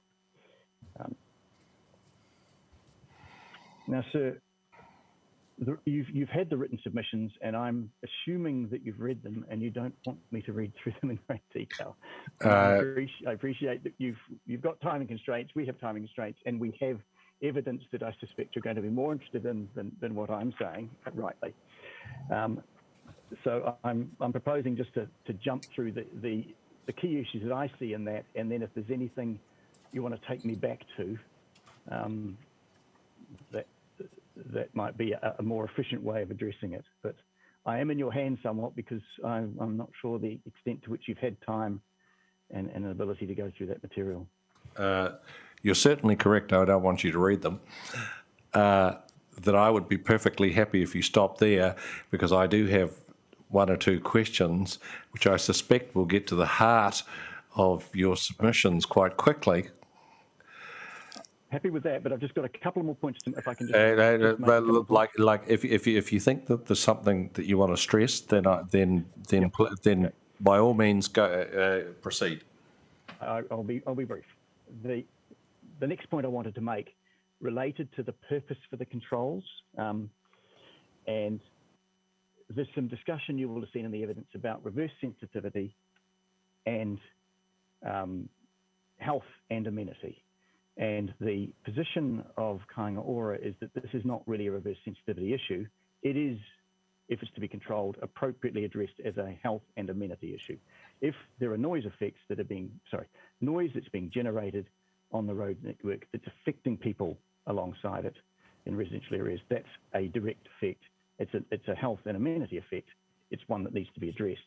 But we are not going to end up in a position where roads are closed or don't exist anymore as a consequence of complaints being made. So we see it very much as a health and amenity issue, not a reverse sensitivity. I understand that Kiwi Rail in particular might still be suggesting it is a reverse sensitivity issue. I just simply note in my submission and based in my reading of the case law way back, Winston Aggregates, AFCO, all that kind of thing, just a complaint isn't enough. It's got to be a complaint that leads to ultimately some kind of constraint on the activities or some sort of imposition on the parties. And in this case, we're still going to have roads through residential areas. We have to. The other point, sir,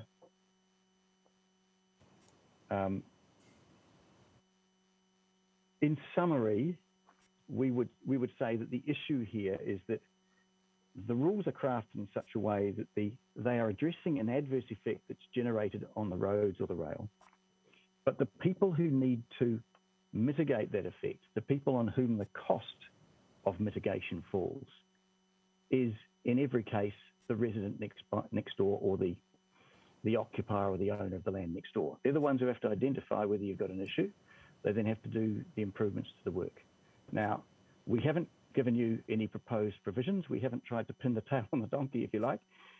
We've identified the issues and expressed the view that we don't think the evidential basis at the moment is there for the controls that are proposed, and that there are some problems with the provisions. And so very briefly, in my submission, I went through some of the objectives and policy provisions that focus currently on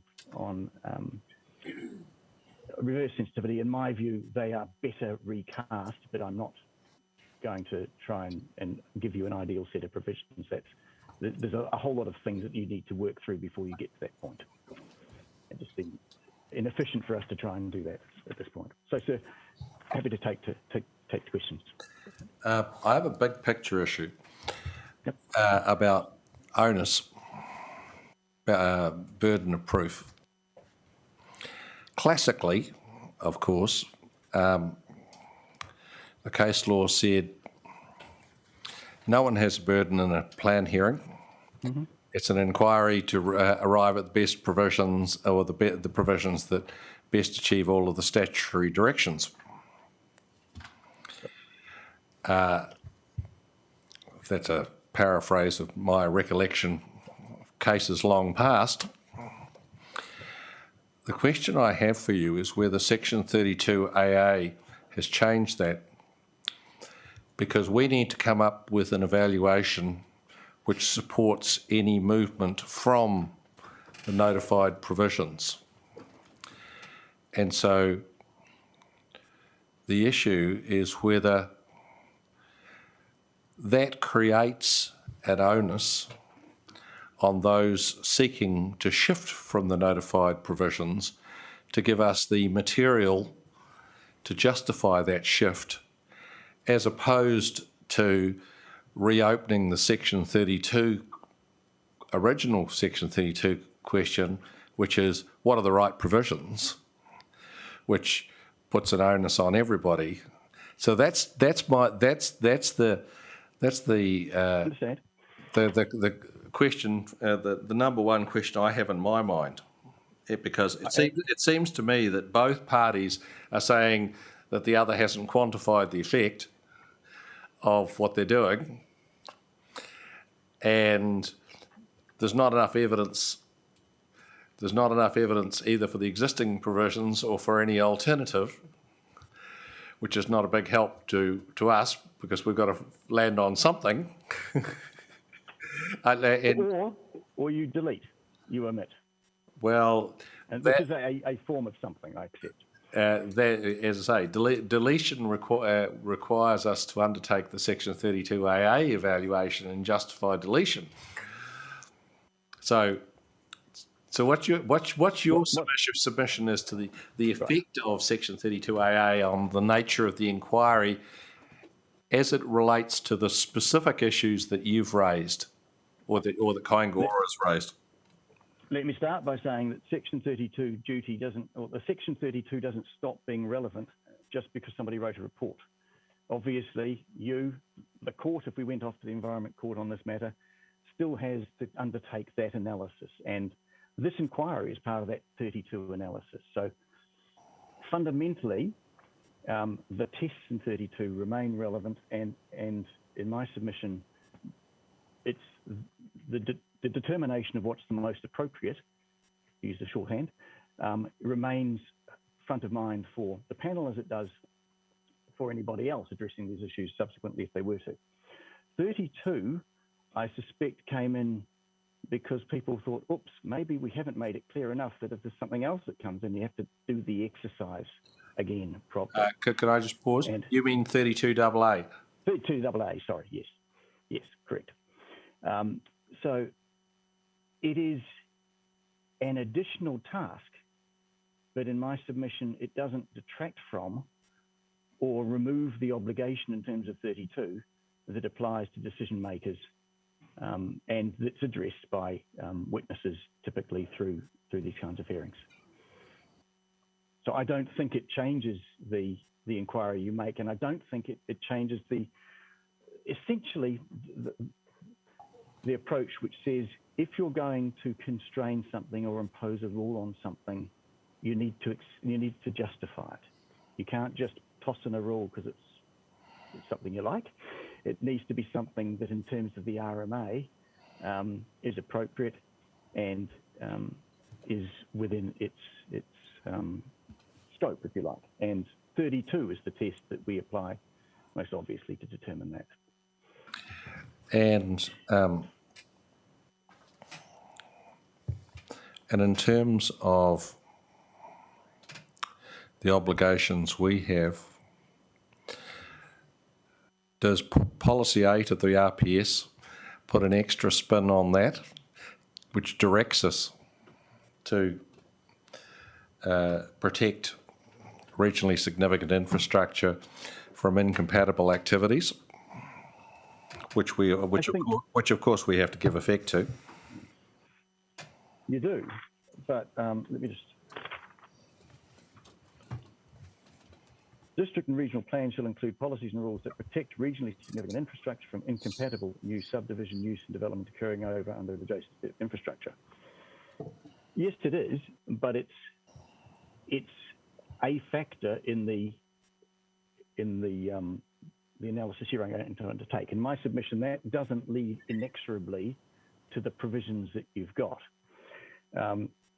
It's incompatible new subdivision, use and development. That covers a very wide range of things, including, I suspect, zonings, and probably most importantly, zonings. And of course, when you're making a decision to urbanise land, part of the decision one might make might be what are the effects that are being generated by existing infrastructure alongside it.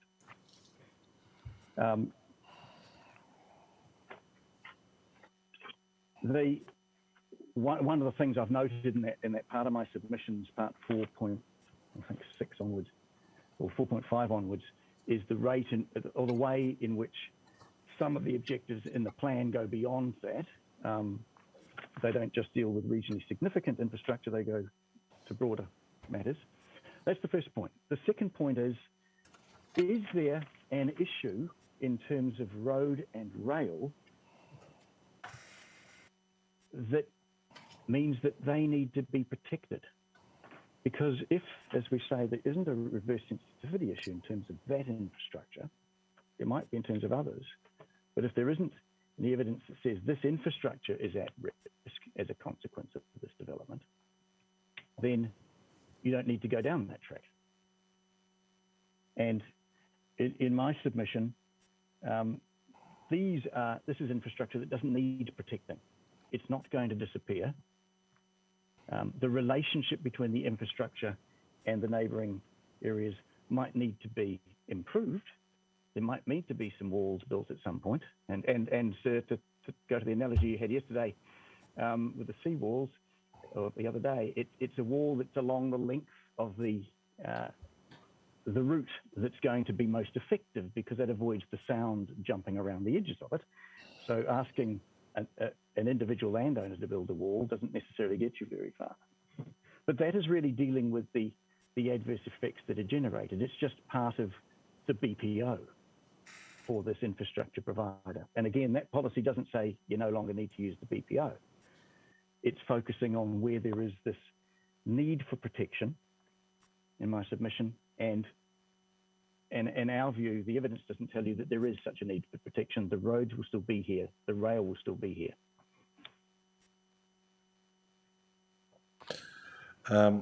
Next question is that I've dispatched the council team to satisfy me about, because I had some vague recollection that in the late 1990s, the Court of Appeal in the Minhinnick decision said that Section 17 didn't apply to designations and to requiring authorities in the exercise of the designations. I remember the late Richard Craddock QC challenged the persuading prevailing orthodoxy that it did successfully. And I wondered, because you've referred to that, having raised it on, I think on Tuesday, I haven't used the intervening time to actually go and look at it up myself. I haven't. because it's only about 20 years since I read that case. Yes. Can you assist? I can't. I remember Minhinnick as a name of a case, but I can't go beyond that in terms of detail. I can look at it. We'll look at it. Yes, that's what one's able and dedicated juniors are for.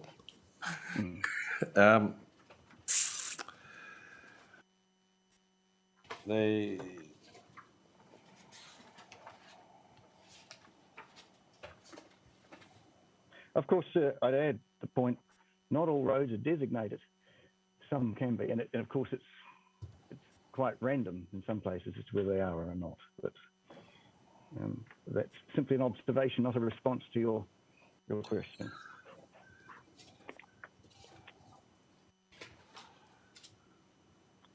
Oh, yes.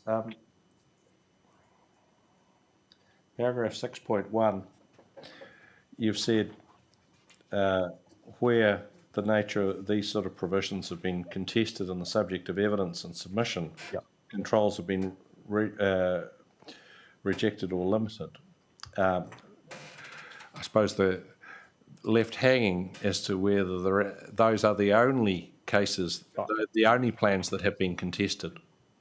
Correct, sir, and I don't know. These are the ones that I'm aware of having gone to debate, and we've quoted from the relevant ones. And as I say, I appreciate we're in a position where every council currently is having to grapple with these issues.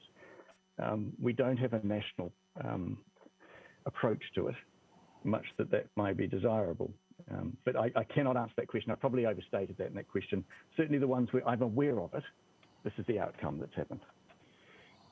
And of course, they're still en route in 2 of those 3 cases. And in the case of Auckland, unitary plan, nobody got a chance to appeal on merits.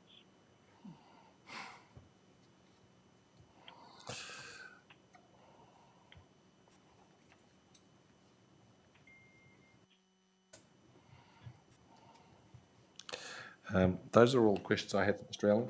Commissioner Sinclair? Yes, Commissioner Pomara? Kia ora, Mr. Allen. Just a very broad question for you to follow on from the interchange you just had with the chair around Kāinga Ora's fundamental, excuse me, issue in respect to the lack of evidential basis in support of the imposition of the proposed noise provisions through the proposed district plan. I wonder whether you can provide us with any assistance in pointing us in the direction of any evidence to support your proposition that the introduction of these proposed provisions through the PDP would constrain development. I think that's probably a question best put to Mr. Liggett. Okay. In terms of his knowledge of what this may or may not do, but also the other witnesses.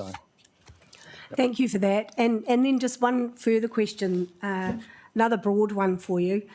How important is it for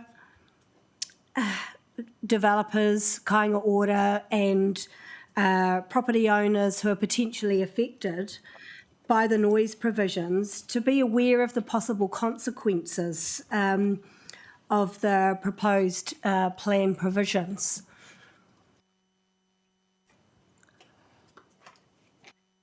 Well, if there's a plan provision, they'll be aware of it because they're going to need to get a resource consent to do, or they're going to need to comply with the standards. So it's on the face of the plan.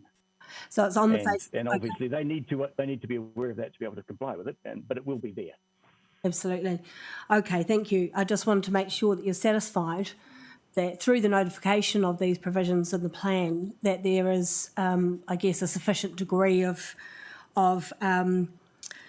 information and heads up, if you like, for potentially affected developers and adjacent owners to the impact of these provisions.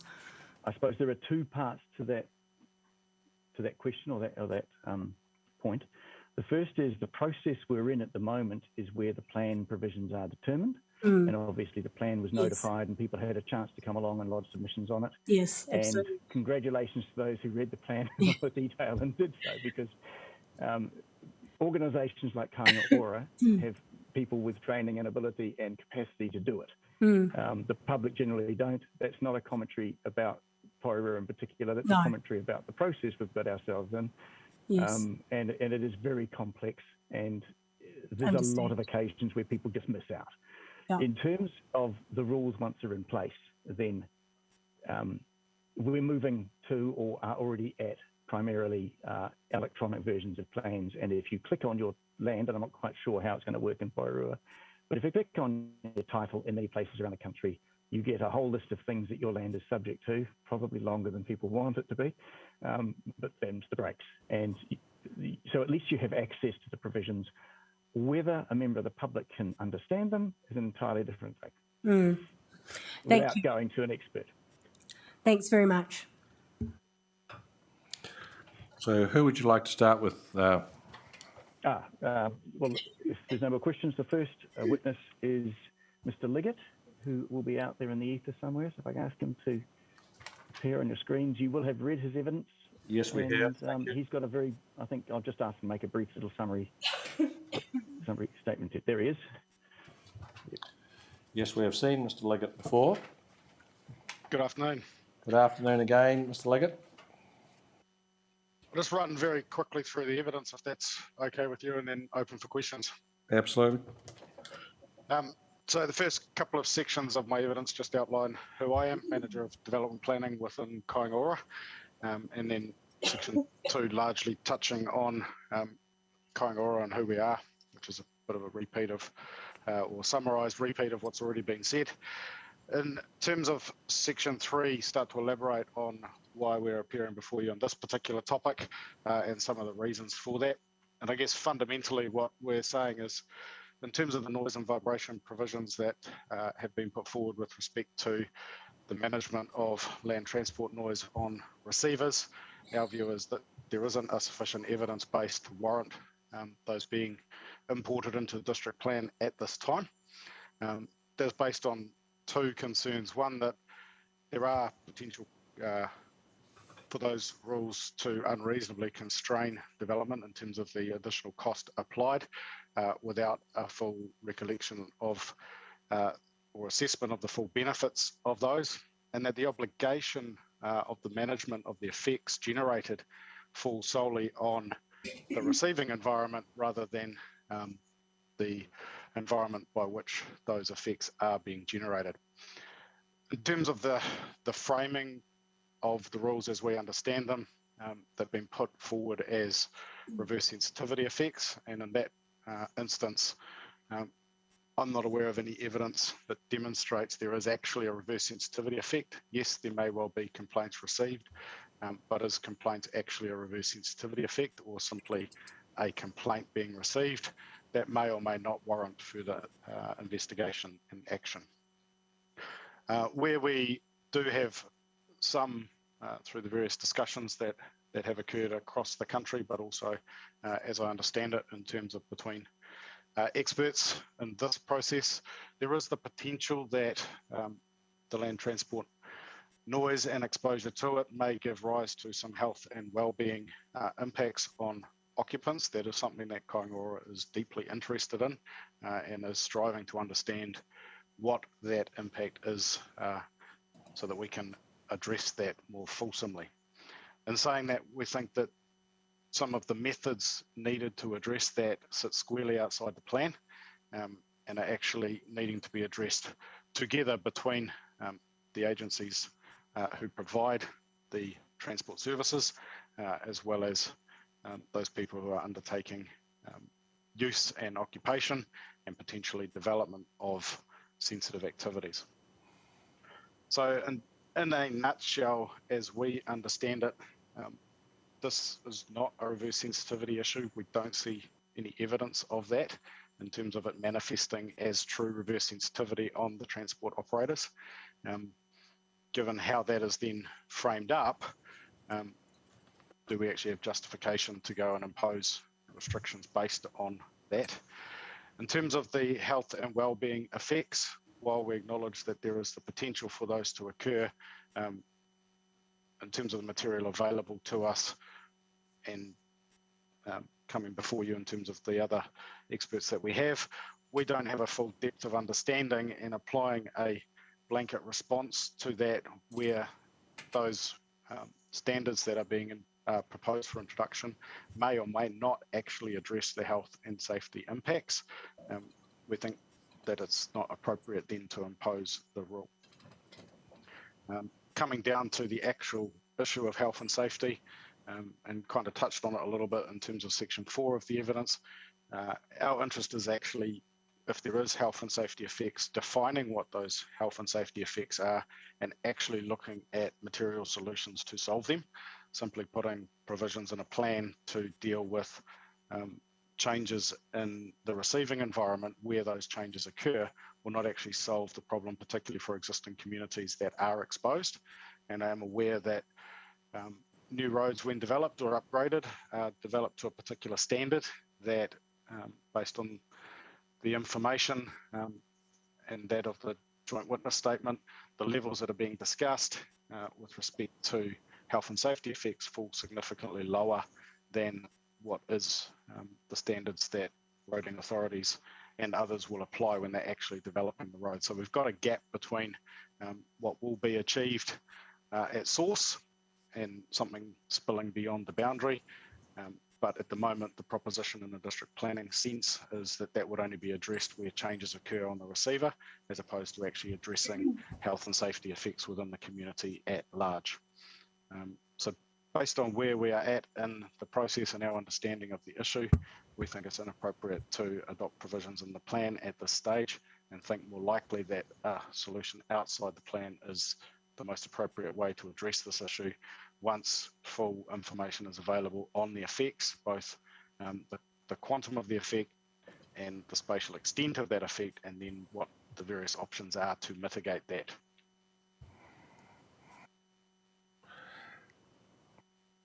And that's me if there are questions. Mr. Liggett, just to tease out this, reverse sensitivity is defined in the plan as vulnerability of existing lawful established activity to other activities which are sensitive to adverse environmental effects that may be generated by such existing activity, thereby creating the potential for the operation of such existing activity to be constrained. Is your premise that Kiwi Rail and Waka Kotahi will be able to fight off any attacks that residents might bring based on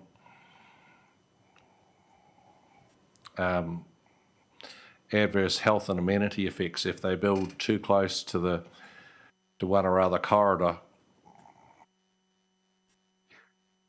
I personally haven't seen any material that suggests that has occurred. The material that I have seen in other processes, and I would cite the information and discussions we had at Waikato, in the Waikato District Plan hearings here, the instances where there was investigation undertaken by the transport authorities and resulting expenditure on their behalf to solve the problem was found to be as a result of surfaces not being maintained. So it was a maintenance issue rather than actually needing to curtail the road or make substantial changes to the form and function and operation of the road other than to simply maintain it. So if there's a maintenance defect or a maintenance failure, I struggle to see how we can leap then that is a reverse sensitivity effect. Thank you. And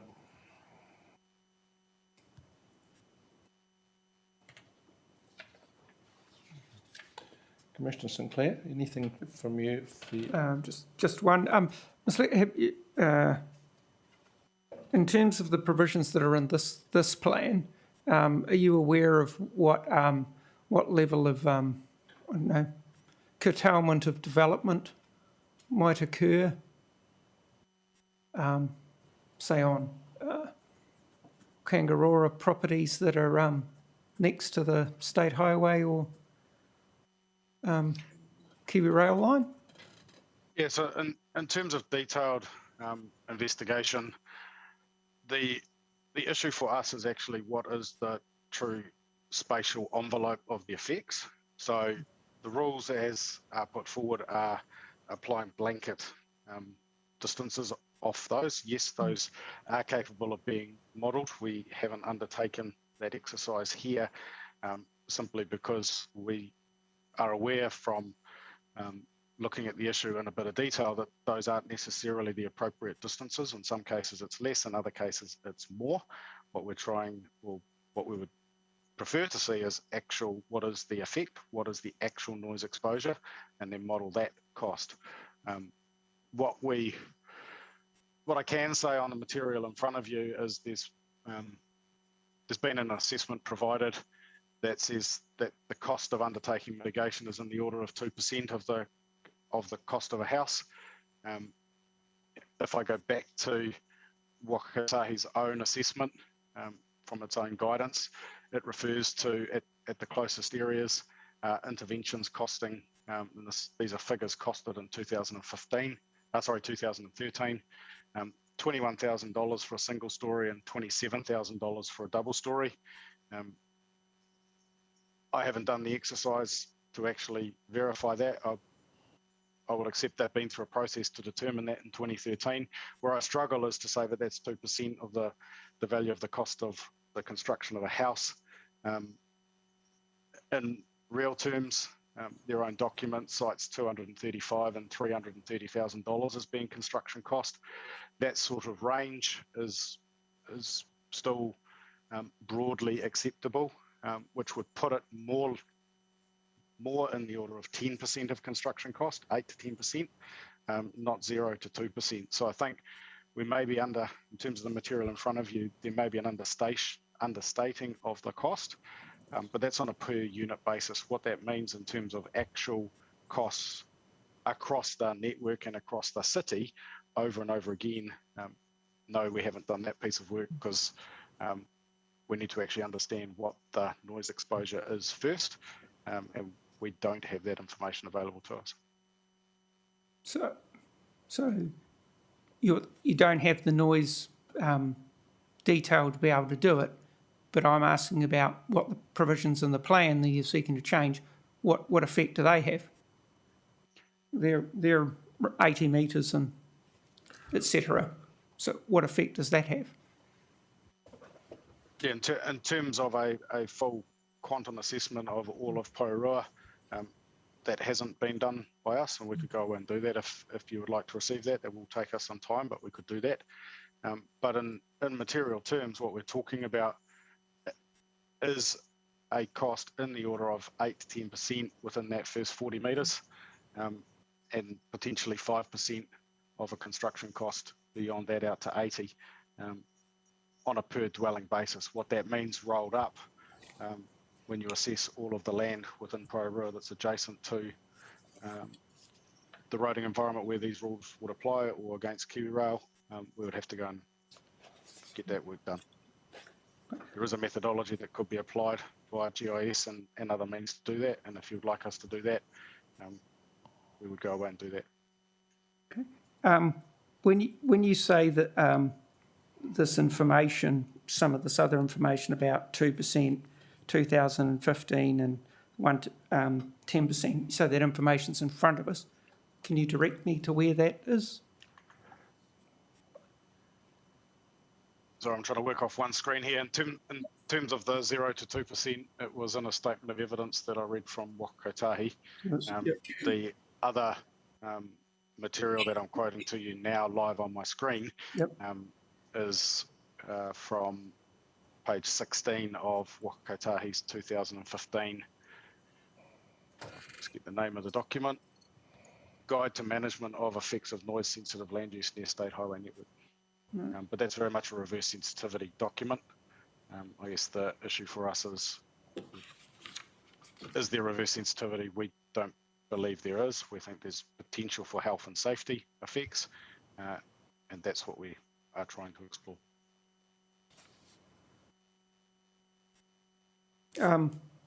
Are there, besides health, safety and that, are there amenity effects to anybody that might be living within those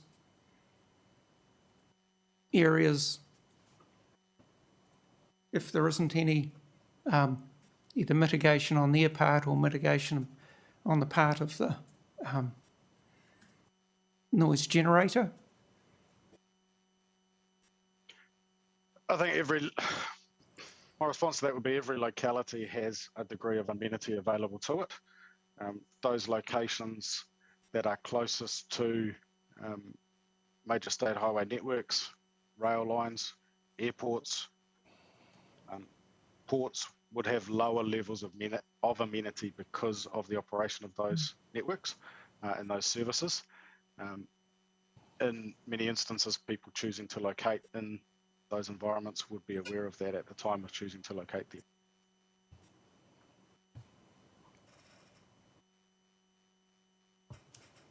Thank you.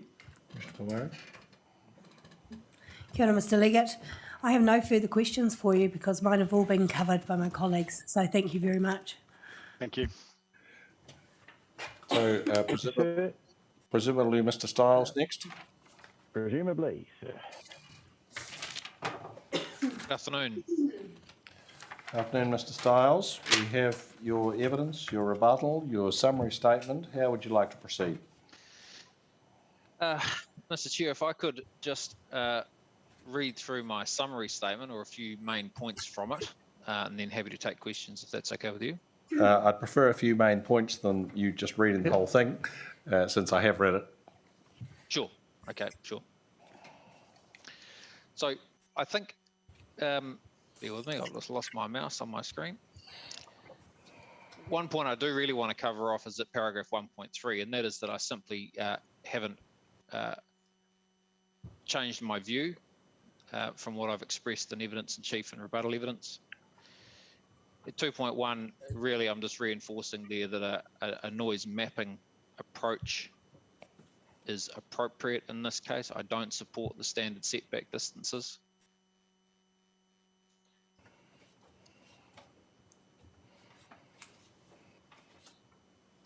The important thing about noise mapping is that it will only cover, it will ensure that the controls will only apply to land that is actually affected by the noise. I think that's a really important point.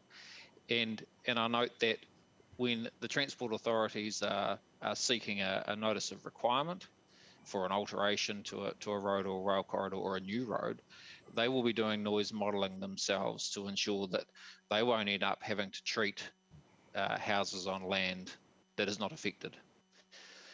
So I think exactly the same thing should apply when developing these controls. At 2.4, I note that Waka Kotahi do have traffic flow predictions and noise level predictions for a lot of the network we're talking about. And a lot of that information was provided for the transmission gully notice of requirement process. And I make the point there that the noise environment is going to change significantly on some parts of the network once that road is open. And I think that these provisions really need to take account of that.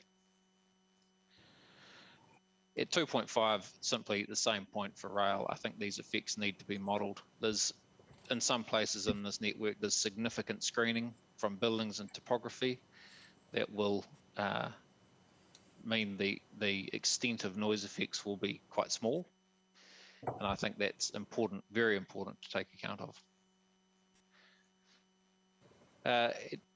On paragraph 2.6, in respect of road and rail vibration, I simply make the point again there that I don't think there's enough technical justification and empirical data to justify these controls for road vibration in their entirety and for rail vibration in terms of the extent that these controls might apply.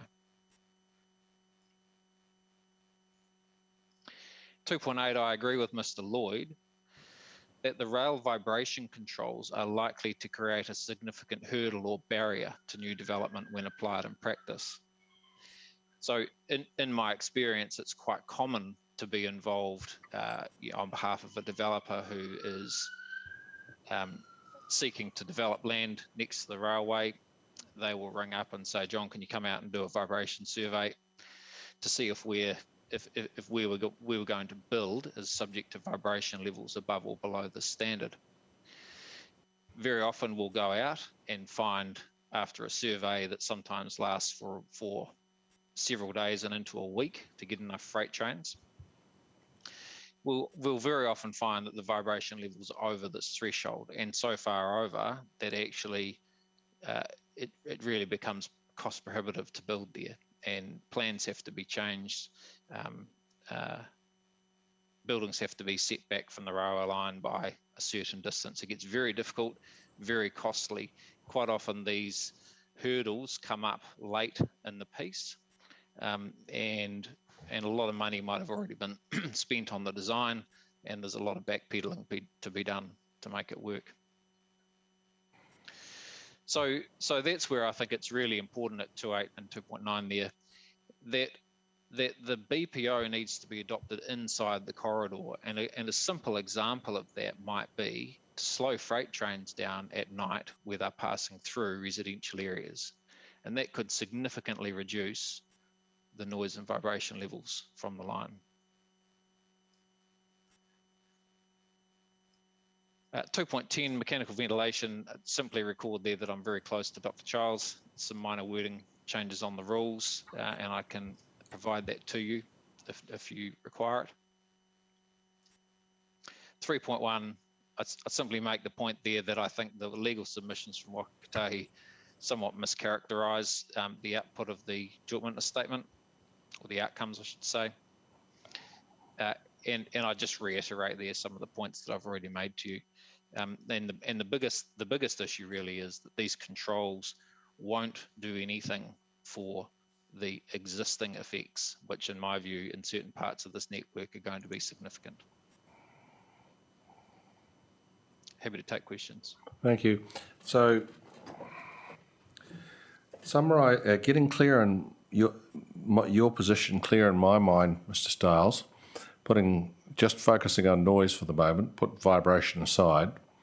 You're saying we need detailed contours. We don't have them. I think that's evident from the JWS. We don't have detailed contours. If we're going to respond to that absence of information with fixed distances, then you're of one mind with the other noise experts as to what those distances should be, but that's a big if. Correct. And it occurs to me that the classic response to an absence of information is a precautionary approach. Now, we're trespassing possibly into the planning and legal sphere, but I'll ask you anyway, because then Ms. Williams can be thinking about her answer to the same question. The classic response is a precautionary approach, which in this case presumably would not involve building in a location which may be the subject of health and amenity effects.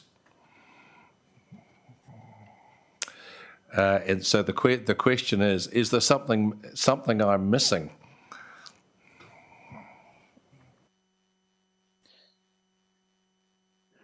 Well, that's a relatively open question. Yes, that's right. That's the benefit of being on this side of the table. You get to ask open questions and not care what the answer is because you want information. Well, I mean, there's been a variety of responses to the same issue around the country. The most recent is in the Waikato, where the panel opted to discard the detail in all of these controls and apply simple setbacks. I think really it comes down to it's more of a planning answer or planning question, I think.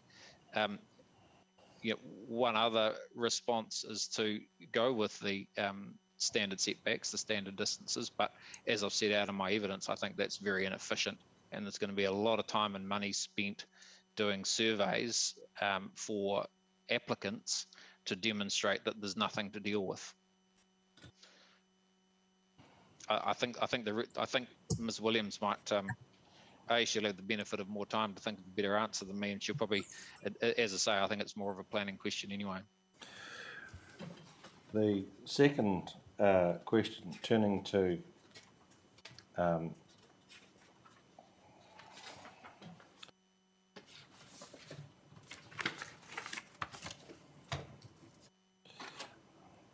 well, first of all, I've just have stopped to write down what you said. You said that in Waikato they applied setbacks. Is that correct? Yes, so they were very small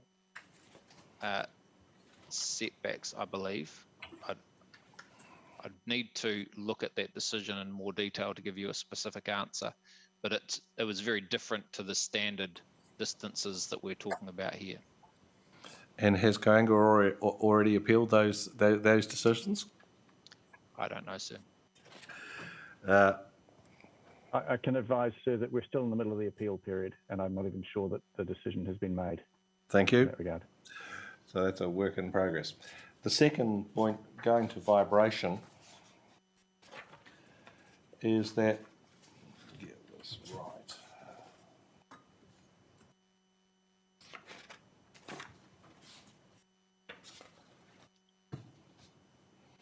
Your evidence said 1412, not aware of any evidence that suggests that vibration from rail traffic is an issue that requires control at between 70 and 100 metres, and you repeat that at 1414.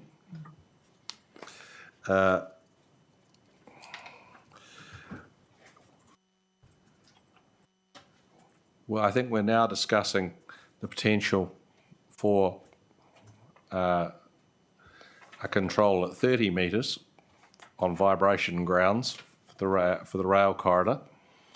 Yes. Which obviously your evidence in chief at least doesn't address. What's your view about 30 metres? My view is that, well, in this process, there's been no empirical data or demonstration of the extent that these effects might go to.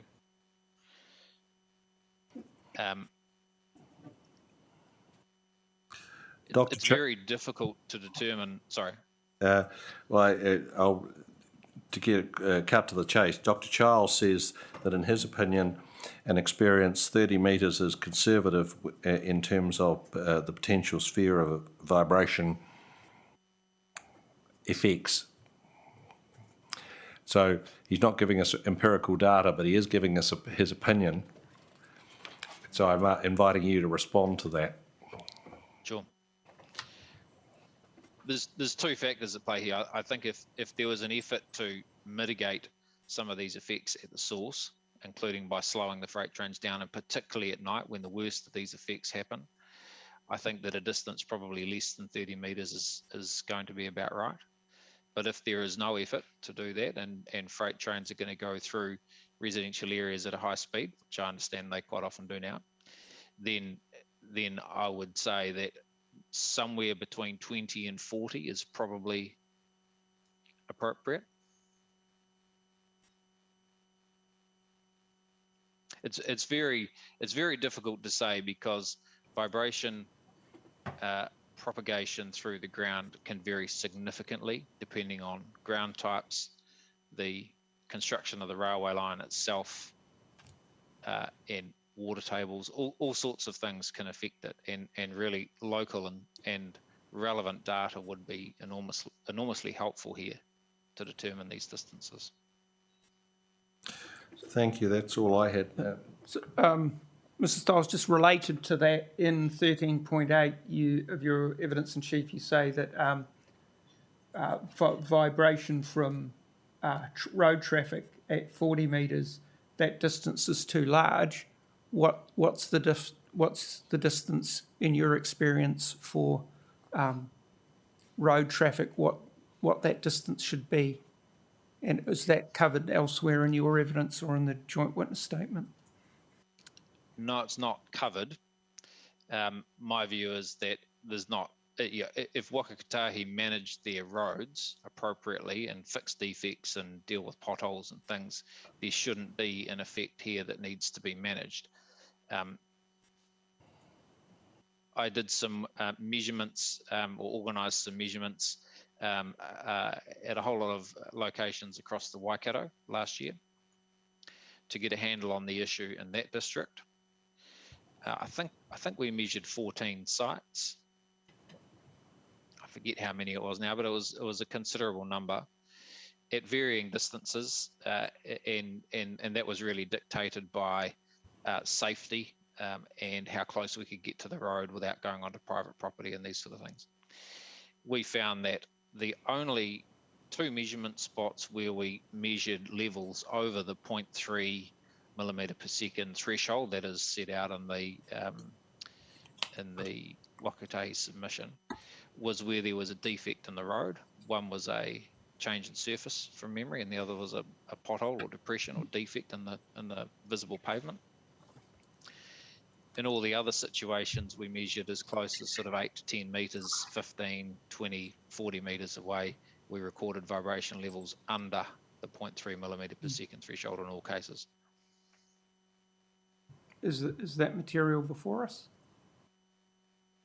No.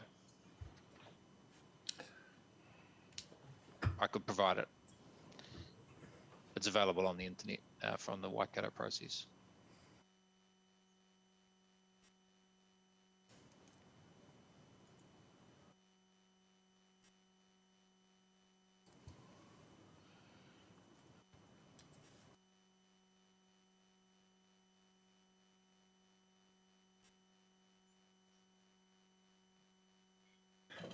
Commissioner Palmer. Kia ora, Mr Stiles. In relation to your paragraph 1.7 in your evidence in chief, you say there that noise levels are likely to exceed the WHO guidelines for a significant number of existing noise-sensitive activities that are close to the transport infrastructure. Now, just to clarify, I'm wondering whether you mean that at some point in the future those guidelines are likely to be exceeded, or are you meaning that those guidelines are likely to be exceeded now for a significant number of cases? Now. Now, okay. That's the existing situation. So that is the existing situation. So there's an acceptance on your part then that there are existing effects occurring, being generated from transport infrastructure, if you like, on potential health and amenity values. Yes, and Okay. my evidence is clear on that, yeah. And so just on your last sentence of that paragraph where you say you expect the WHO guidelines will be exceeded by significant margins in some cases, again, can you please clarify for me what you mean by some cases? Which noise-sensitive activities in particular are you referring to there, if you're able to provide any detail, and where along the transportation route are those effects likely to be greatest, bearing in mind what you said, that there hasn't been any detailed analysis. But I'm picking that given that you're able to make that assumptions, that it is based on fairly reliable information. And then secondly, what you mean by significant margins. Sure. Thanks. So I can't give you street addresses or anything like that. Understand. Because as you point out, we haven't done that really detailed analysis, but simply looking at the traffic volumes Right. in a lot of the network, or across a lot of the network in this district, looking at the proximity of dwellings, the large percentage of heavy vehicles heading through there at the moment, and the fact that there hasn't been, apart from a small area in Plymouton, I believe some time ago, there hasn't been any concerted effort to apply acoustic insulation controls to houses in particular along large parts of this network. There will be, I consider, a number of dwellings, a significant number of existing dwellings that will be exposed to noise levels greater than what the World Health Organization says is appropriate. Can you give us a sense, a significant number? Is that 10? Is it 100? Is it 1,000? It's definitely more than 10, and I'd say it's definitely more than 100. Whether it's more than 1,000, I don't know.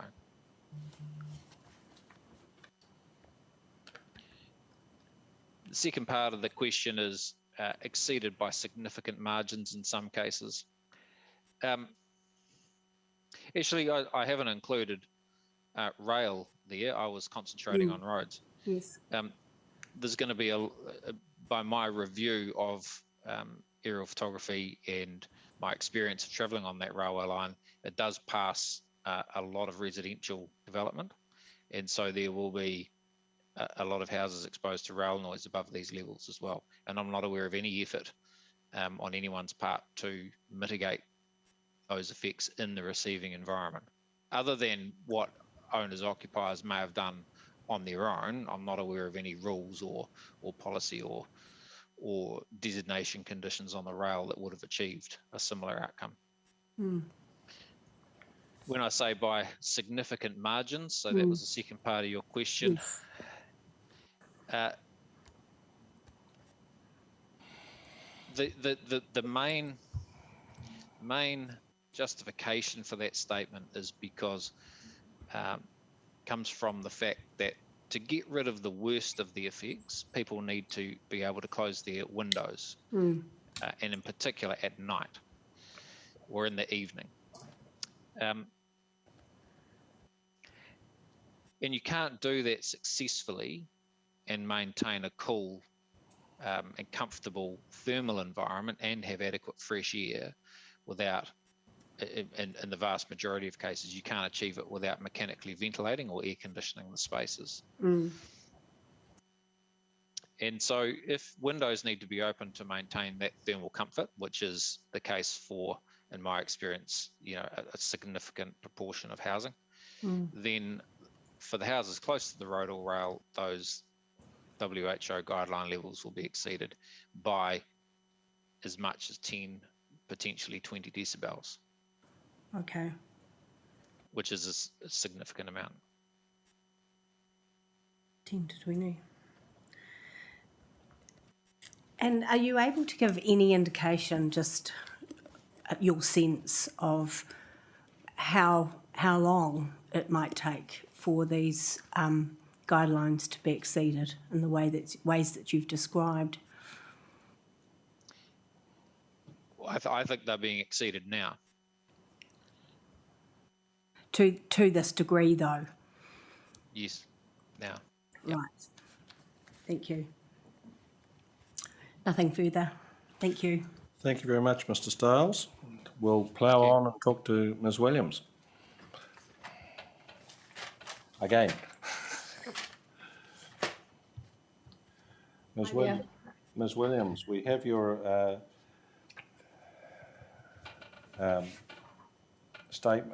summary statement, which you read some of. So let's take us through the balance of as it relates to noise.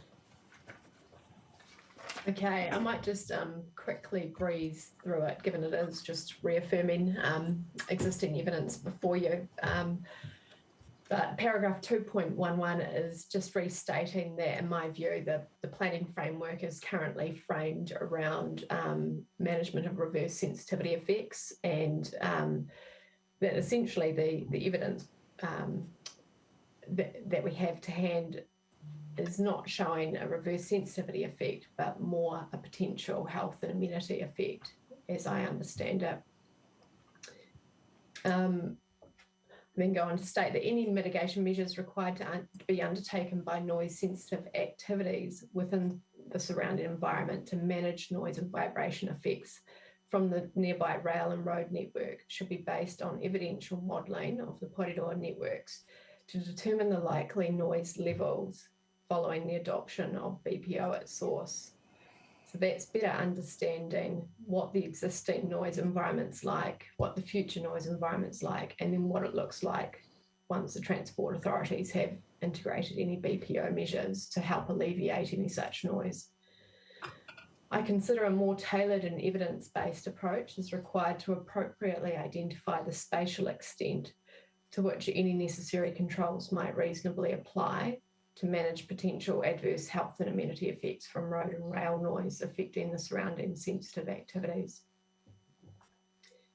The inclusion of acoustic and vibration controls with a fixed metric distance each side of the outer boundary of the state highway or rail corridor, in the absence of evidential modelling and management of unreasonable noise at source, is an inefficient planning response to manage reverse sensitivity effects.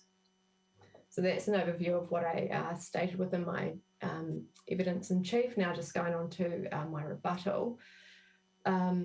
I focused my rebuttal on the evidence of Ms. Hebblethwaite of NZT Waka Kotahi, and my evidence focused on broadening the controls to apply to any additions, thereby removing the 50 square metre threshold that was proposed by the council before those controls would kick in. The introduction of performance controls relating to outdoor noise levels, and conclusions reached in the report prepared by the Acoustic Engineering Services relating to building costs that was within the Section 32 assessment of Ms. Hebblethwaite's evidence. In my opinion, removing the threshold of additions over 50 square metres and applying the framework to apply to all additions is overly restrictive, and the costs of the required mitigation would likely outweigh any benefits. My overriding issue with the outdoor noise performance standard is that for users of the plan in the community residing within the fixed setback, so whether it be 100 metres or 50 metres, particularly within an urban setting, and the ability to achieve compliance and technical skills required to assess matters renders the rules onerous and unduly complicated. I consider that to be the case, particularly in existing urban settings where there's limited opportunity to fit development within existing site constraints. When the construction costs and practical considerations such as amenity and maintenance are included, I have some concerns as to the appropriateness of the standard, particularly for additions to existing activities, notwithstanding that technically I accept that it may well reduce noise levels. With regard to the report prepared by the Acoustic Engineering Services within Ms. Hebblethwaite's Section 32 analysis, while the report provides some outcomes in respect of costs per unit as a percentage increase, a number of factors are not articulated clearly in the report, such as whether the dwellings are single story or more, the size of the dwellings, and the build value contained in the building consent. It appears that the samples are based on a new build scenario only and do not consider cost implications of a minor addition to an existing dwelling as a percentage of those costs. I'm therefore unclear as to the cost implications arising from a minor addition within an established residential area as a percentage cost to the owner. Thank you. To respond to questions. Thank you, Ms. Williams. I only had two questions. The first relates to your paragraph 12.2, the last sentence. Reverse sensitivity effects will typically not arise if the noise limits are reasonable. The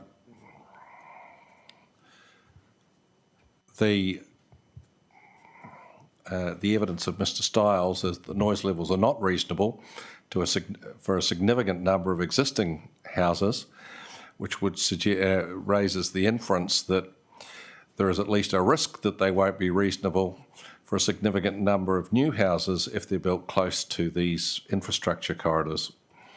So do we have the basis for a reverse sensitivity situation?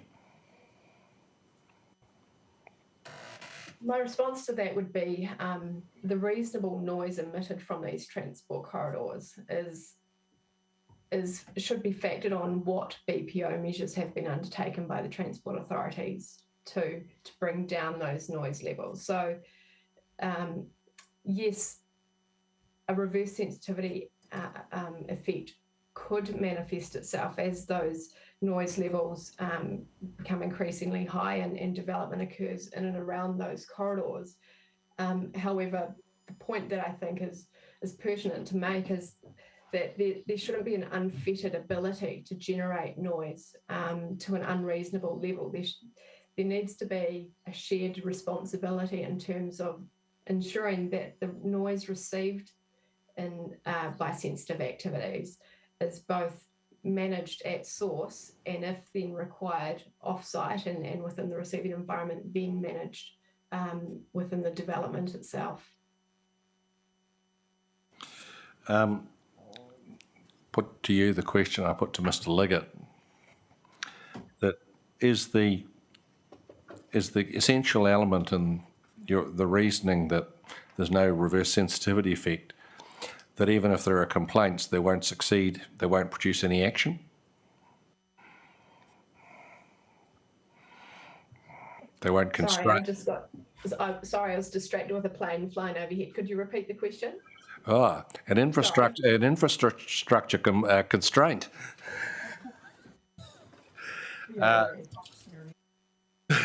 Office near an airport. Only fleeting, sir. Only fleeting. Not enough to be significant. My apologies. Not a worry. So the question is the key point of your reasoning, or the reasoning that you support, I'm not saying it's yours personally necessarily, that there's no reverse sensitivity effect or no proven reverse sensitivity effect because there's an unsatisfactory existing situation. There may be complaints, but those complaints are bouncing off the rather thick corporate hide of the infrastructure providers. Yeah, so for reverse sensitivity effects to present and establish as that, there needs to be a constraint or limitation upon the operation of the lawfully existing activity. So complaints being made in and of themselves, if there's not, if they don't require reduction in services or such like, then that's not, in my view, reverse sensitivity effects. So complaints in and of themselves don't reflect a reverse sensitivity effect, in my opinion. And the answer to the question that I posed to Mr. Stiles, we have, I think, acceptance all round of an unacceptable existing situation, acceptance. Well, I think there's acceptance all round of a lack of information as to the precise extent. The normal and therefore the potential for significant adverse effects on health and amenity. The normal RMA response to such a situation would be a precautionary approach. Don't let it get any worse, at least, until you figured out how to manage it. Is that the appropriate planning response in this scenario? There's probably 2 points to my answer in regard to that question. The first is that with the risk needs to be demonstrated to be of such significance that it justifies such precautionary approach, and the burden going on landowners that might not require such measures, but the risks outweigh, the burden there. So I guess at this point, we don't have a full understanding of actually the extent or degree of noise being generated currently. So it's difficult to confirm that the risk is of such significance that it would warrant such a precautionary approach, although I accept the evidence of Mr. Stiles and his opinion that the existing noise levels are likely to be very high. The other point I would make around that is within Porirua City, there is a changing environment, imminently with the eventual opening of Transmission Gully and a change to the traffic movements within these areas where these controls are intended to apply. So noise levels as they are now could quite probably be quite different in a future scenario. even 18 months down the track, 12 months down the track. So applying such a precautionary approach to a community where the noise levels may well not be at that same extent, I would suggest there could be some caution exercised around that. The key noise generating concern that appears to be Mr. Stiles' opinion around the state highway, for example, is evening traffic and heavy traffic within that. With the eventual opening of Transmission Gully, for example, that will redivert traffic, noting it's still in the Porirua district, but it will redivert traffic into a different route away from an area of established urban settlement. Yes, I resisted the temptation to ask Whakakatahi this morning when Transmission Gully was going to open. Commissioner Sinclair. One question at 13.9 of your evidence in chief, where you refer to 1,368 land parcels that would be subject to control. This is in relation to the state highway. Sorry, could you repeat the paragraph number? Sorry. 13.9, page 43, and it's over the page. Sure. Yes. Yeah, so that which state highways do that number apply to? It was applied across all state highway networks within the Porirua district. So that's applicable to what's now State Highway 59, State Highway 58, and also the Transmission Gully network, designation network running up, which will be State Highway 1. And the existing State Highway 1? Yes. Yes, yeah. Because that's State Highway 59. Correct, that's recently been renumbered to 59. Yep.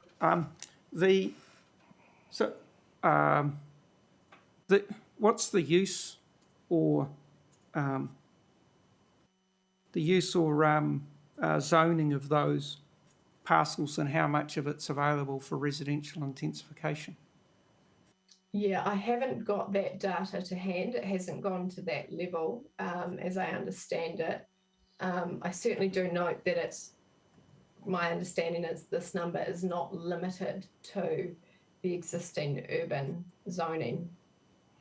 So it takes into account the range of zones along the state highway corridor. Right, so that if we don't know the information, they're not able to quantify the opportunity of housing loss in relation to those potential loss of those limits. Not currently with that information as stated in that paragraph. That more information could be drilled in. And just finally, Mr. Allen suggested that we, if a decision for us to make is that potentially if there isn't the evidence in that we decline this part of accept the submissions on this part of the plan. But what do we put in the plan in relation to that issue, or is it we just delete that policy and delete that policy and rules? What is it that we do in terms of what the decision would be? And I'm assuming that we would be needing to rely on the evidence of your team and your planning evidence as the Section 32AA for the justification of that. But what does the plan read if we follow that line? So with the level of uncertainties around the evidence base to date, we're not in a position to provide a full alternative suite of provisions in a modelled situation. So in the absence of a strong evidential basis, I would suggest that there's a removal of the provisions as they currently are included at the moment. The council's indicated with other various topics throughout this process that they recognise that there would either be variations or other plan changes to accommodate changing information. And I suggest that it's something that would follow through a subsequent process if the evidence bears out that it's appropriate. That's a decision for the council to make, not for us in relation to information. What would the plan take? Could you take me to the provisions, say at the back of your evidence, that show which is the bits that would be deleted as such? Sure, it would be. Of course, recognising this chapter deals with noise matters outside of these factors. So I take your point there. So it would be removal of noise P4. It would be removal of noise R5, removal of noise S1, S2, S3, and S4. I recognise the noise objective 2, while it has a focus of reverse sensitivity, which you would see through my evidence, I take some issue with in my evidence. I accept that this objective has a broader application than just simply the transport corridors. It also relates to urban environments where there might be mixed use, for example, zones where sensitive activities locate within those. I'm sorry, where's the noise revisions attached to your evidence? I have not provided a strikeout copy. Right. Are there any unintended consequences of those removals? They are confined. Those provisions or those controls that I listed are confined to the specific matter. So is the answer no? Yes, in my opinion, no. Okay, thank you. Mr. Pomare? No further questions. Thank you very much, Ms. Williams, and to the Kaingora team or teams. So there was one point I was going to come back to you on. Yes. So Minhinnick dealt with Section 17 of the Act in the context of a designation, and it's summarised, I guess, best in a subsequent case, Dunedin City and Transrail. And in simple terms, it noted that Section 1761 is not made subject to Section 17. And then it said Section 17 carries no reference to designations as opposed to rules in a plan or resource consents.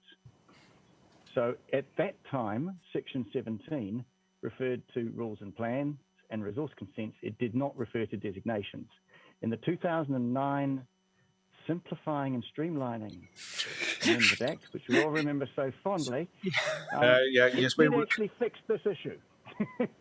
It added the word or a designation to the end of Section 17.1, with the consequence that what I perceive to be my perception is that the outcome in Minhinnick was addressed by explicitly referring to designations in Section 17. So the duty in Section 17 applies even if you are complying with the designation. Now, that's relevant because Section 16, which is the one we're dealing with in terms of noise, was the subject of a discussion in a 2000 case, I think, way back then, Judge Smith in Dunedin City and Transrail Limited. And in that case, he quoted the relevant extracts from Minhinnick and then went on to say, eventually, the second proposition is that having regard to the fact Court of Appeal, and Hinnick specifically said the provisions of Section 17 are not imported into designations, then by extrapolation, the provisions of Section 16 are likely to be similarly affected. It didn't actually give any analysis as to why that was likely, which is interesting given that Section 16 doesn't have the same wording at all. It's got quite a different set of wording. It just imposes a duty. It doesn't refer to resource consents or other aspects from memory, if I just read it. Every occupier of land and every person carrying out an activity in or under a water body or coastal marine area shall adopt the best practical option to ensure that the emission of noise from that land or water does not exceed a reasonable level. And in my submission, that duty under Section 16, as well as the duty under Section 17, applies to a designation. And that is consistent with the wording that I have quoted briefly at paragraph 4.24 of my written submissions, which is an extract from the very lengthy Waterview Tunnel decision by the Board of Inquiry. Mr. Allen, can I slow you down? You're pushing at an open door. You've answered you've answered the primary question. So my memory was right, but it's been but it's been resolved in a different way. Yes, which is why I couldn't remember the issues. But thank you, sir, for raising it and for allowing me to address that. Thank you. There's just one other point I thought I might make.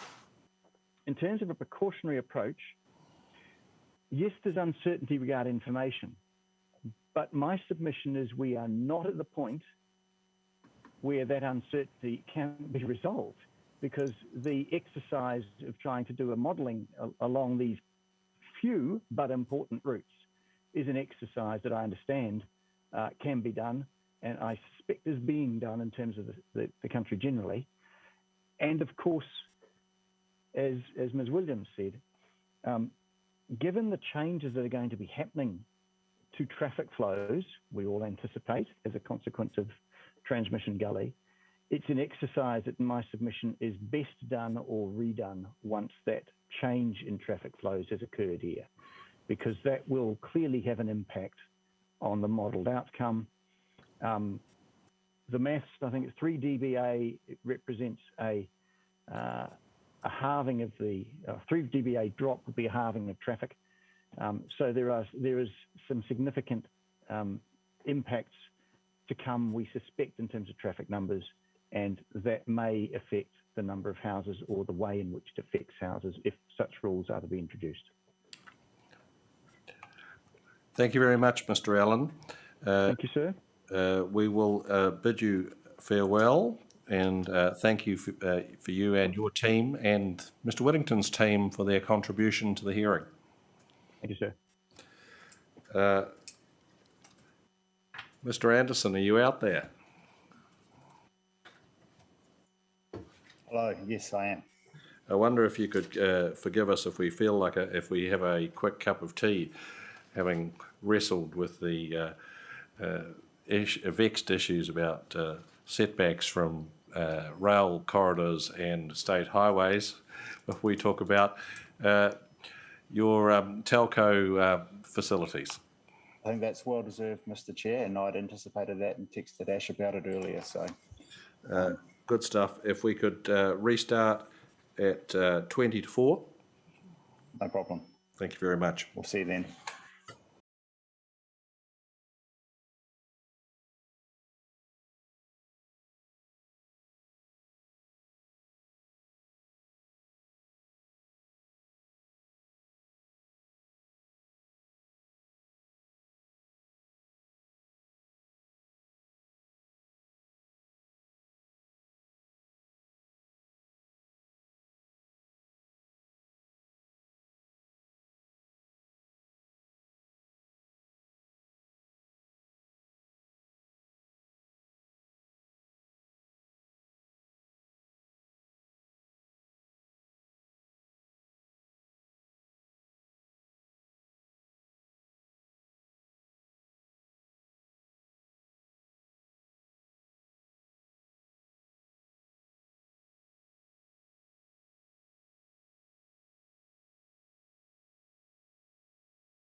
resume the hearing. Mr. Anderson,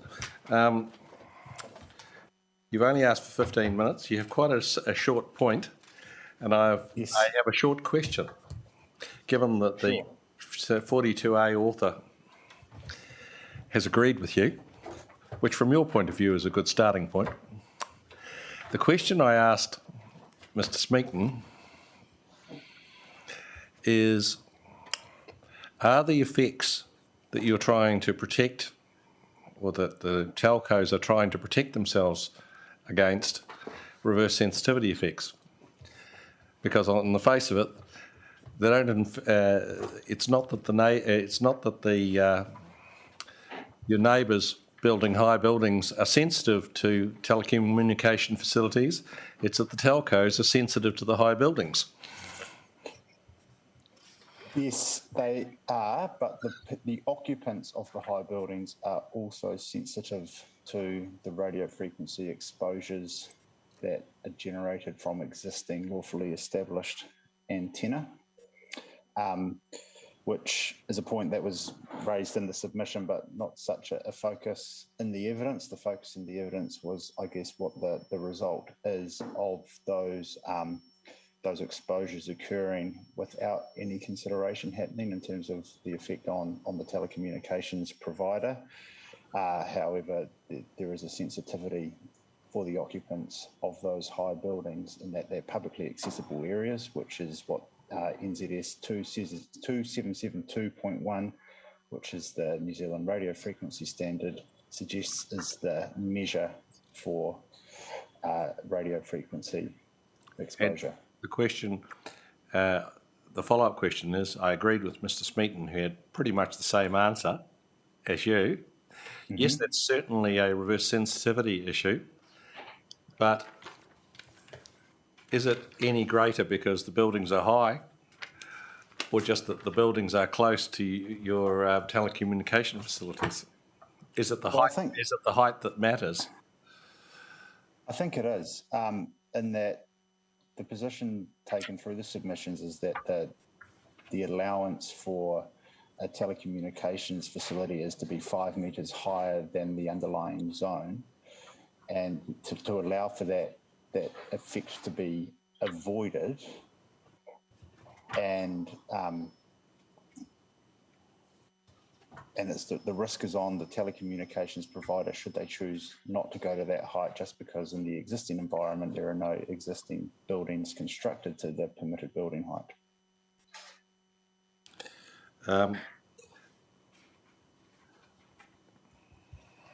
You'll forgive me if I suggest to you that sounds like something of a rationalisation, given that the joint evidence of your client is all about the adverse effects of being able to reach over the top of buildings. But I suppose the issue for me is, do you have a sufficient evidence base to justify that those effects cut in, those EMF effects cut in at 30 metres?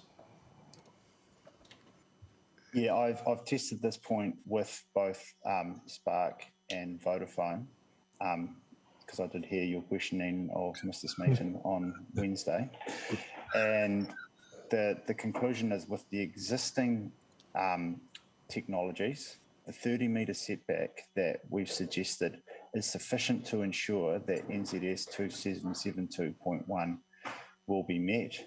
However, that could change with new technologies. And again, I think if new technologies come in which have a different radio frequency profile, then that is a risk that the telecommunication companies have to take.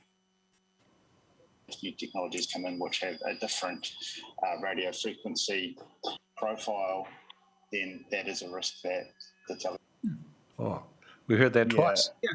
Yeah, it's always very disconcerting hearing your own voice being boomed back to you, but I was happy with the answer. A bit of mutual reinforcement there, Mr. Anderson. Listen to both of us. Yeah.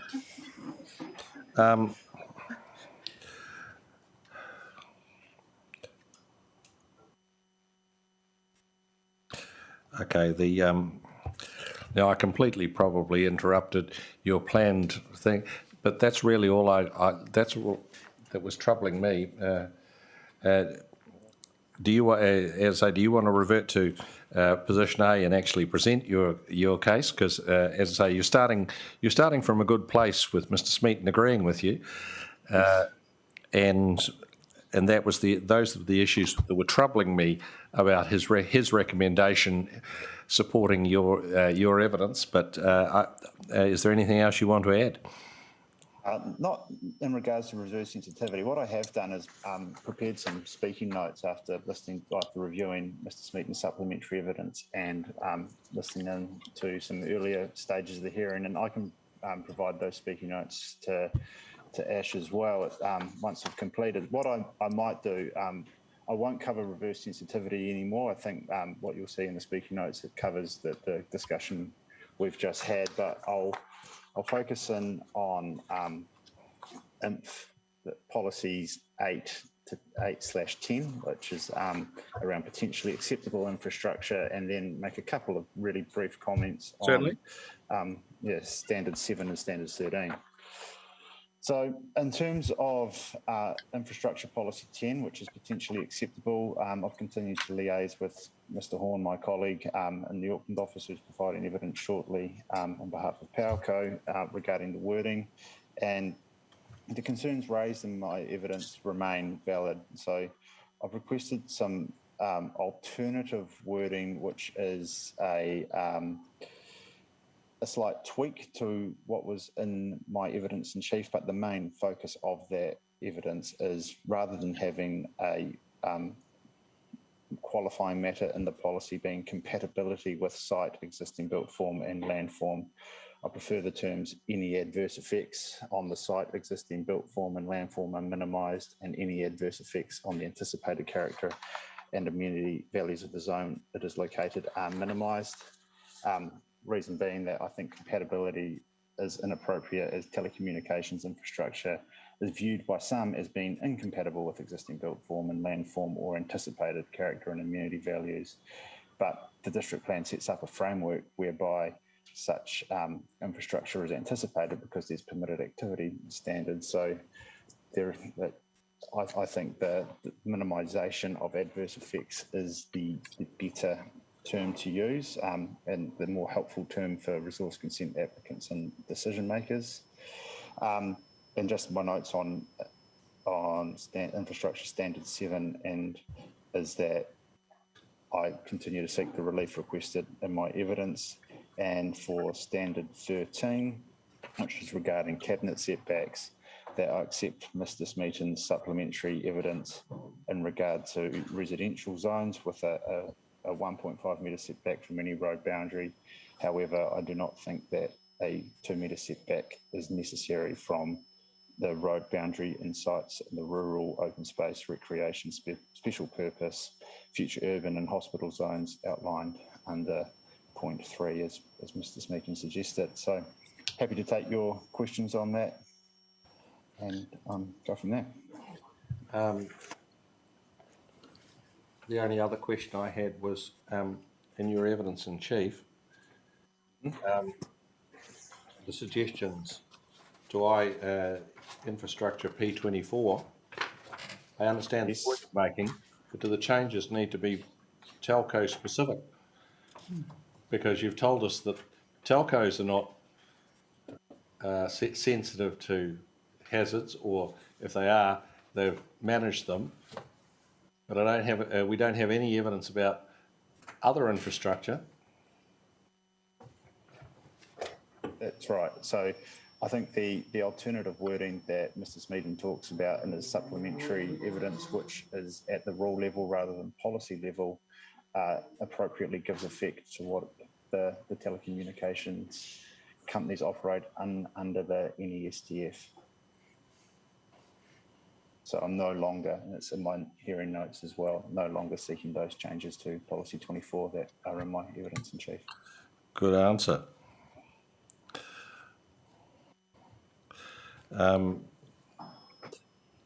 Commissioners. Yep. Mr. Anderson, I just want to clarify something into this the road setback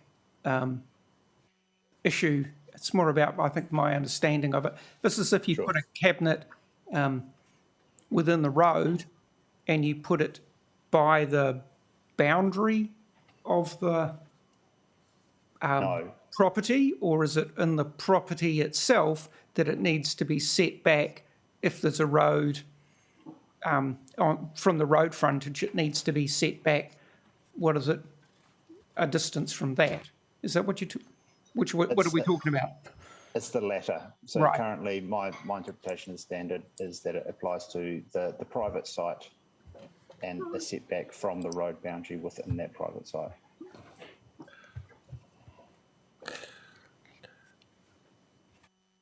That was it. Thank you.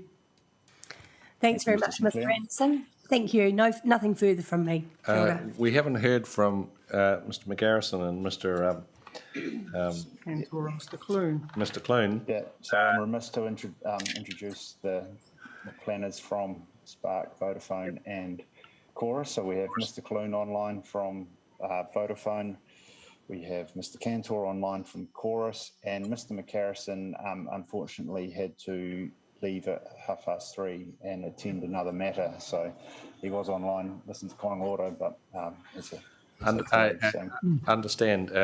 Aside from suggesting that the representatives of the telco community were leading with their chin, talking about the superior facilities to Commissioner Pomare, who lives at Hongueka and who has given a vivid description of the inadequacies of the telecommunication facilities in that area.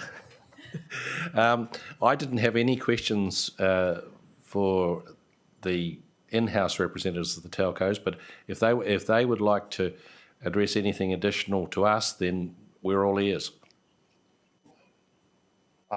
In our earlier discussions, they were here to answer any questions that may be sort of more corporate related than what I could deal with from a planning level. So they haven't had anything prepared, and I'll give them a few seconds now to jump in should they want to make any points. Good afternoon all, this is Colin from Vodafone. I have no additional points to make, but happy to answer any questions you might have. I guess that's a no. I have one. I've only got one question for those gentlemen, if it's possible. Absolutely. Yeah. In your evidence, it refers to the Internet of Things. Could you enlighten me, since I've got no idea? Where's that? 3.6.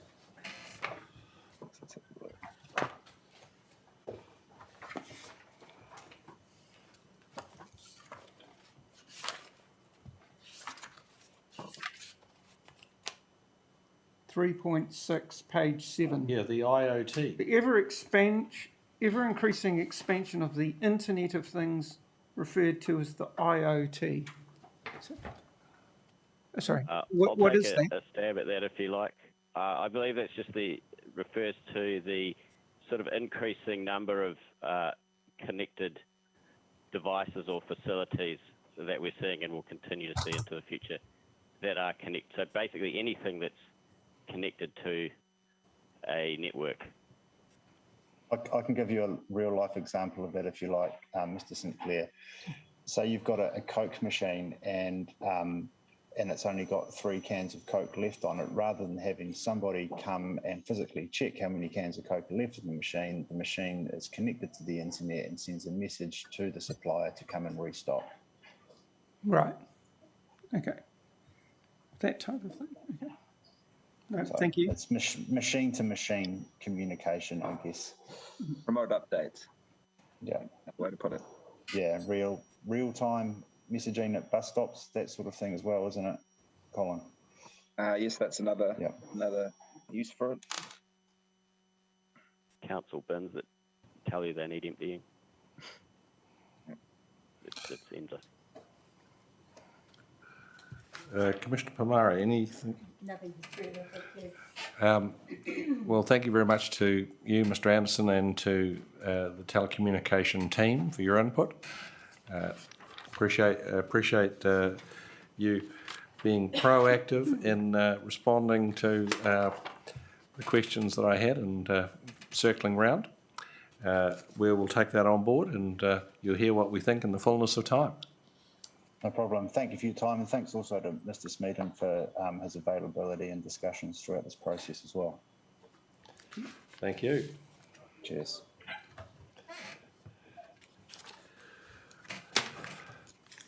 The PowerCo team, Mr. Schofield and Mr. Horn.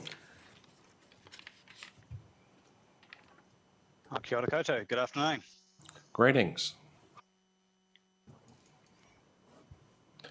That you have the floor, and so how would you like to proceed? Chris, did you want to kick off with your comments? I'm happy to give an intro if you would like in terms of what PowerCo does. It's all in my evidence there. But yeah, happy to answer any questions, obviously. I think I've sorted my technology out, thus the delay, but I'm assuming my video's up and you can hear me.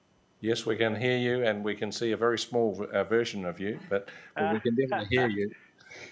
Oh, it's about 92% humidity where I am. It's blooming awful, but I'll box on. So I suppose to cut a long story short, there's not that much. The council's position, well, the reporting officer's position and PowerCo aren't that far apart.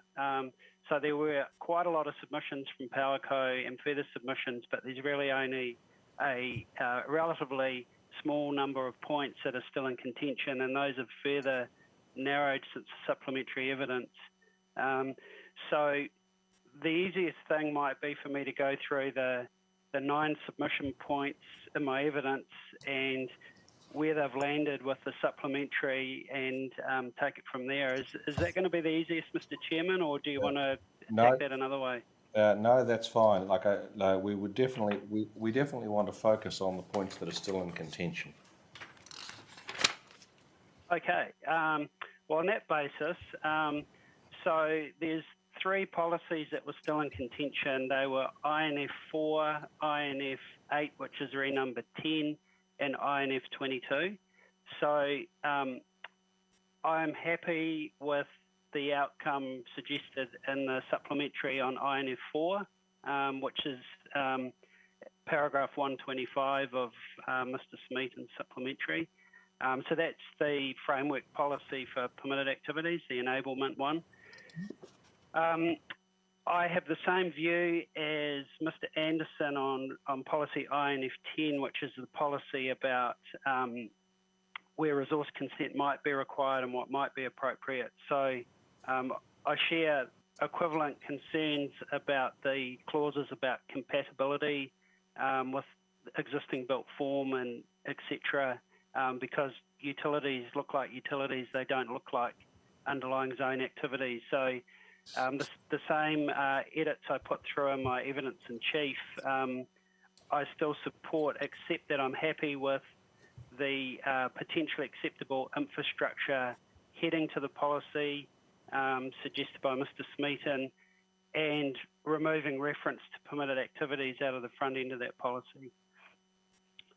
On INF, it was 21, now 22, which is infrastructure and special amenity landscapes.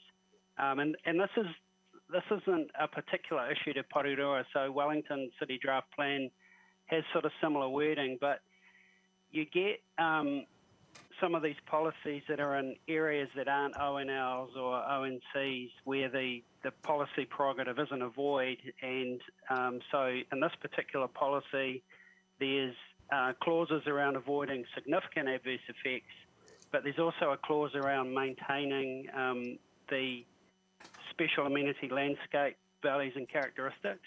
And I suppose my concern, and maybe I'm overthinking it, but if it's considered that any visual effect is not going to maintain the landscape qualities, then is that a pseudo avoid policy with an unintended consequence? And it probably depends who's processing an application or who the lawyer is as to how that might land, but I certainly have a concern that it could be interpreted in that manner. Thus, the edits I've suggested in my evidence in chief that I would stand by I consider that the RPS Objective 28 and Policy 28 provide scope for the change I've suggested in that regard.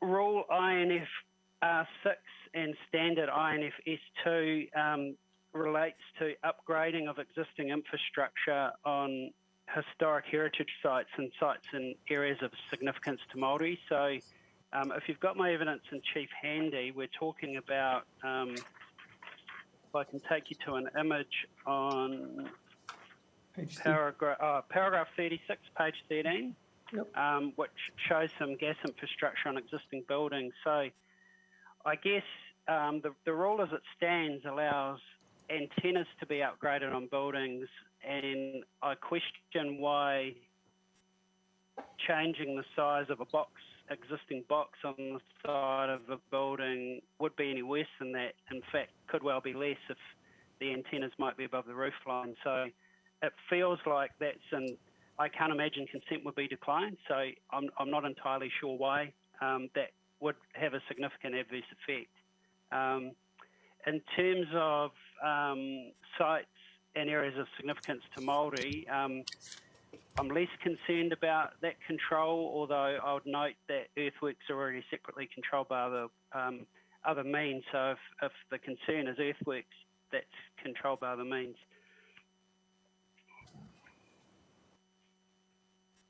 The next point in regard to customer connections, I support the solution and Mr. Smeaton's supplementary evidence. I unfortunately haven't made a margin note of the paragraph number there, but it's dealing, yes, I have, paragraph 132. So I support that amendment in regard to being a bit clearer that gas customer connections are included in the same rule as electricity and telco.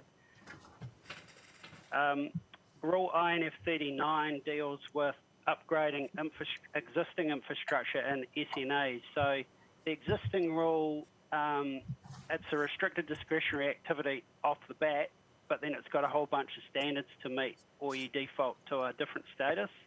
And I'm not convinced that, given all those controls, which are quite bespoke about vegetation and earthworks controls, and in SNAs, why there can't be a permitted allowance within those standards. And other plans, Auckland Unitary Plan as an example, they already do that. You know, the controls are relatively tight. There's not much you can do. You have to meet the infrastructure upgrading requirements of S1 to even qualify to be considered.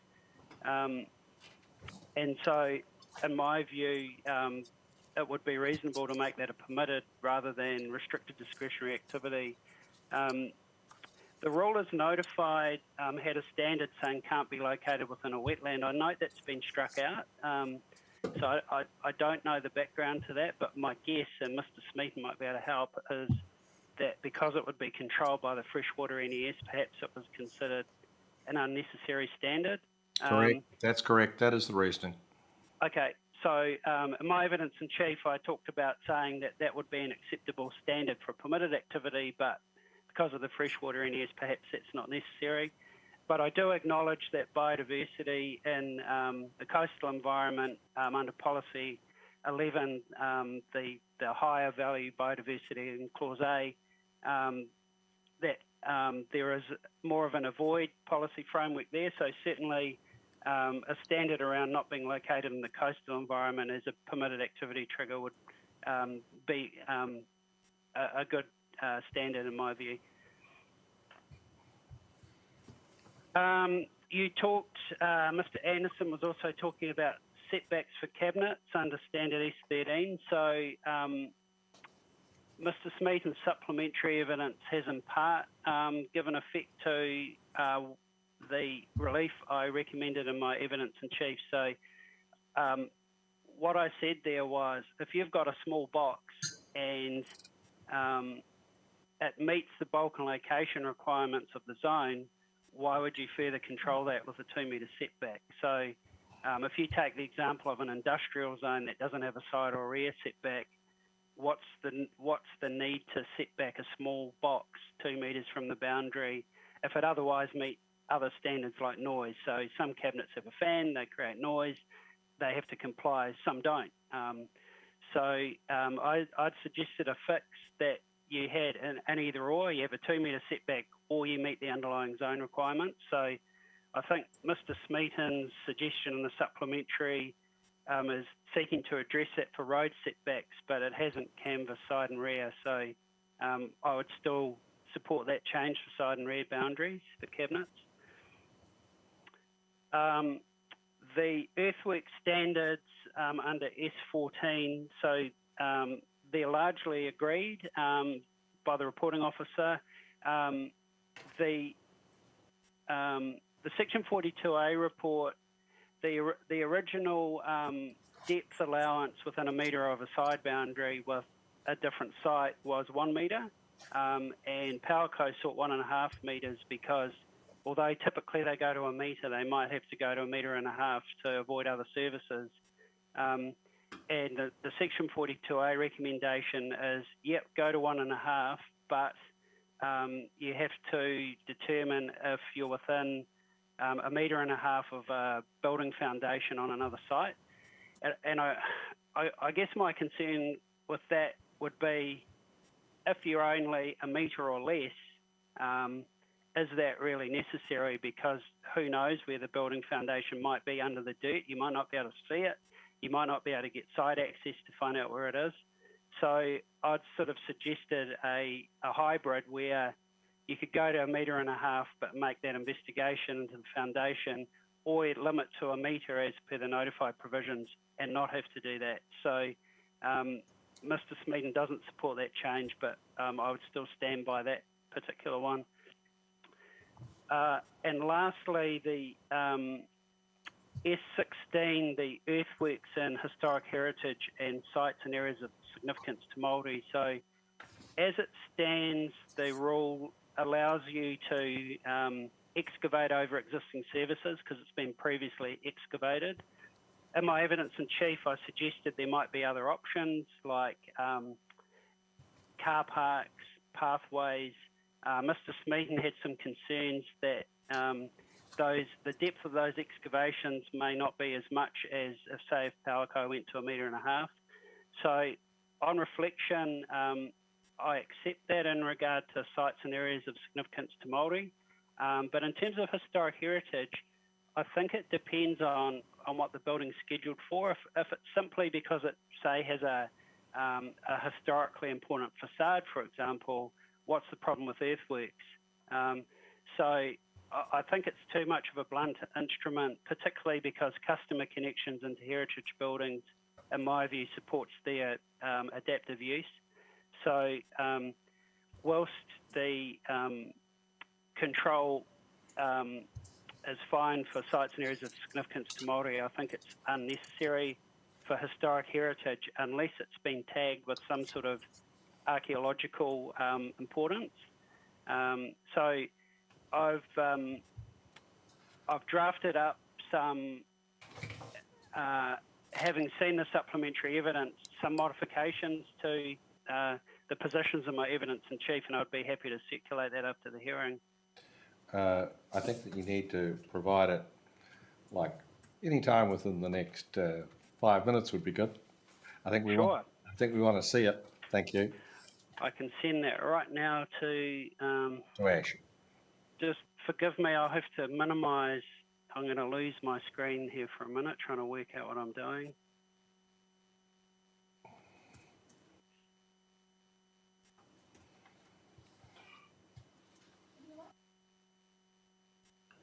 What's that? We'll work off the electronic version for the moment.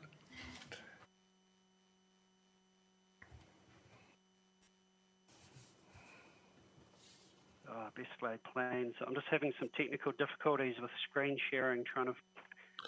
If you just email it to Ash, she can circulate it to us, and we can look at it in front of us. We're all on, have a screen in front of us. Yep, all good. I'm just like physically trying to find the doc. I'm going to have to shut my laptop to get my other screen back to the normal mode. Sorry about this.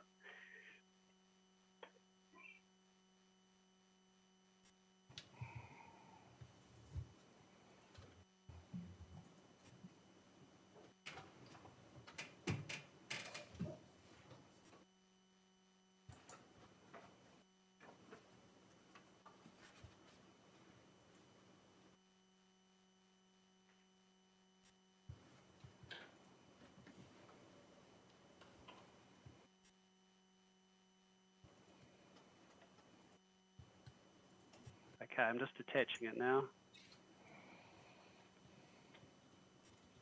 And sending it to Ash. Gone.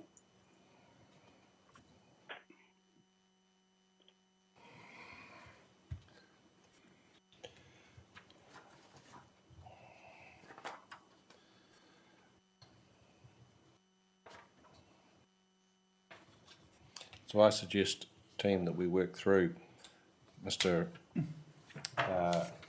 Horn's points on each. Yep. What's that? I've got. Yeah.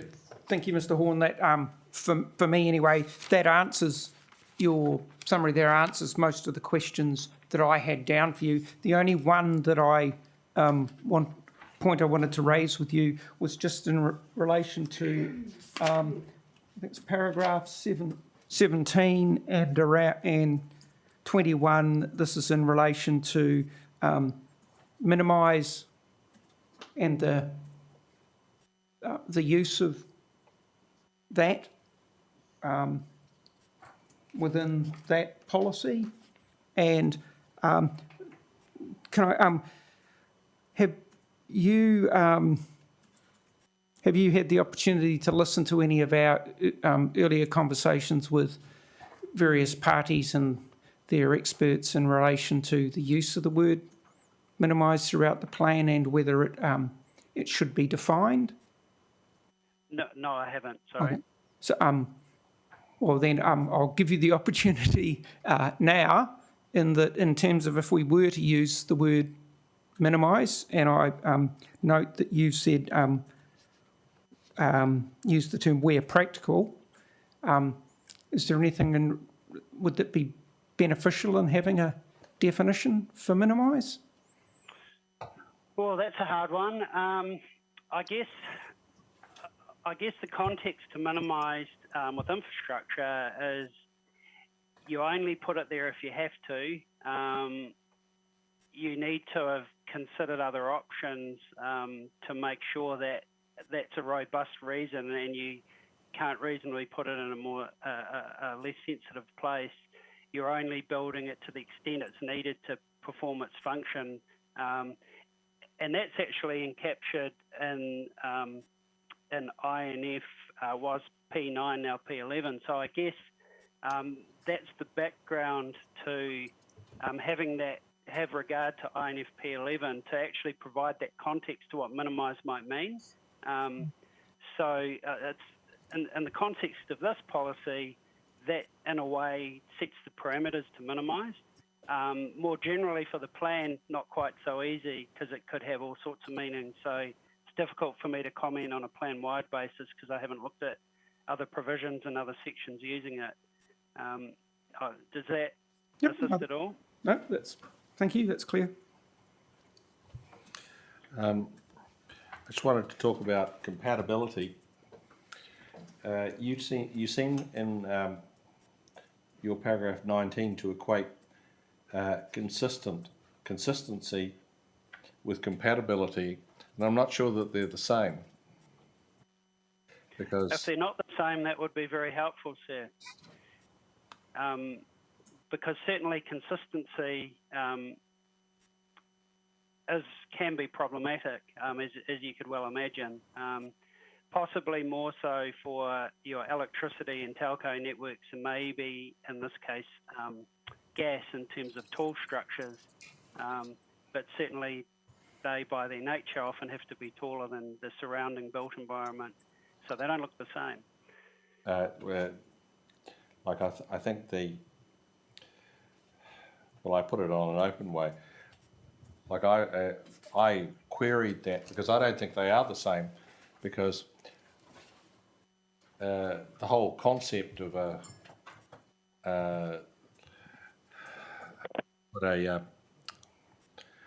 well-managed urban area, which is what the NPSUD is seeking, includes infrastructure, and the question is, and so there is a level of infrastructure development that's implicit in any urban area, for instance, and I think that's changing. Like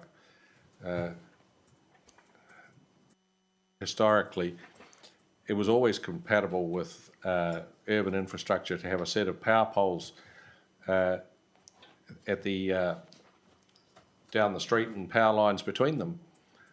And so that's compatible. It's certainly not consistent with houses. So, are you trying to solve a problem that doesn't exist? I mean, if that's how it would be interpreted by other parties, then clearly it's not as problematic as I've indicated in my evidence. But that's a very enlightened view from you, Mr. Chairman, which I like. And I don't necessarily disagree with you, but you can imagine through a contentious consent process that everyone would have a different view on what that might mean. So although I like that interpretation and I don't disagree with you, I think the edits I've suggested perhaps take that out of the risk as to how that might be interpreted. Okay.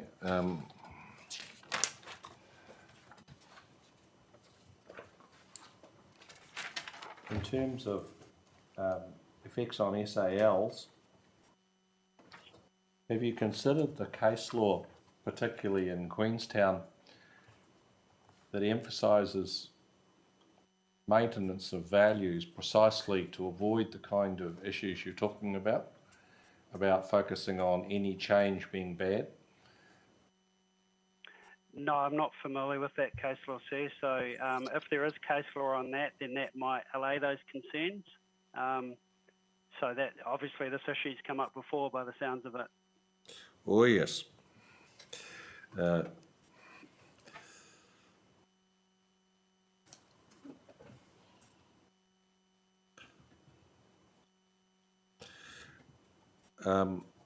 Next question. In terms of the issue about infrastructure on heritage buildings and your suggested amendment to R6, is it just an issue of size? Do we need? Would you need to deal with the appearance?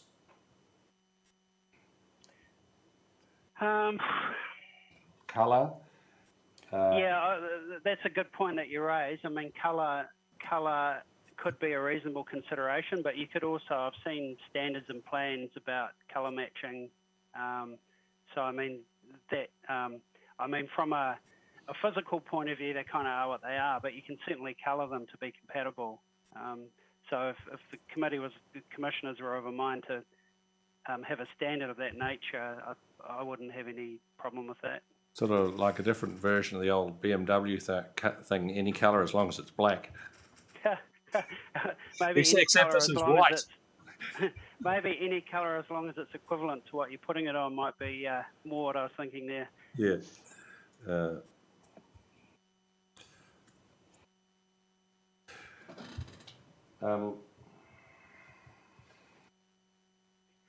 And I think that would equally apply to the telco antennas, not that telco's got an interest in that, but there's no standard on that at the moment.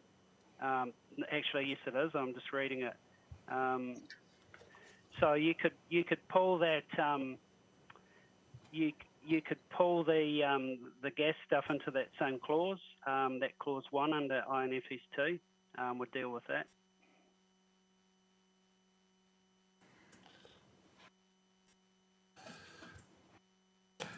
The next question is about SNAs, and really a question of your ability to give evidence essentially on an ecological issue as to what will protect the values of an SNA.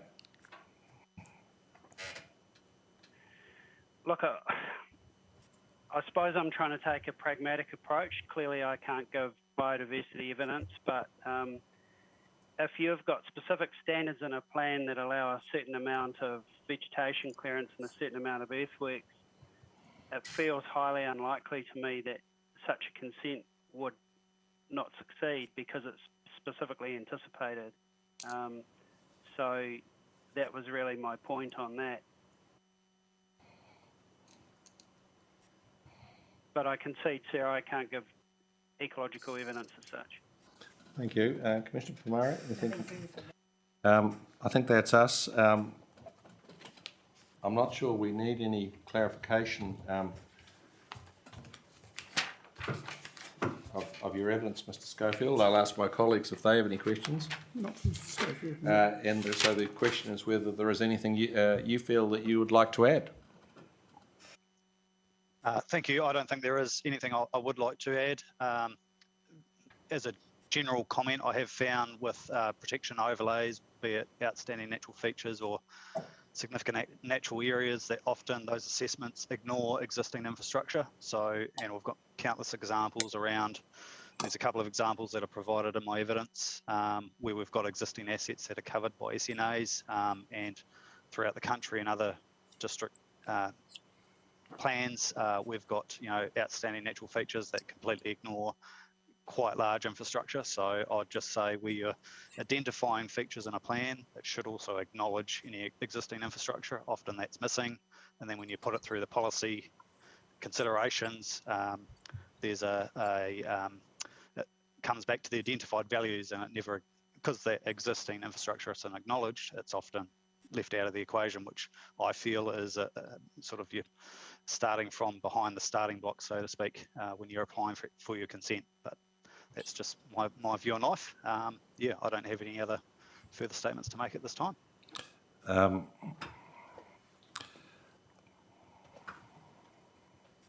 Well, thank you very much, Mr. Schofield and Mr. Horn, for your contribution. Appreciate you hanging in there, notwithstanding the fact we've been a bit delayed today as we wrestle with other issues. So, as I say, I think that's probably all we need from you, and appreciate your time. Thank you very much. Excellent. Thanks for your time. Thank you. Cheers.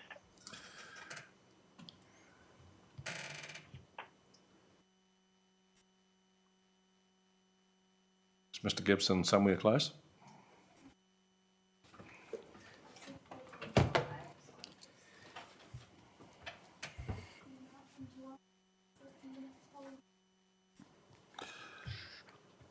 We might adjourn for 5 minutes. Okay.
resume the hearing. Mr. Gibson, can you hear me?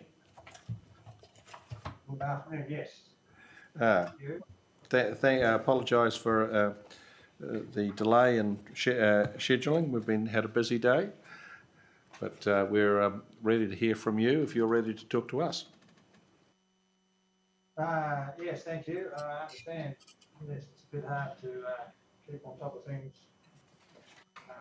in these hearing schedules. I guess I presume, like some previous submitters, particularly if they've submitted a bit of a statement, pretty much what all I've wanted to convey to you has been expressed in the statement, and undoubtedly you will have perused through that. We have indeed.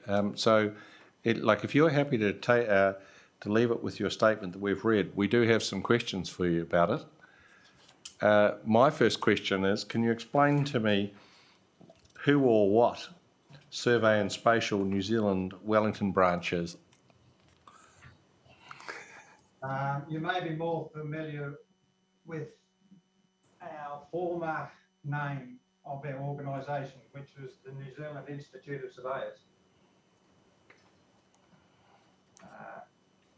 A few years ago, they had a bit of a rebranding, renaming exercise and changed from New Zealand Institute of Surveyors to Survey and Spatial New Zealand.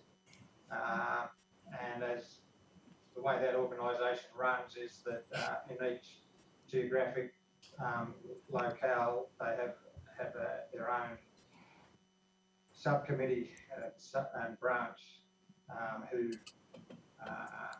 rely on people like me as a volunteer to represent the local survey industry's interests on various matters, including district plans in the Wellington region. I have to say, I guess that would probably be the background, but it's good to have that confirmation. Is this the sort of volunteer where you went to the restroom and found you'd been volunteered when you returned? I've been volunteer for probably 20 years. And nobody's volunteered to move me aside. Yes, I know. Yeah, I know about those sort of organisations. A question about water meters. I understand the point of principle you're raising. Is there a difference in cost between installing a water meter up front and retrofitting it? I guess I don't rightly know, but if there is a difference, it's probably not a significant difference, because my understanding is the current manifold Toby that councils require to be installed is already set up to accommodate a meter. So it's whether it goes in with that meter at the start or that meter is added in later on. And so if it's not in at the start, then there's some sort of exercise for somebody to go and make that connection and that attachment to the meter in the future. So there will be some sort of cost involved with that, but I wouldn't think it's a significant cost. In terms of the next point about hydraulic neutrality, your organisation's pitching for a 1 in 10 threshold as opposed to a 1 in 100 threshold. I suppose the question is, what's your basis for a more relaxed standard for a 1 in 10 threshold? Yeah, well, since the plan was notified, everyone's become a lot more sensitive to design requirements, and particularly Wellington Water. And as you've probably seen, they've amended their standards to make it a requirement for a 1 in 100 year event. So, to be honest, we just have to more or less go with the flow. Everybody has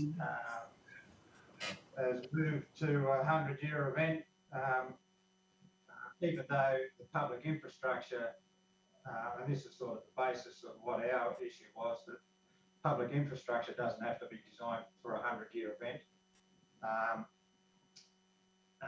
But now they require private infrastructure to be designed for a 100-year event. But the sort of the irony of that is that the reason why the private have to now design for a 100-year event is because the public infrastructure can't cope. But obviously it was only ever designed for a 10-year event, and it was never designed to cope with a 100-year event. So I don't know. It's probably our cry is probably a little bit too late, to be honest. Everybody seems to have moved on and just accepted that there's an additional cost to development in terms of private infrastructure these days, so that the councils don't have to upgrade their infrastructure. Okay, the next question I had is about permeable paving. You said your view, or your organisation's view, is there's little difference between overall porosity between permeable paving and compacted metalled areas, provide both are specifically designed and constructed. But specifically designed and constructed to do what? Well, to have a suitable porosity, but also perform the function, if they're going to be a parking area or a driveway, that they're going to stand up to the weight of a vehicle. Myself personally, we've recently had this same issue in the Capital Coast,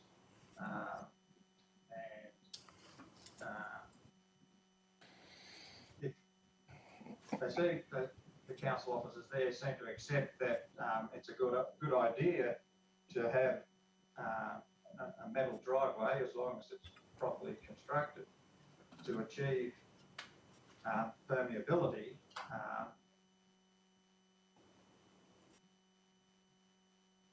But I guess they're still concerned that the use of that that the surface can accommodate the use of vehicle traffic.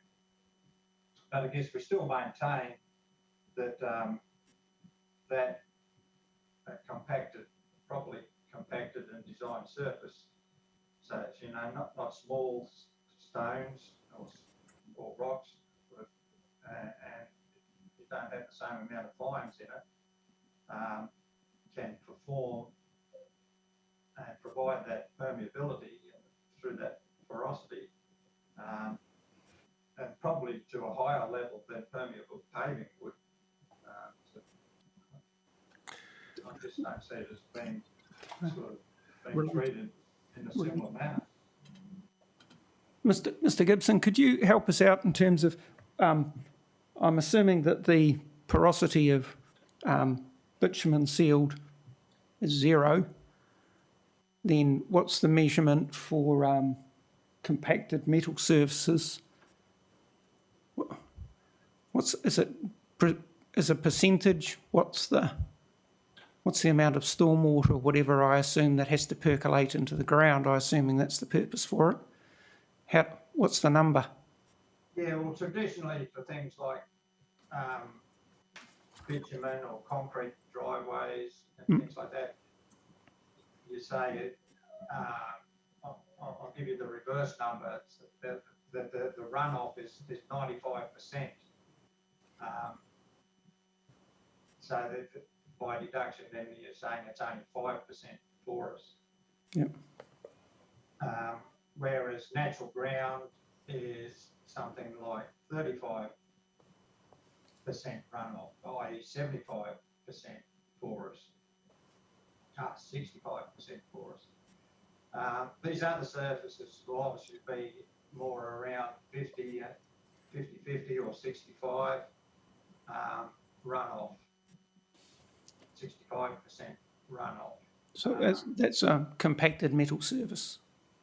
Is that correct? Yeah, correct.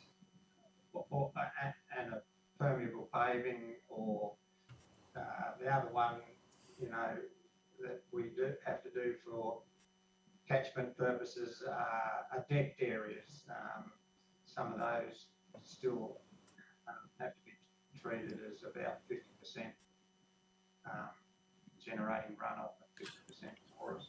And what's the approximate numbers for permeable paving? Did you say 50-50 for that too?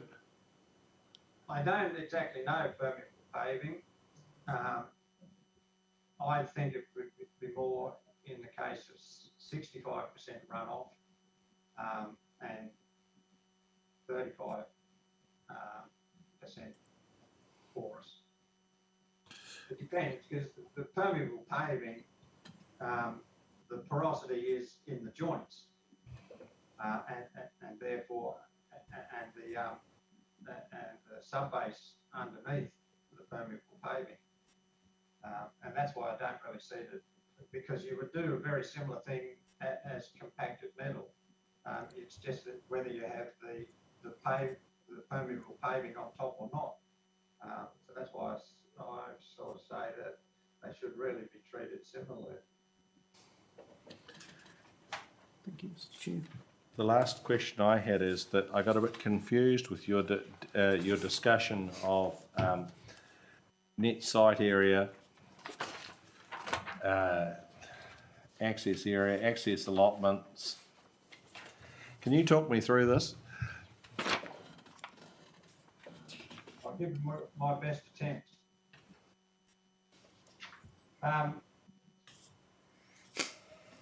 Yes, so when I first read that, the whole reason for those definitions of access area and access allotment is that they relate to the definition of net site area,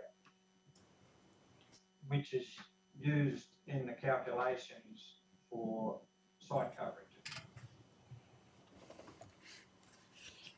And so the net site area comes from the National Planning Standards definition. That version in my notes is the latest one. It differs slightly from what was in the notified version of the proposed district plan, which I'm sure you'll be aware of. And so you have to exclude legal access to be able to calculate your net site area. And in the proposed district plan, the definition of access is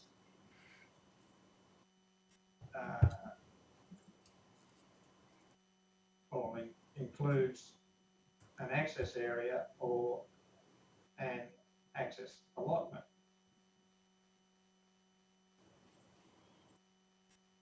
So there's those two definitions that obviously follow.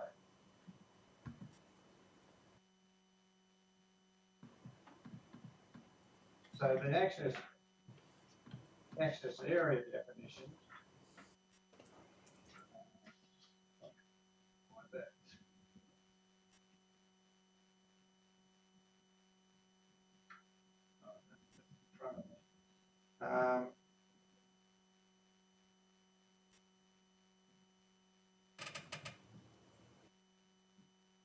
Well, it's not so much the definition as to whether whether that is excluded from. So in my mind, you have to exclude the access area or the access allotment to come up with your net site area. And bear with me while I find that.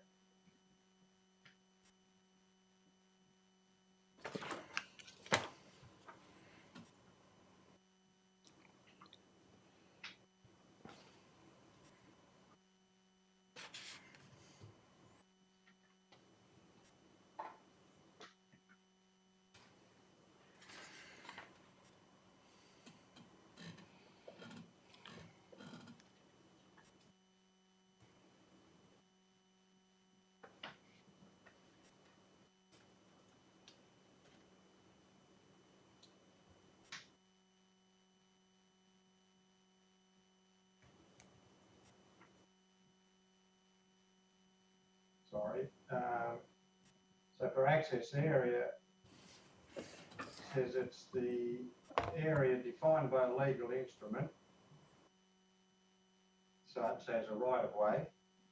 And so that's relatively easy to identify and exclude.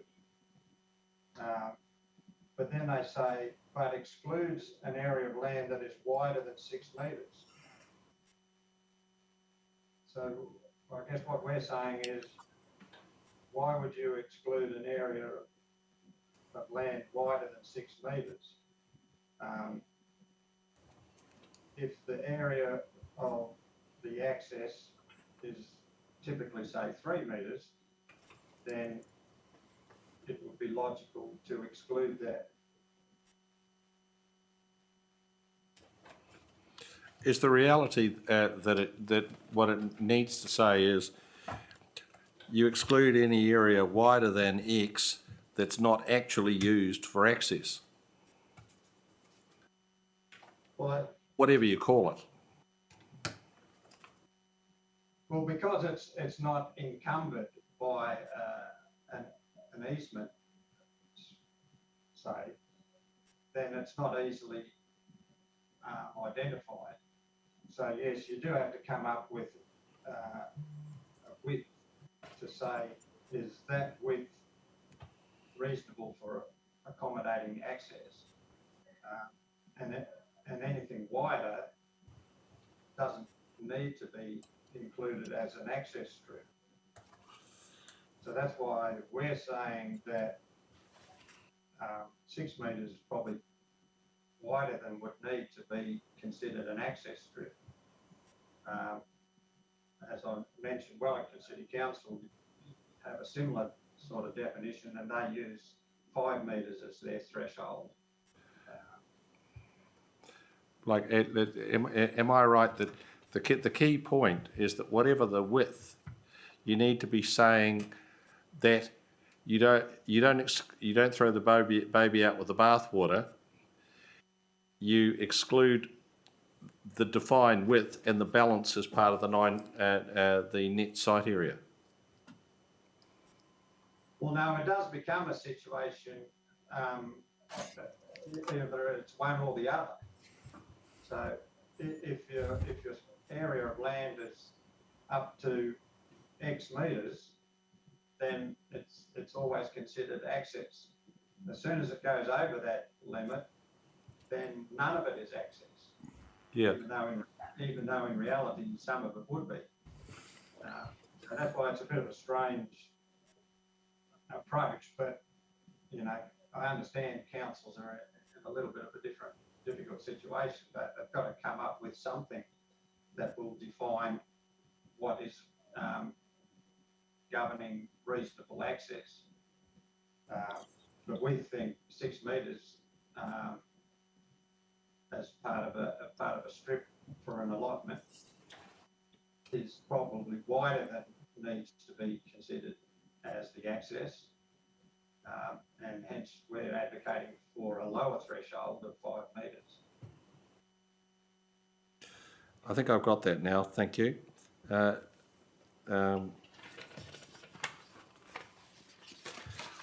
ask my colleagues if they have any questions. Commissioner Sinclair? No, nothing further. Murray? That's it from us, Mr. Gibson. We appreciate that you are a volunteer and have taken the time to represent the survey industry, and we really appreciate your input. That's all right. Thank you very much for your time. Thank you. Thank you. We'll adjourn the hearing until 9 a.m. on Monday.